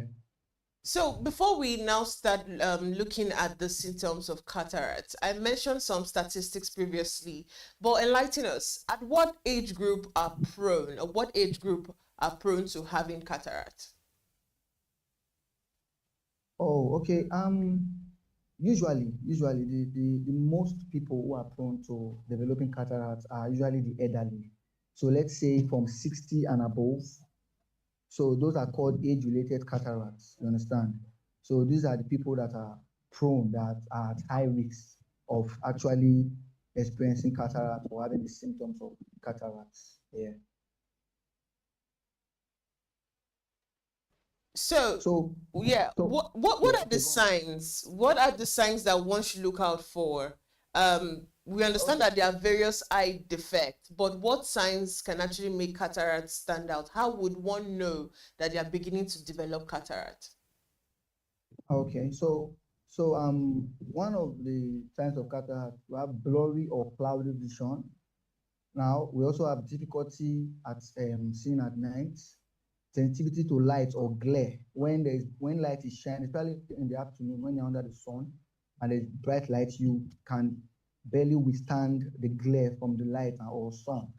And then you start seeing halos around lights, halos, and then frequent changes in eyeglasses prescription. Now, another way is that because even in the clinic, we see cases when the patient comes, and even from the chief complaint, you ask them what brought you to the clinic today, and you hear them saying, when I'm walking, when I'm seeing, it's looking as if I can see dew or cloud. So we just ask them, okay, it's like cloud. They said yes, exactly. So it just gives you that cloudy vision, or like there's dew in your field of view, just like a foggy lens. When a lens is foggy, so that is simply how a person who has cataract, that's how they show they are experiencing the symptoms. Yeah. All right.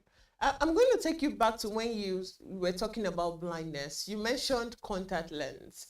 So were you trying to say that contact lens can actually lead to blindness, or that's one of the causes, or the excessive use of it? No, what I said about contact lenses was that I said blindness is a state, like when a person cannot perceive, like when the eyes cannot be corrected either by lenses, contact lens. Contact lens is also can also correct refractions. Like somebody who has blurry vision can be corrected with contact lenses. So when you have, when somebody is blind, like when is that bad, zero perception of light, there's nothing glasses or contact lenses can do about it. Contact lenses, it is when, well, we're not talking about contact lenses right now, but if you poorly use your contact lenses or poor management of contact lenses, yes, this can actually cause some other issues in the eyes, which can actually make the person lose their vision.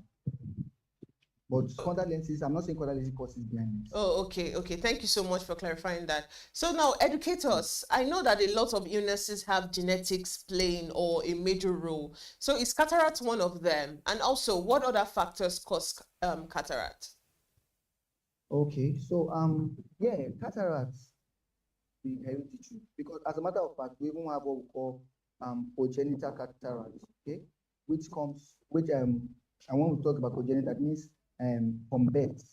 Yeah, so a child can be born and the child even has cataracts, which are a result of infection, maybe from the mom. You understand? So that's it. But other factors that causes cataracts now, aside from age-related, eye injuries like trauma. So maybe a person has an accident today. Maybe the person has an accident and there was an eye involvement, maybe the head or the side where the left or the right eye is just maybe hit something, or even a fist fight. Somebody can blow your eyes, and though you might, like we said, cataract develops slowly, so the cataract might not just come immediately, but few years later you start seeing this blurry vision. We've seen cases of some patients, they come in and they start complaining, especially young persons. Okay, now this is when it's not age related now. So young persons, they come to the clinic and they'll be like, doctor, I'm experiencing blurry vision. I don't know, it's really not supposed to be like this. And we ask further questions, and we ask, has anything hit this your eye? Have you experienced any trauma? And they'll be like, okay, yes, doctor, it happened like 2 years ago or 4 years ago. We even see cases of some wives who maybe when they're having issues with their husband, they be beat. So they just come and be like, my husband hit me. So those are another factor. Eye injuries, trauma can actually cause cataract. And then long-term use of some medications like steroids. Do you understand? So steroids can actually induce cataract when you start using drugs without the proper prescription from a doctor, without the proper guideline from a doctor, and you just start using steroidal drugs. This can actually induce cataract. And then smoking and excessive alcohol consumption. This can actually cause cataract. Smoking and excessive alcohol consumption. So these are like the main factors that induces cataract. Yeah. All right, let's now talk about the effects that cataract can have on daily lives. You mentioned vision loss. So what other effects can it have, in one's daily life? Okay, yeah. So aside from vision loss, somebody who obviously cannot see well, does not have the complete vision to actually see well or walk by themselves, because cataract can be that bad, and when it's matured, like the person needs to be literally carried around and just, you understand, and move about. So it can cause loss of independence in daily activities. Like you have to depend on people to carry out different activities. Now, social isolation or depression. You are okay. Everybody, maybe nobody wants to associate with you because they know that moving with you, this will lead to them having aiding you, starting to aid you, and then helping you. You understand? And sometimes it can be tiring, as the case may be. So that can cause social isolation or depression. So you just want to be alone. You don't want to be a burden to anybody. You understand? And then, when you have cataract, which means you don't have your full vision, it can cause a high risk of you falling and even giving yourself injuries. You understand? So it puts you at that risk of falling. You say you want to walk alone, you definitely not see where you are going to. So you might just start falling and giving yourself injuries. Then difficulties in education and employment too. Obviously, if you have a job, because even as we are talking now, if I have cataract or even you have cataract, I don't think we can effectively carry out this session that we are having now. You understand? So obviously, who has cataract is at a lower risk of being employed, or even education. Obviously, you cannot write, you cannot really see what you are doing. So just causes that. Then the emotional stress on patients and families. We cannot write that out. Even the patient that has cataract, who is feeling like it's a burden to somebody, even his family who are always helping out and always, I know it's family, but then at the point it can get overwhelming. So these are some other effects of blindness. All right, let's talk about the first step people take when they find out that there's a problem with their eyes, which is the screening test. So what test does one take to check for cataract? And also, at what age does one begin to go for this test, or should we rather wait for symptoms? Okay, I would not say you should wait for symptoms. So, first of all, when you come to the clinic for an eye examination, we obviously take your chief complaint, know the reason why you are there, and then we'll do what we call a visual acuity test. So, which measures the clarity of your vision, how well you can see. Okay, so we also do slit lab examinations too, to actually check also maybe the back structures of the eye. So, if you have cataract, some of these tests, there's also what we call fundoscopy, ophthalmoscopy, how to check the back of the eye. So if you have cataract, right? So these are the tests we do, and it further confirms the diagnosis. While you have already given us your complaint that, okay, you are experiencing cloudy vision or blurriness and all of that. So we do all these tests, we do your visual acuity test. So somebody that has cataract, it's difficult. There's what we call the normal vision, which is 6/6. Okay, you might not really understand it, but I'm just giving an example. So somebody that has cataract, it is difficult for the person to be able to see 6/6. You understand? The person cannot have 6/6 vision. So that's for visual acuity. So that's already confirming the diagnosis that, okay, there's obviously a clouding in that person's eyes. You understand? So other tests, slit lamp examination, retina examination, which will check the back of the eyes, tonometry too, because people can have cataract, which in another way may tend to want to induce glaucoma. So we also check for the pressure in the eyes. So that's those are like tests, basic tests we just do. All right. There's one myth, because you're the only one who will let us know if that myth is true. And that myth is, growing up, they'll tell you, for those that actually have like problems with their eyes, or those that don't even have problems with their eyes, there's a myth that when you eat carrots, it would help with the eyes. It makes the eyes healthy. So firstly, how true is this myth? And are there actually food that we should take or actually avoid in trying to prevent cataract? Okay, yeah. Sorry, before you asked a question earlier. I think I didn't. So you also asked about from what age, right? Yes, Should please. people From what start? So, age? yes, yes. So I think from 40 years, the minute you are aged 40, I think you should try. Now, I'm not saying wait to 40 before you start checking your eyes, please. You can start checking your eyes. You can start checking the child's eyes as young as the child. So, but I'm saying that if maybe you've not been doing it as frequent as possible, so you can start checking your eyes at 40 and start going for regular examination. But if you are close to 60, then it should be more often.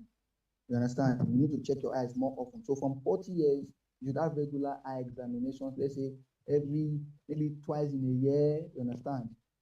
So that's that for the age. So if symptoms can appear earlier, you understand? Symptoms can appear earlier, like I said, in trauma cases and everything. So just make sure to go and see your doctor. It does not have to be to 40. When you start experiencing symptoms, go and see your doctor. So you talked about carrots. Well, carrots contain beta carotene, which is a good overall eye organism for the eye. And so, but carrots do not prevent cataract or prevent blindness or any of those sorts. Whereas a carrot is a healthy fruit, right? Carrot is a healthy fruit, but it's not like if you start eating carrots and the chances of you experiencing cataract or the chances of you experiencing eye problem is very slim. No, carrot does not actually stop blindness or prevent blindness. You understand? But it's good to actually eat carrots for your overall eye health. You understand? You can even eat food also rich in eye antioxidants. You understand? Rich foods rich in vitamin C, vitamin E, fish. You understand? So all these things are just healthy for the eyes. But if they say there's a particular fruit you need to eat so that in case it stops you from having cataract or developing cataract, those, like you said, it's a myth and it's really not a fact. All right, so what food do you think we should avoid in trying to prevent cataract? Are there foods that can make one get cataract? Okay, well, basically, just for general well-being to avoid food that contains excess sugar, especially for those patients who are diabetic. Okay, so avoid foods that have excess sugar. Just make sure because at the end of the day, there's really no food that you put out there and you say this food causes harm to the eyes or you should not eat it. Even there's a myth too about Gary that says when you eat Gary, so those are just myths. But what I can categorically say that can induce cataracts, it's excessive alcohol intake and smoking. All right. Understand? Excessive alcohol intake and smoking, so we should avoid that. So we know that the treatment options that exist, which are glasses, drugs, and surgery. Now let's talk about how available these treatment procedures, including equipment in Nigeria, how available are they for the average Nigerians? Okay, well, the treatment, like I said, glasses can actually work for cataract if it's maybe if it's at its early stage. Okay, because we have patients who come to the clinic most times and they be like, doctor, I want glasses. I will tell them, we do not just want you to do glasses just for these glasses might not actually improve it. Even if it improves it, because I said it's one of the factors where patients always want to change their glasses. So glasses, it's even a temporary solution, right? So the ultimate solution for cataract is surgery, right? Now we're talking about the availability. Well, cataract surgery, I would say it's fairly available, but not so available. Like, I mean, when I mean fairly available is that if you go to any good standard government or private eye clinics or hospitals, you can have access to cataract surgery. Like, you can be able to book an appointment for cataract surgery and all of that. But I think the only issue that is the cost. So cataract surgeries are usually not that cheap. You understand? So except, but there are some cases where you see some NGOs who organizes like free surgery and all of that, which I think it's quite a thing now in the country. You see different organizations, they go to rural areas, organize free cataract surgeries for people there who maybe do not have the access to good healthcare. You understand? So so the availability of cataract, I think it's available in Nigeria. The access, I think it's available based on cost, and the standard of living. A lot of persons might not be able to, benefit from maybe these free cataract surgeries or have access to be able to carry out the cataract operation for themselves, especially due to cost. But it's fairly available in Nigeria. All right, and finally, Dr. Maxwell, before I let you go, just out of curiosity, what color does a blind person see? Oh, well, it depends on the type of blindness, So now, total blindness from birth, you understand? The person may not perceive light or color. Do you understand? If somebody is blind, but then blindness that is acquired later, people may remember colors or perceive lights. You understand? And dark. But basically, I would just try to give. I just try to give like a little. I would just be like, if you close your eyes, and I mean, for somebody maybe we can see obviously, but if you close your eyes and maybe you try to put your hand also in front of your eyes, whatever color it is that you can see, that is basically how it is for a blind person. So there's really I would say in general, blindness does not create a color. It's that darkness or absence of vision. Thank you so much. Thank you so much, Dr. Maxwell. It's really good to have you. Thank you very much. So much has been said, and there is not much left to say. I am certain that you have a general and in-depth knowledge of this eye defect. If you have a pressing question and require answers, then send an email to healthmattersbdtv.ng@gmail.com. I'm Deborah Eze. Staying safe, get your eyes screened, stay healthy, and keep watching BDTV.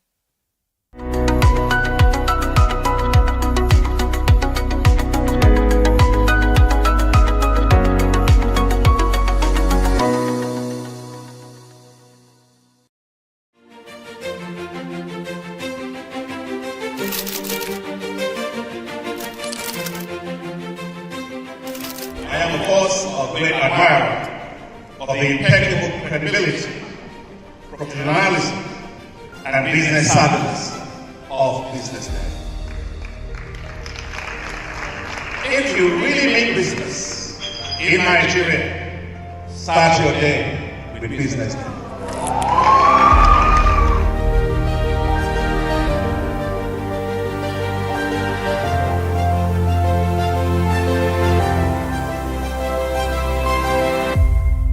BusinessDay is West Africa's leading provider of business intelligence and information, delivering premium content across diversified media platforms, including online, mobile, and print. Since its inception in 2001 with a weekly newspaper production, BusinessDay has expanded its reach to provide exclusive content accessible through print, mobile, and online channels. Our premium offerings are further enriched with syndicated content from esteemed sources like the Financial Times, The Economist, and the Harvard Business Review.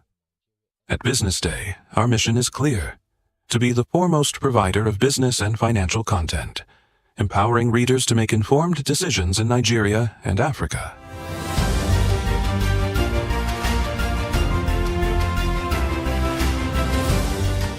Since our establishment, we have been committed to delivering insightful, relevant, and accurate information about Nigeria's business and finance environment while contextualizing the impact of global events. We monitor the stock market, analyze the companies driving it, and report on government policies and their economic implications. For being consistent in organizing these CEO forums for almost the last 14 years, I think this was a commendation, and I think something that will encourage them to continue. From decoding market trends to dissecting economic shifts, we offer actionable investment ideas and serve as a compass for decision makers navigating complexity. Beyond headlines, Business Day fosters discussions on critical economic issues through impactful conferences and events. These platforms bring industry leaders together to share narratives that drive innovation and spark meaningful dialogues. Our events galvanize connections, bridging the gap between inspiration and achievement. For businesses seeking visibility, our strong digital presence offers unparalleled opportunities, with millions of followers across social media and a dynamic website attracting visitors from within and outside Nigeria. Business Day is the ideal platform to boost visibility for your products and services.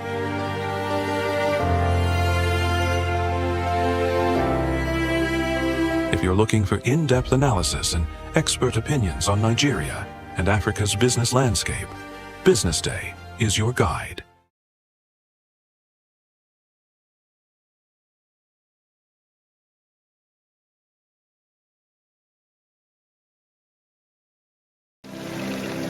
They say money never sleeps. Wake up to clarity, insights, and the stories driving business in Nigeria and beyond. From the heartbeat of small and medium enterprises to the pulse of national economic policy, this is where business meets perspective. With expert guests, real-time analysis, and stories that matter to you, we go beyond headlines to bring you the full picture.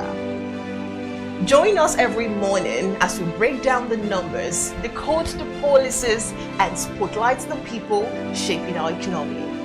This is Business Money.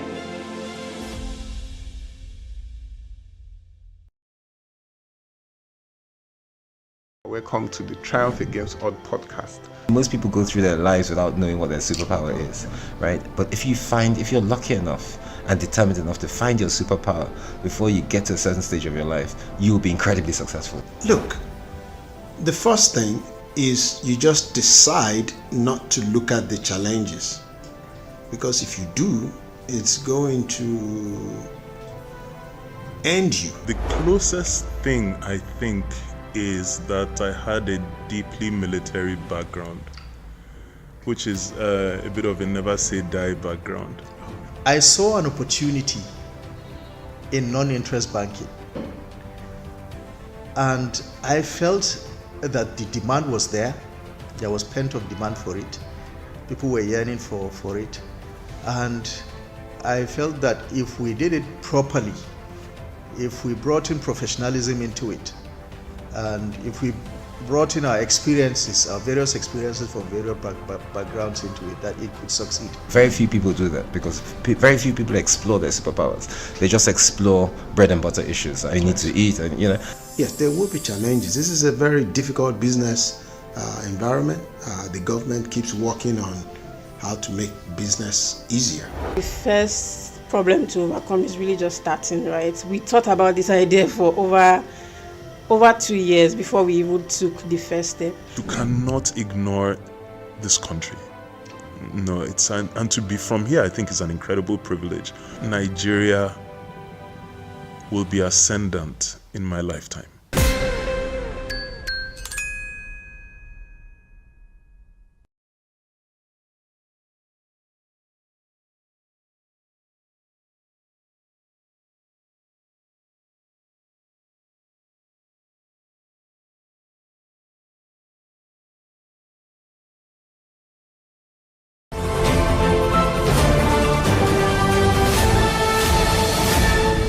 You are watching Business Day Television. Good morning and welcome to the big story right here on the BDTV Breakfast Show. My name is Elizabeth Musa. Our big story today takes us into the heart of international relations and how global perceptions can shape a nation's image. Recently, President Trump's administration placed Nigeria on a list of countries of particular concern, a designation usually reserved for nations accused of serious violations of religious freedom.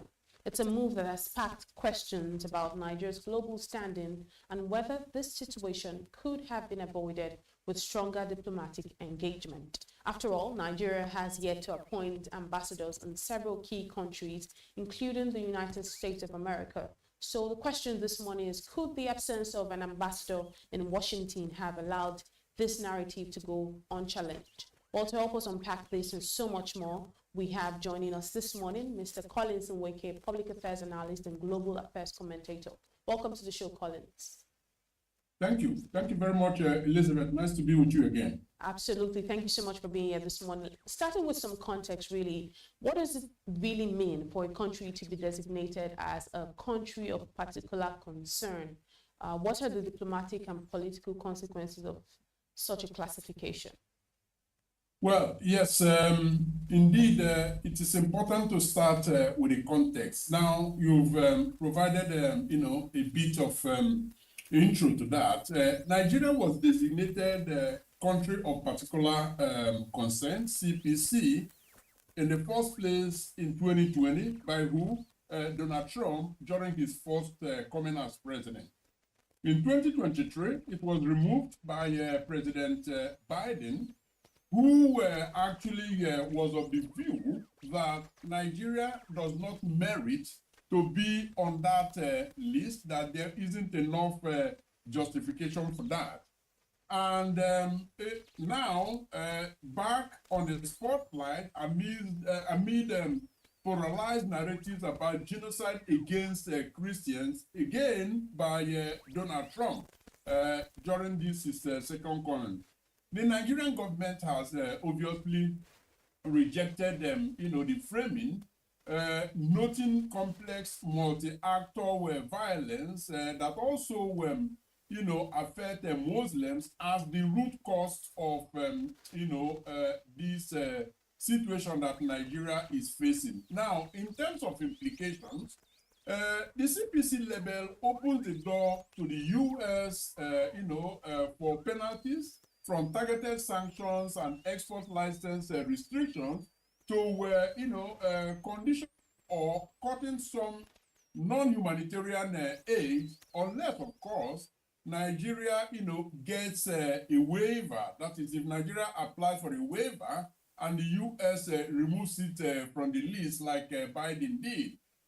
So, just to be clear, this designation doesn't automatically trigger sanctions, but of course it raises, risks for defense, security cooperation, and trade optics, and can chill investor sentiment. And I believe this is, the area where, outlets like BusinessDay, why this is of concern to you. So indeed, FDI, foreign direct investment, could actually be impacted by this because, risk analysts look at how countries are designated, in the sort of, risk advice that they provide to their clients. And so this indeed could affect Nigeria even when there are no sanctions from the United States of America actually coming in. So in the course of the program, I believe I will have the opportunity to look at the diplomatic aspect of this whole saga. Absolutely. And when we talk about these allegations of genocide or persecution of Christians grounded in itself, would you say it's grounded in some fact, or are you seeing some political undertones here? There appear to be, very strong political undertone here. Elizabeth, you would have noticed that the current president of the United States, Donald Trump, is a highly transactional individual. Even himself has admitted it. So what we're looking at here is transactional diplomacy. In a sense, what that means is you know, he has a way of actually twisting the arms of, you know, partner countries. You know, sometimes he likes to have one or two things on them, and then he flashes it in front of them and say, listen, I've got this on you, and, you know, I'm pushing you to the wall. You rather cooperate, and if you don't cooperate, we are going to, you know, institute so and so, you know, tariff or others. Let me just, you know, drive it home with a specific example. Recently, there was a move by the United States to, you know, get Nigeria to accept, you know, African migrants that have been deported from the United States of America. The Nigerian government was very resolute about the fact that Nigeria is never going to sign up for such rubbish. And so when, you know, the United States carried their message or their plea, so to speak, to Ghana. Ghana immediately, you know, accepted. And today, they have either removed or reduced the high tariff that was placed on Ghana.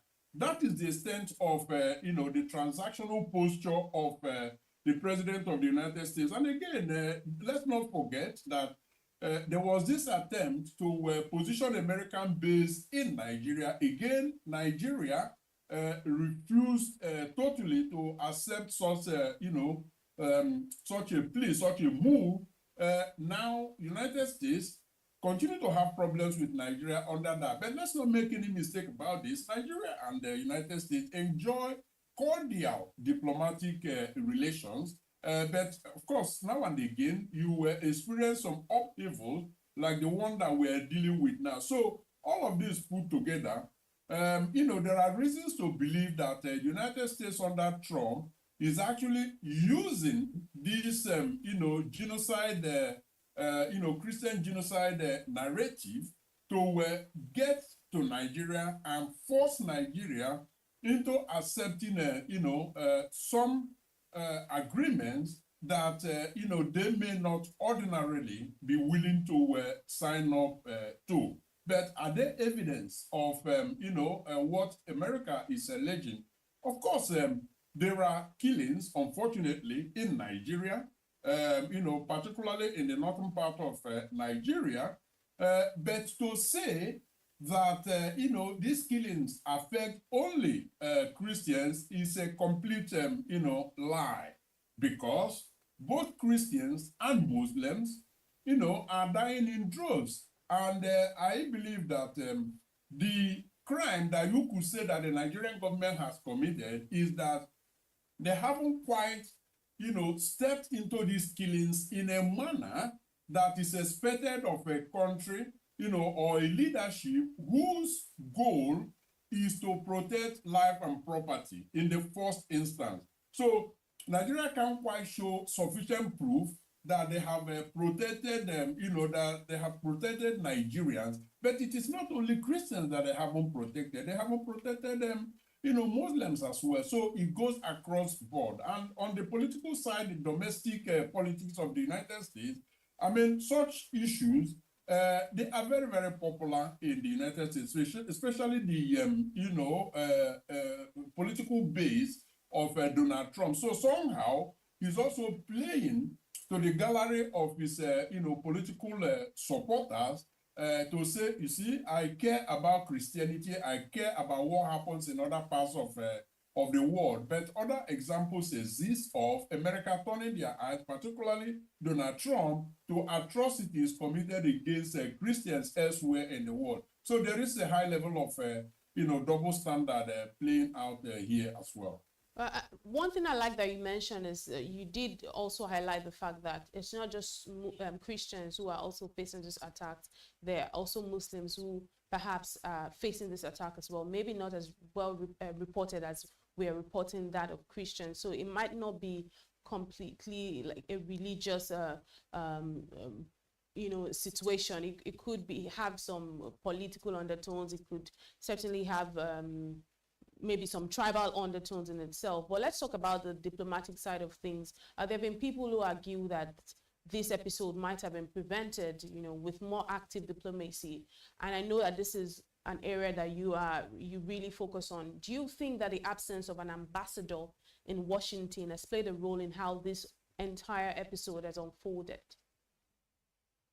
Absolutely. That Nigeria doesn't have ambassadors in basically all key diplomatic posts around the world, and that includes Washington DC, means that there are fewer defenders of Nigeria's case in the United States of America.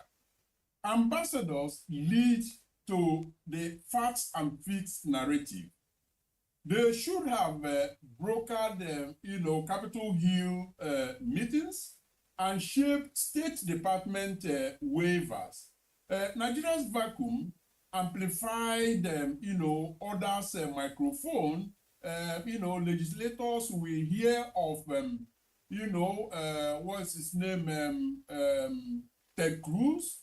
He has had a very, very loud microphone, all of these months, particularly in the weeks, leading up to this designation by the President of United States. But you also have to realize, Elizabeth, that there were and there are still other, neutral legislators, American congressmen and all of that, who are ready to listen to Nigeria's case, data-driven, data-proven, that will make the case for Nigeria.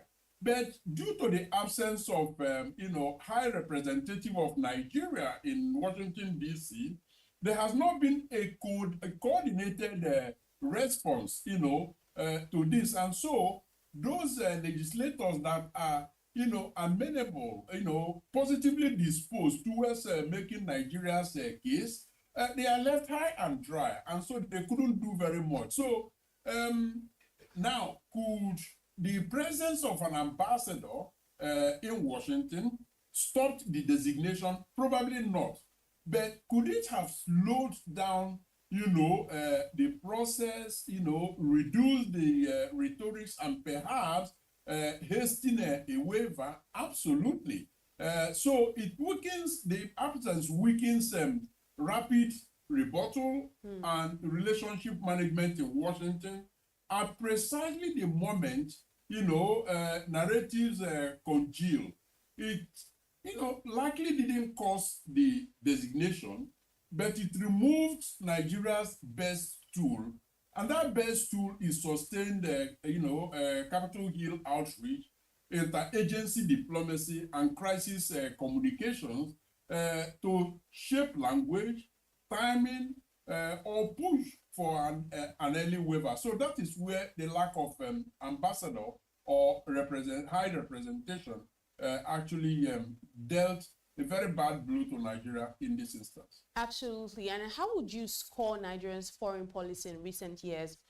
I think it has become a little bit reactive, but I mean, it's really up to you. Do you think it's become more reactive in recent years than being proactive? I think it's a mix of the two, Elizabeth. There are indications that Nigeria has carried out proactive, foreign policy under the current Minister of Foreign Affairs, who, at the beginning of his, tenure as Honorable Minister of Foreign Affairs, actually churned out what they call the 5G renewed, foreign policy doctrine. That is proactive.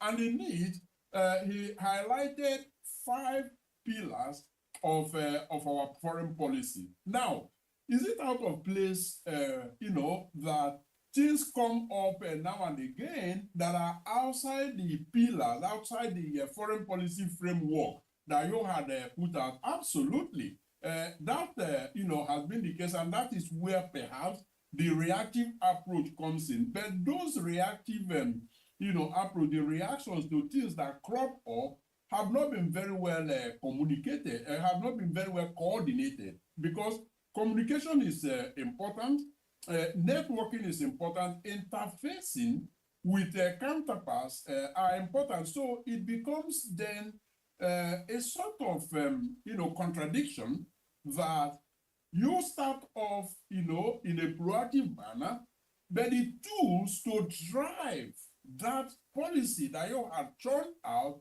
is conspicuously lacking. And that tool is the ambassador. So you begin to ask yourself, what really is the intention? Now, what I can imagine, what I can surmise is that there is probably a disconnect between the minister, who obviously knows what he wants. He's been a politician at the House of Representatives, I believe. He served also as ambassador 2 terms in one of the major capitals of the world in Germany. So he knows exactly what he is doing. But it appears that at the political and at the executive end of this whole narrative, he is experiencing some stumbling block in executing some of these plans that he has put out. So ultimately, Elizabeth, the ball stops on the table of Mr. President, who perhaps is actually sitting on most of the good policies and the initiatives that the minister has put out. And the minister, defers to the president and has to be the good boy that is expected to be. So I believe that's essentially what is happening out there. Before I let you go, Mr. Nweke, what are some of the ripple effects that this particular label could have on Nigeria's economy, our partnerships, our diplomatic relations, and really how could this development actually shape how other Western countries perceive or engage with Nigeria on issues like human rights and religious freedom itself? Well, this doesn't, look good on Nigeria. Nigeria must treat this CPC moment as a policy audit and not a political insult. That's number one. The way forward, considering the question you pose about how others perceive Nigeria, and by the way, they don't perceive Nigeria in the right way. But I believe that friends of Nigeria will continue to be friends of Nigeria.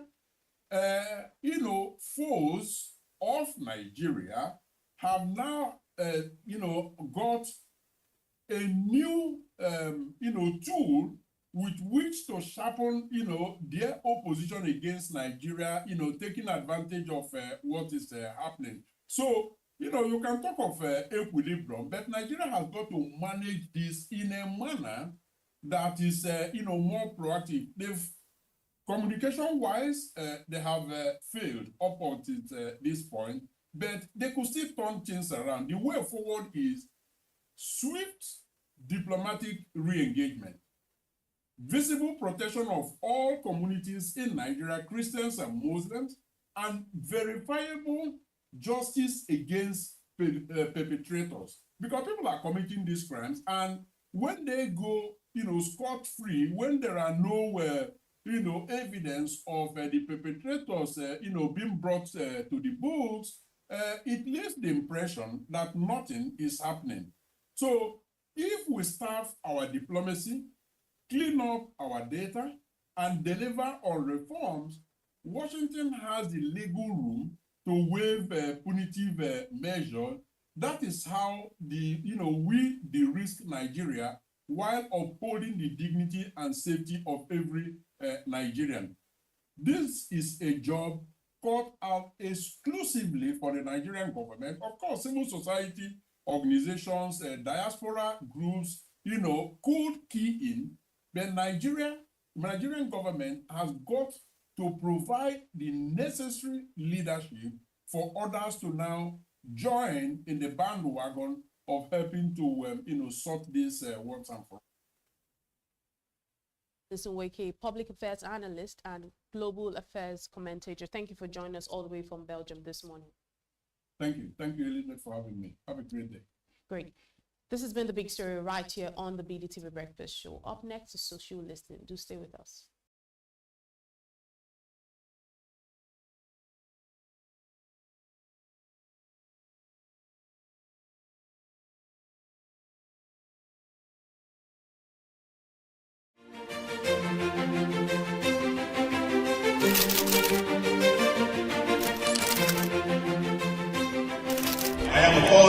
great admirer of the impeccable credibility, professionalism, and business savviness of BusinessDay.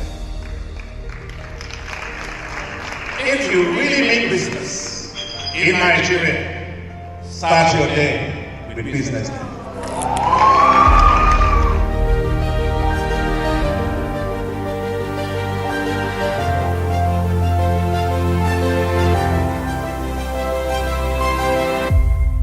BusinessDay is West Africa's leading provider of business intelligence and information, delivering premium content across diversified media platforms, including online, mobile, and print. Since its inception in 2001 with a weekly newspaper production, BusinessDay has expanded its reach to provide exclusive content accessible through print, mobile, and online channels. Our premium offerings are further enriched with syndicated content from esteemed sources like the Financial Times, The Economist, and the Harvard Business Review. At BusinessDay, our mission is clear: to be the foremost provider of business and financial content, empowering readers to make informed decisions in Nigeria and Africa.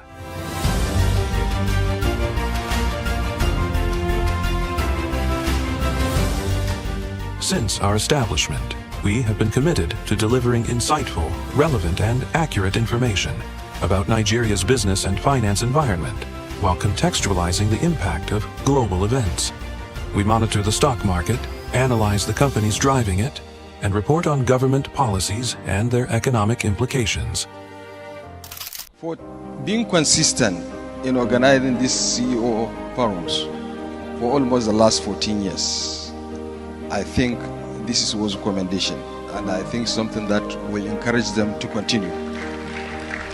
From decoding market trends to dissecting economic shifts, we offer actionable investment ideas and serve as a compass for decision makers navigating complexity. Beyond headlines, BusinessDay fosters discussions on critical economic issues through impactful conferences and events. These platforms bring industry leaders together to share narratives that drive innovation and spark meaningful dialogues. Our events galvanize connections, bridging the gap between inspiration and achievement. For businesses seeking visibility, our strong digital presence offers unparalleled opportunities, with millions of followers across social media and a dynamic website attracting visitors from within and outside Nigeria. BusinessDay is the ideal platform to boost visibility for your products and services.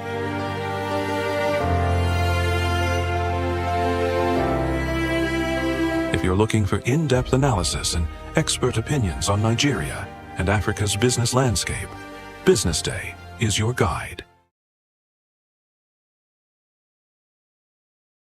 Attention business leaders. Want to make informed decisions? Join the ranks of the best with Premium BusinessDay. Access in-depth analysis and expert opinions to stay ahead. Subscribe now at premium.businessday.ng and unlock premium content. Plus, you get 50% off your first subscription. Don't miss out. Make smarter choices and seize new opportunities. Sign up now and elevate your business game. Visit premium.businessday.ng today.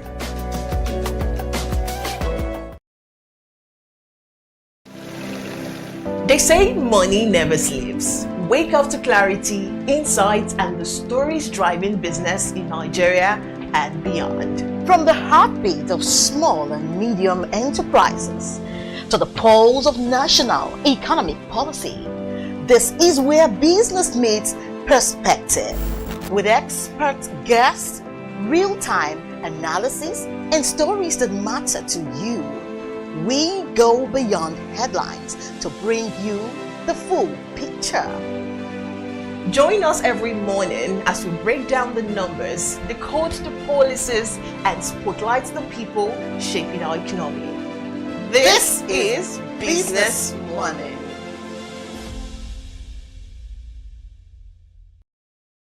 Welcome to the Triumph Against Odd podcast. Most people go through their lives without knowing what their superpower is, right? But if you're lucky enough and determined enough to find your superpower before you get to a certain stage of your life, you will be incredibly successful. Look, the first thing is you just decide not to look at the challenges, because if you do, it's going to end you. The closest thing I think is that I had a deeply military background, which is a bit of a never say die background.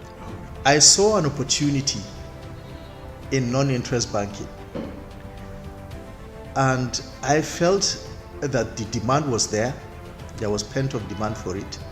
People were yearning for it, and I felt that if we did it properly, if we brought in professionalism into it, and if we brought in our experiences, our various experiences from various backgrounds into it, that it could succeed. Very few people do that because very few people explore their superpowers. They just explore bread and butter issues. I need to eat, and you know. Yes, there will be challenges. This is a very difficult business environment. The government keeps working on how to make business easier. The first problem to overcome is really just starting, right? We thought about this idea for over 2 years before we even took the first step. You cannot ignore this country. No, and to be from here, I think is an incredible privilege. Nigeria will be ascendant in my lifetime.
You are watching Business Day Television.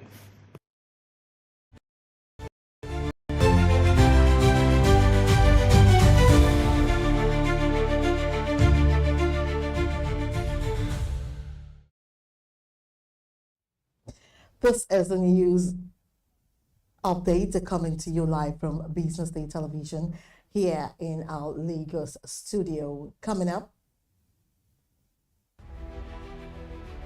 the Nigerian Exchange sold a share 2.75 trillion naira in 6 days to 83.34 trillion naira.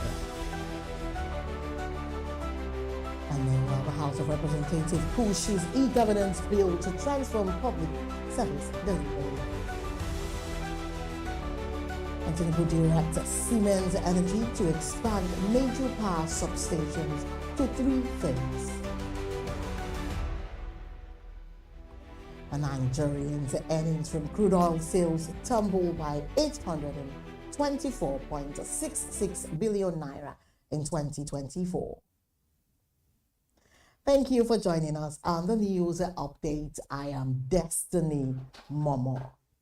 And let's begin the news in Nigeria, where Nigeria's trillion naira stocks, known as SWOOT, lost about 2.75 trillion naira last week, down 3.2% to 83.3 trillion naira in market value as of November 10, 2025.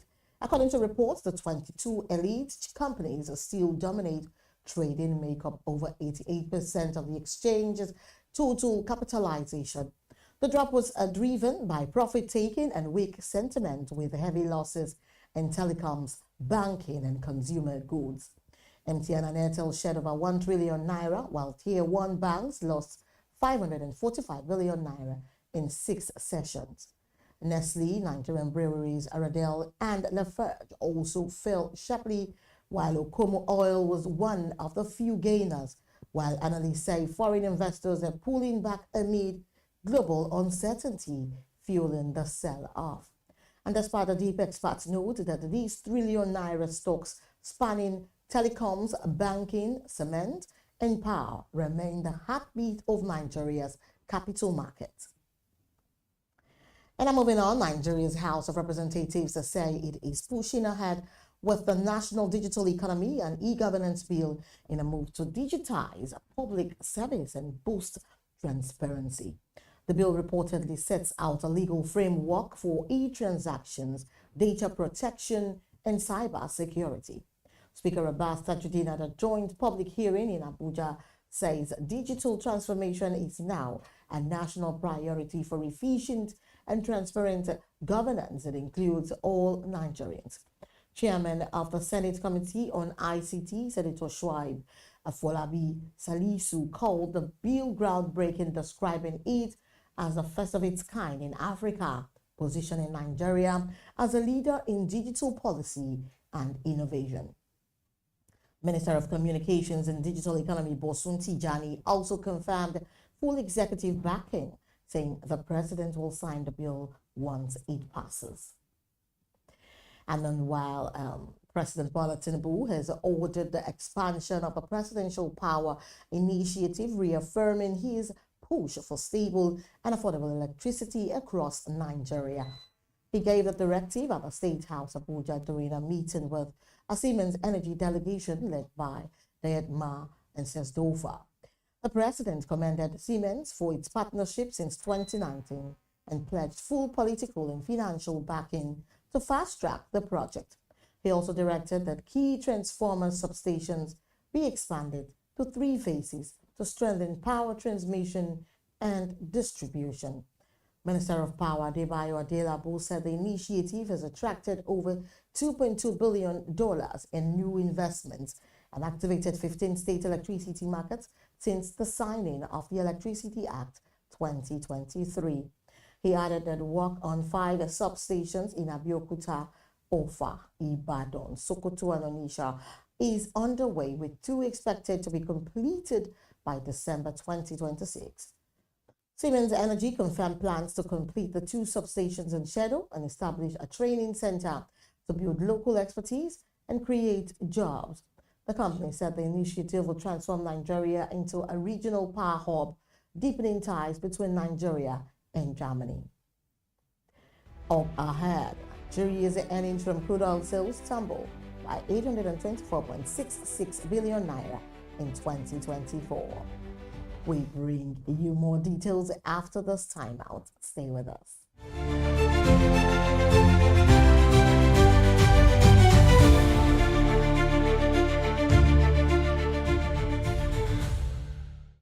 Once we made the world's red gold palm oil that built nations. We wove ashoke that told our stories. We crafted leather that walked across continents. Today, we are doing it again. But this time, we own the narrative, powered by makers, artisans, designers, chefs, and dreamers who believe local is the new global. Business Day's Go Local Summit 2025 brings them all together. Go Local, from raw potential to market power. For exhibitions, sponsorship, or partnerships, call Rachel on 0806 420 3499 or send a mail to rachel.edache@businessdayonline.com. Join us as we honor excellence at the Nigerian Business Leadership Awards 2025.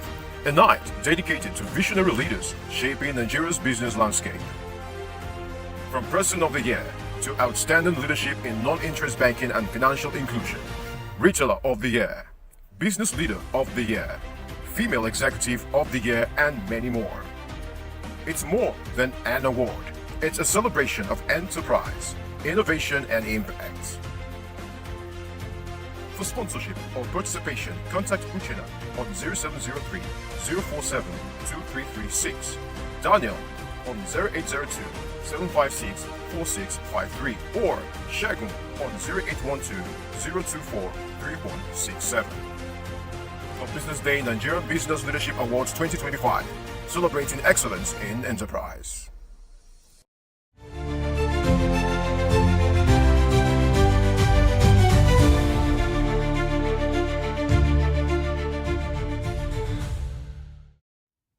Welcome back to News Update. Nigeria's crude oil and gas profits plunged in 2024, falling by 824 billion naira despite higher output and revenue. Fresh data from the Budget Office of the Federation show profits dropped to 1.08 trillion naira, a 43% fall from 2023, missing government targets by over a quarter. And gross profit made up just 7% of total oil earnings, down from 23% a year earlier, showing that while the government earned more overall, far less came in as profit. And still, total oil and gas collections surged to 15 trillion naira, driven by soaring taxes, royalties, and foreign exchange gains after the naira's devaluation. Royalties nearly tripled and FX gains jumped more than 400%. Behind the strong numbers, rising costs and complex production deals are eroding profits. The report shows net oil revenue rose to 12.95 trillion naira, boosted by fewer deductions, a paper gain that marks deeper weaknesses in Nigeria's oil sector. And I'm moving on. The Nigerian exchange recorded another bearish session on Monday as sustained profit-taking dragged the all-share index down by 0.50% to close at 148,781.90 points.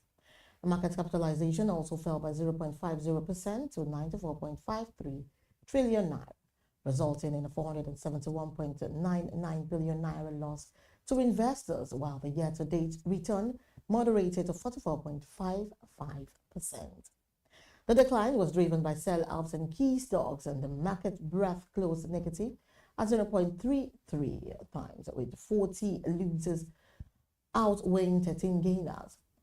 Trading activity weakened as the volume of trades dropped by 30.9% to 364.35 million units, while value traded declined by 26.2% to 11.35 billion naira. And despite this, the number of deals increased by 32.18% to 32,564. And sectoral performance was largely negative, as the insurance minus 4.24% and consumer goods at minus 1.32% indices, and recorded the biggest losses, followed by banking minus 0.65% and industrial goods of minus 0.01%.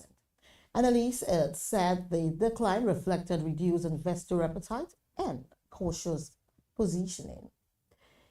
While a federal high court sitting in Lagos has ordered the petroleum marketer Kehinde Ogbo and his company Danium Energy Services Limited to pay Union Bank PLC the sum of 20.7 billion naira over unpaid loans obtained under a settlement agreement. Delivering judgment, Justice Dende Dikpelu also granted Union Bank possession of several prime properties in Ikoyi and Victoria Island, Lagos, belonging to Ogbo and his company. Union Bank had approached the court to recover the outstanding debt and take over the mortgage assets, while the defendants filed a counterclaim alleging fraud and undue influence, but the court dismissed for lack of merit. Justice Dikpelu authorized Union Bank to foreclose and sell the listed properties to recover its funds, and directed the Inspector General of Police to assist in taking possession of the assets. And still on, 9 of Nigeria's top banks collectively earned about 14.72 trillion naira in interest income in the first 3 quarters of 2025, boosted by a high interest rate environment. And this marks a 27.68% increase from 11.53 trillion naira recorded in the same period of 2024, according to the financial statements filed with the Nigerian Exchange Limited. Access Holdings led with 2.90 trillion naira, followed by Zenith Bank with 2.74 trillion naira, EcoBank with 2.33 trillion naira, and First Holdco with 2.29 trillion naira. Now, these four accounted for the bulk of the sector's earnings. Wema Bank recorded the highest growth rate at 72.65%, while Stanbic IBTC Sterling posted 37.24% and 38.73% increases respectively. However, analysts warn that the rate cut could squeeze banks' profit margins if lending volumes fail to rise. And still to come, Senegal has sovereign right to decide how to tackle debt. This is according by IMF. This and more will bring you after the commercial break. Stay with us.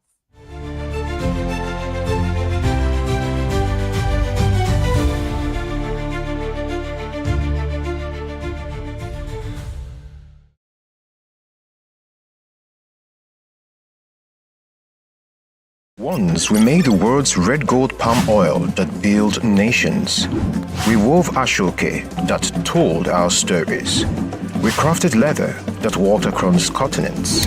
Today, we are doing it again. But this time, we own the narrative, powered by makers, artisans, designers, chefs, and dreamers who believe local is the new global. Business Day's Go Local Summit 2025 brings them all together. Go Local, from raw potential to market power.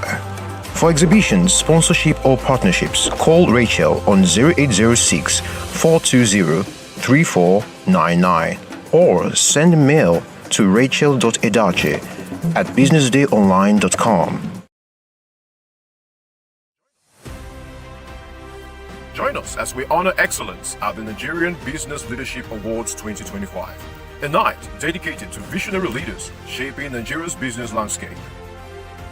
From Person of the Year to Outstanding Leadership in Non-Interest Banking and Financial Inclusion, Retailer of the Year, Business Leader of the Year, Female Executive of the Year, and many more. It's more than an award. It's a celebration of enterprise, innovation, and impact. For sponsorship or participation, contact Uchena on 0703 047 2336, Daniel on 0802 756 4653, or Shagun on 0812 024 3167. For Business Day Nigerian Business Leadership Awards 2025, celebrating excellence in enterprise. Attention business leaders. Want to make informed decisions? Join the ranks of the best with Premium Business Day. Access in-depth analysis and expert opinions to stay ahead. Subscribe now at premium.businessday.ng and unlock premium content. Plus, you get 50% off your first subscription. Don't miss out. Make smarter choices and seize new opportunities. Sign up now and elevate your business game. Visit premium.businessday.ng today.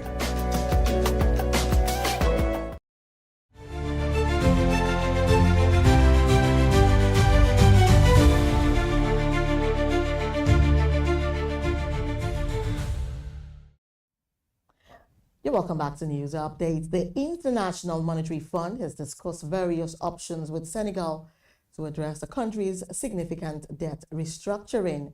Prime Minister Ousmane Sonko accused the fund officials of pushing for a restructuring of Senegal's debt, a move he said the government would not accept, which sends the country's international bonds sharply lower on Monday. The IMF spokesperson said a discussion of the policy choices that Senegal faces was part of the fund's role to offer expert analyses and advice for government consideration. The IMF mission to Senegal held last week, however, ended without an agreement covering a new lending program, as its previous $1.8 billion package was frozen last year after the government disclosed a hidden debts that are now estimated at more than $11 billion. And Botswana is working on acquiring a majority stake in De Beers of President Duma Boko said this on Monday after Angola announced a rival bid to control the giant diamond company. Botswana, which owns 15% of the beers and contributes 70% of its annual rough diamond production, considers the company a strategic national asset despite a slump in global diamond prices that has hurt its economy. Boko told lawmakers during a State of the Nation address in Gaborone that while Botswana sought to diversify its mining sector, diamonds would remain a major contributor to growth. The mining ministers of Botswana and Angola held talks in Botswana's capital on November 7 amid fears that the two regional allies' gas to control the beers could trigger a standoff. Although Gaborone avoided addressing the rival bids and remarks after the meeting, Angola's Mines Ministry said in a statement that the two ministers discussed acquiring shares in De Beers but did not provide more details. And I'm moving on to the foreign scene.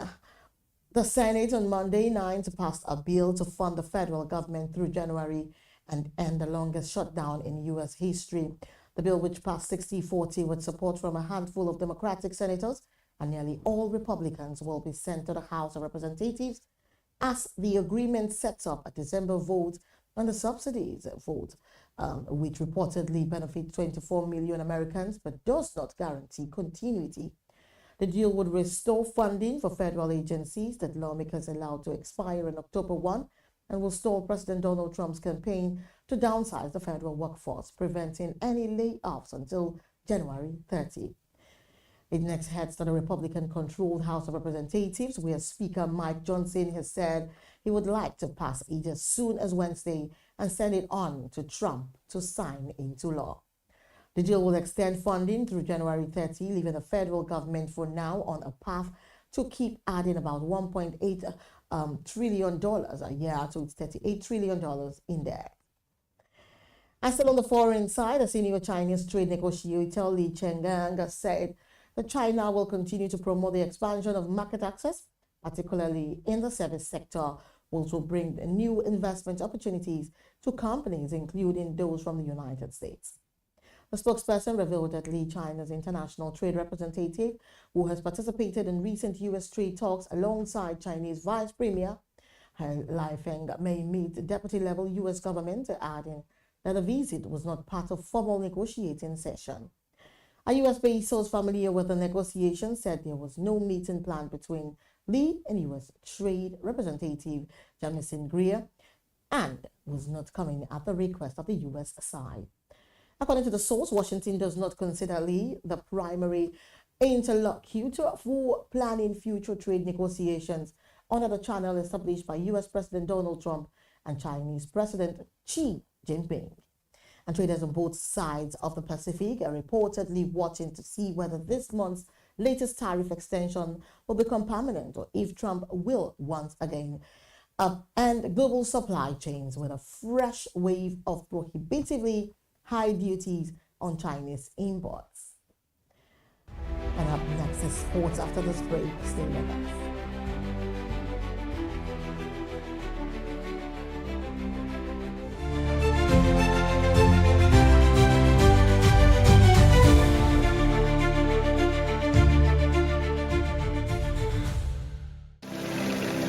They say money never sleeps. Wake up to clarity, insights, and the stories driving business in Nigeria and beyond. From the heartbeat of small and medium enterprises to the pulse of national economic policy, this is where business meets perspective. With expert guests, real-time analysis, and stories that matter to you. We go beyond headlines to bring you the full picture. Join us every morning as we break down the numbers, decode the policies, and spotlight the people shaping our economy. This is Business One. People do that because very few people explore their superpowers. They just explore bread and butter issues. I need to eat, and Yes, there will be challenges. This is a very difficult business environment. The government keeps working on how to make business easier. The first problem to overcome is really just starting, right? We thought about this idea for over 2 years before we even took the first step. You cannot ignore this country. No, and to be from here, I think is an incredible privilege. Nigeria will be ascendant in my lifetime.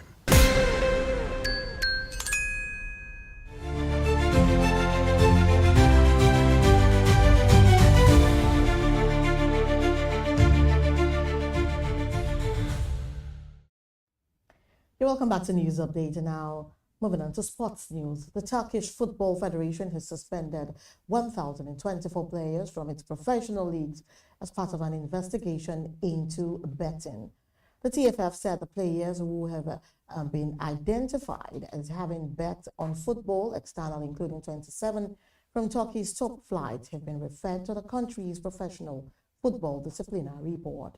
Following the move, matches in the 3rd and 4th divisions of Turkish football have been postponed for 2 weeks, although games in the country's top 2 divisions will continue.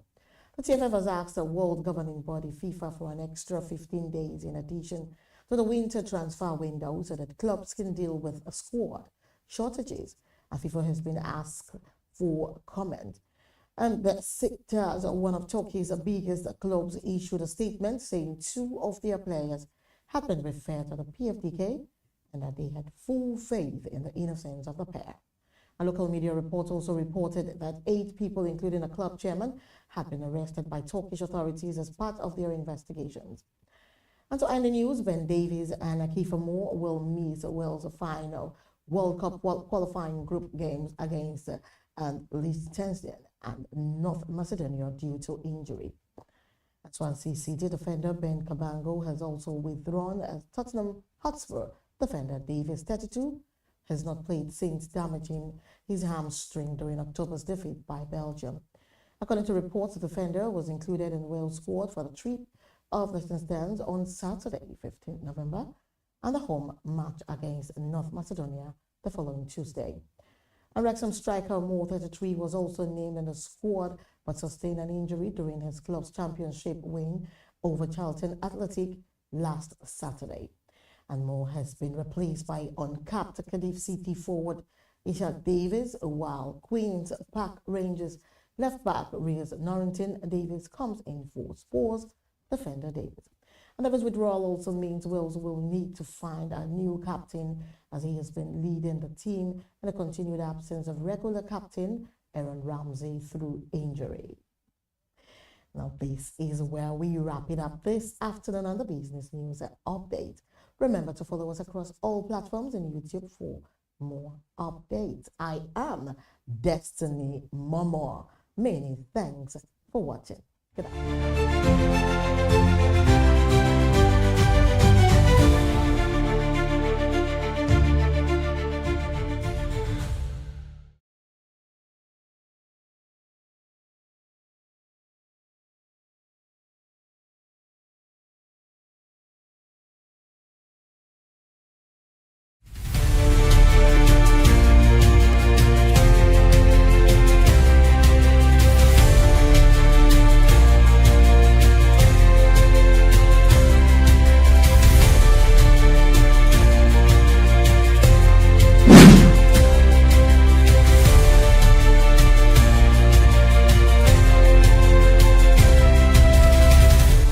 Hello and welcome to Startup Spotlight on BusinessDay Television.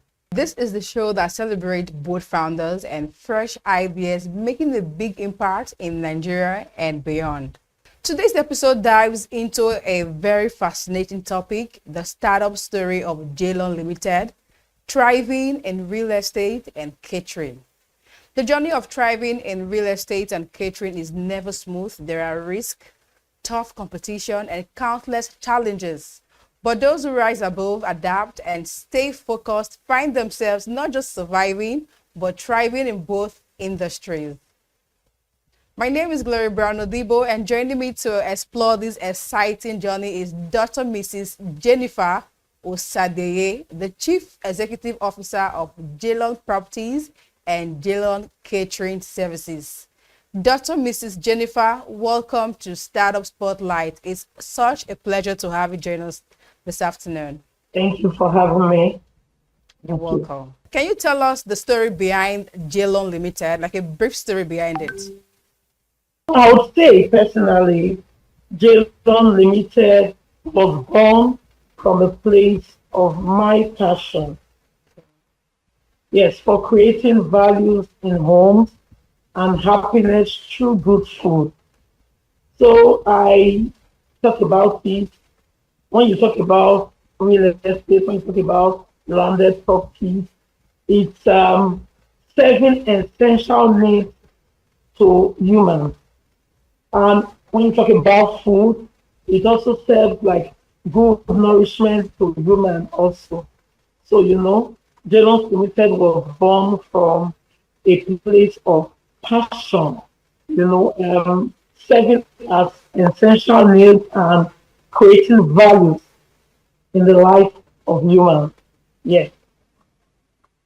Property Limited is into the real estate and also into catering services. What really inspired you to venture into both real estate and catering? Because the two industries are totally different. What inspired you to venture into both of them? I believed in my vision. I believed that both industries will be important in human needs, nourishment and shelter. So when you're talking about nourishment, you're talking about food. And I tell people not just food, tasty and good food. Then talking about shelter, after every day's activities, you need a place to go rest your head. So I thought about this vision is something that would create value in humans. So I said, okay, let me make that move. And I'm happy I did. I like the fact that you mentioned value in human, which is a very important thing. And starting a business is really not easy when it comes to funding. And you started two at the same time. How were you able to raise the initial capital or resources to get you started? Because for every startup, starting with the fund is a big challenge. So how are you able to raise the initial capital or the resources that get you started in both businesses? Okay, I would say I already had something saved up to start, but these two sectors are very huge sectors that, yes, you rightly said it has to do with finances. So what I did, I have to improve in my values, in my quality, because I always tell my staff something.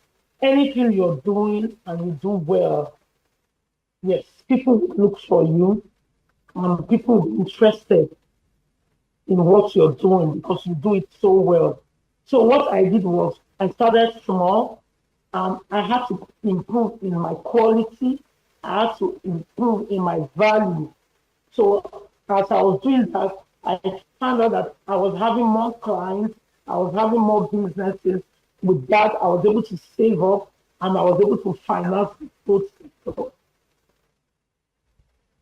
Let's talk about your first client. You made mention of you providing quality and value for your clients for Jalon Properties Limited. How were you able to get your first client? Starting a business myself, I've started a couple of businesses, and getting the first client was the biggest challenge. How were you able to get your first client, and how did you attract them? Can you tell us some strategies that you were able to use to get your first client so people watching out there can also learn from you? Getting my first client was a big challenge because I have to go through this challenge of gaining trust from people.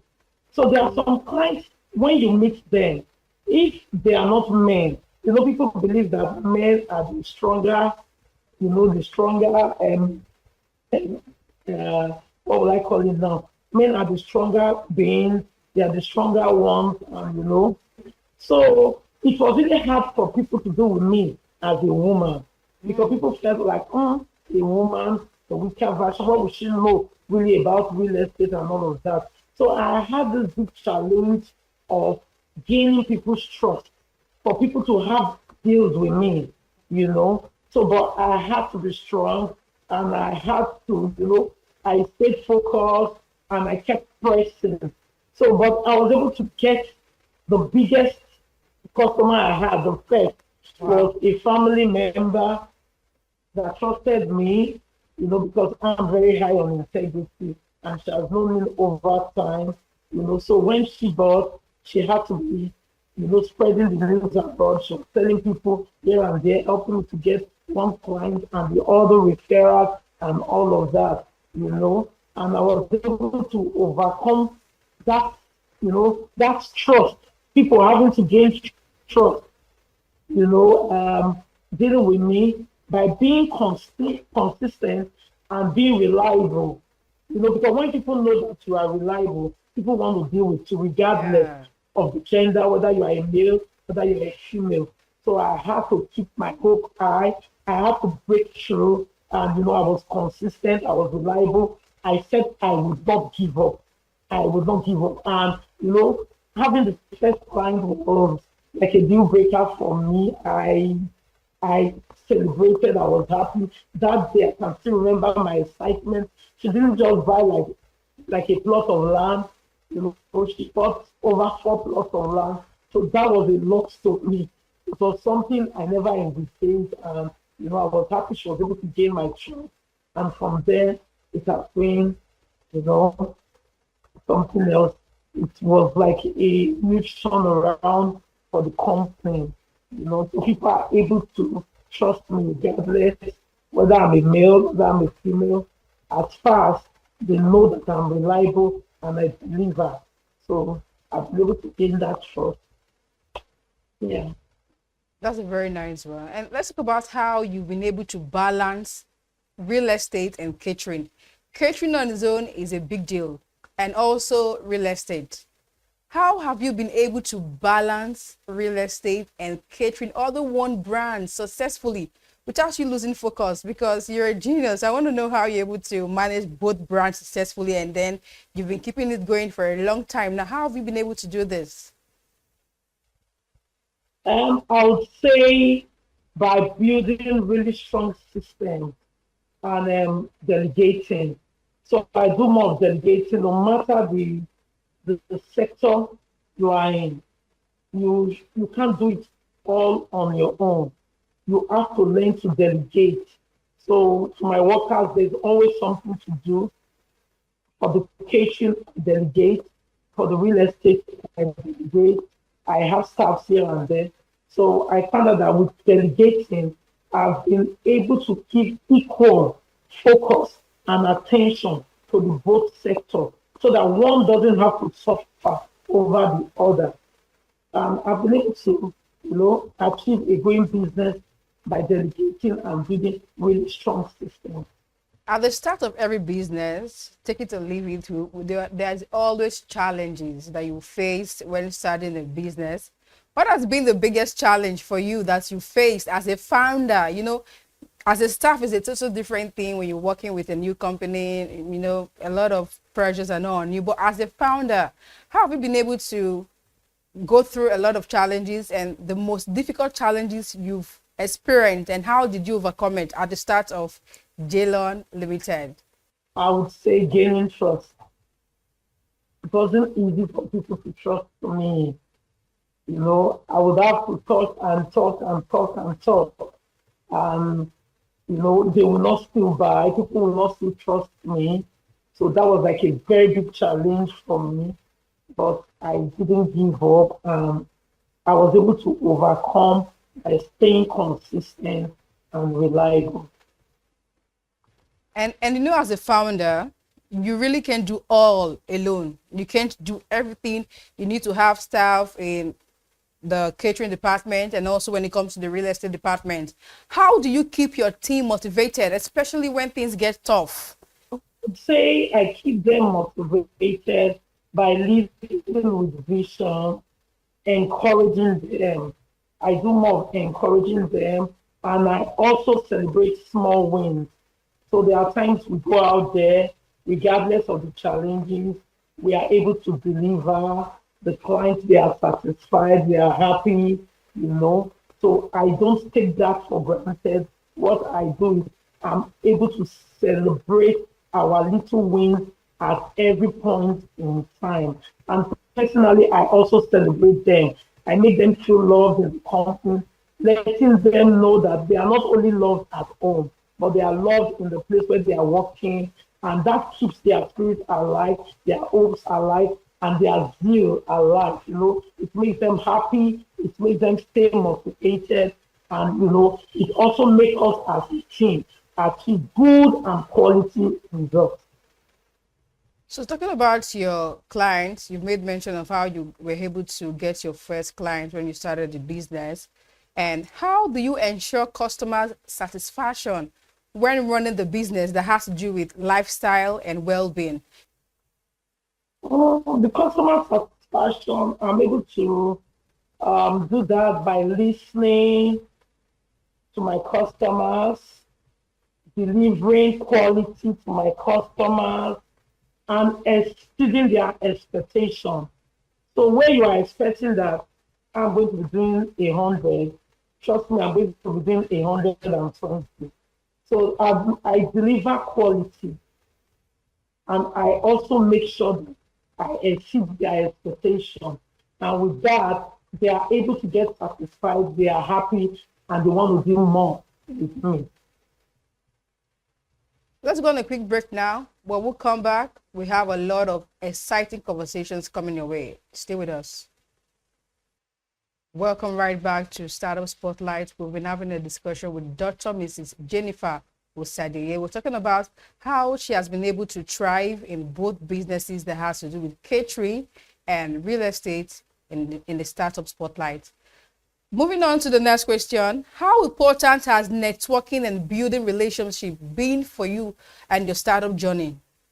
Building relationships and networking, how important has this play a huge part in your startup journey? Building relationships, I would say that is one of the major startups for me. So I was able to build personal relationship with clients, even if they buy, they don't buy, because there's something I always tell people. So if you meet a client and you market your product, even if the client does not buy, you are not supposed to get angry with the client. Yeah. Just build that relationship, because anytime the client has need for that thing, they will definitely come back and look for you. Building relationships in business is very, very important, and I would say is one of the key things to success. You must learn to build relationships, whether they patronize you, they don't patronize you, whether they buy, they don't buy. But you will be so amazed that yes, one day they will just think of, oh, she's so consistent, she's so consistent. Let's see. Let me see what she's made up of. Let's see what she can do. So building relationship was one of of the startups for me. Then networking. I was attending meetings. There were some summits they were holding, here in Benin City. I was invited. I didn't take it for granted. I made sure I was there. And when I got there, normally they will put us in the WhatsApp group. We are all in one group. With that, I was able to navigate my way. I was able to network properly, and it has been a very huge success in J-Lon's Limited. We've talked about how you've been able to build trust with your clients, how you've been able to raise funds, and the challenges you went through when you were starting your business. Now, let's talk about the mistakes you made at the start of J-Lon Limited. If we're to give it another chance to go back to the start, what is that one mistake you will never do again? Mistake. Okay, but let me just, I would like to highlight one of the mistakes I made in one of the cooking jobs I had. So I was to deliver jollof rice in the gathering, in the party, birthday party. So I don't know where, we just started off that time, and I don't know how we cooked that food. So the rice came out and it was really brown. Wow. It was a big challenge to me. I cried, I was nervous, I was agitated. The confidence was all gone, and I was just thinking to myself, what will I do? So what I did, I gathered my staff. I told them, I said, we don't give up. We have to deliver this job. This job must be delivered. So I said, you know what? When we get to the venue, we are going to call this food. We'll call it brown rice. Let's just change the name. Brown rice. So as we are serving it, we are not going to make it look like we made a big mistake, but we are going to change the name. So when we got to the venue, so we started serving, people will come, they want to eat. We'll ask them, would you like to have a taste of our brown rice? Trust me, that rice wasn't brown rice. It was supposed to be jollof rice. But that mistake was, we didn't know what just happened, and the rice was actually brown. So what we notice is that if people go, they go back and they will come back and say, please, do you still have that brown rice? We want to taste your brown rice. The food was actually tasty, but the color went wrong. So we found out that we exhausted the brown rice, even the other food, we didn't make any mistake. People came and they were watching that brown rice. We need that your brown rice. We need your brown rice. And we are amazed. The coolers were empty from serving the brown rice. So I would say that we were able to achieve that without no fear, not losing focus. We were strong. We were persistent. We told ourselves we are not giving up because we made this mistake. And I would say after that day, we had to go back, we never stop learning. So we had to go improve, learn properly. We knew where our mistake was from and all of that. So if you ask me, the mistake I don't want to make, I don't think I want to make the mistake of me having to cook what you didn't tell me to deliver to you. If you want jollof rice, I should be able to deliver jollof rice to you, not brown rice. So today is fun to me, but I was able to navigate through that situation, and the clients didn't notice the mistake, and we were able to scale through. That's creativity right there for you to be able to switch from jollof rice to brown rice. Let's talk about the pressure. You handle 2 businesses, and I believe there are sometimes there's a lot of pressure on you. How have you been able to handle pressures that comes with you handling both business at the same time? It's actually not easy balancing the both of them. These are huge sectors and filled with pressure. So, but I would say these jobs don't come at the same time. So it doesn't interface with each other. Maybe when we are cooking on the weekend. Most of the time, I'm not doing real estate the weekend. So during the weeks, I'm doing real estate. I'm in the bush. I'm in the site. I'm at the site, maybe doing inspection, doing land transactions. So it doesn't interface with each other. So with that, I've been able to balance both sectors because I don't do them at the same time. So even when the pressure comes, the pressure doesn't come as double. It comes as just either we are focused on food at this time or we are focused on real estate at this time. So I've been able to balance the both of them. Most times when I see pressure, I just take a deep breath. I just relax because the most important thing is the delivery. I'm 100% on delivery. Trust me. So for that reason, I just take a deep breath, relax. And when I do that, I'm able to think properly. I'm able to function properly to achieve and remain focused. Now let's talk about how technology has influenced your operations. In this time and season, we can't downplay the effort of technology. How has technology influenced your operations in real estate and catering? And how has this technology helped you to drive growth in your business? Yes, technology is one of its kind, and it has really helped me in my business. You cannot really downplay technology at this time in any business. With technology, we are able on our pages, we are able to do marketing.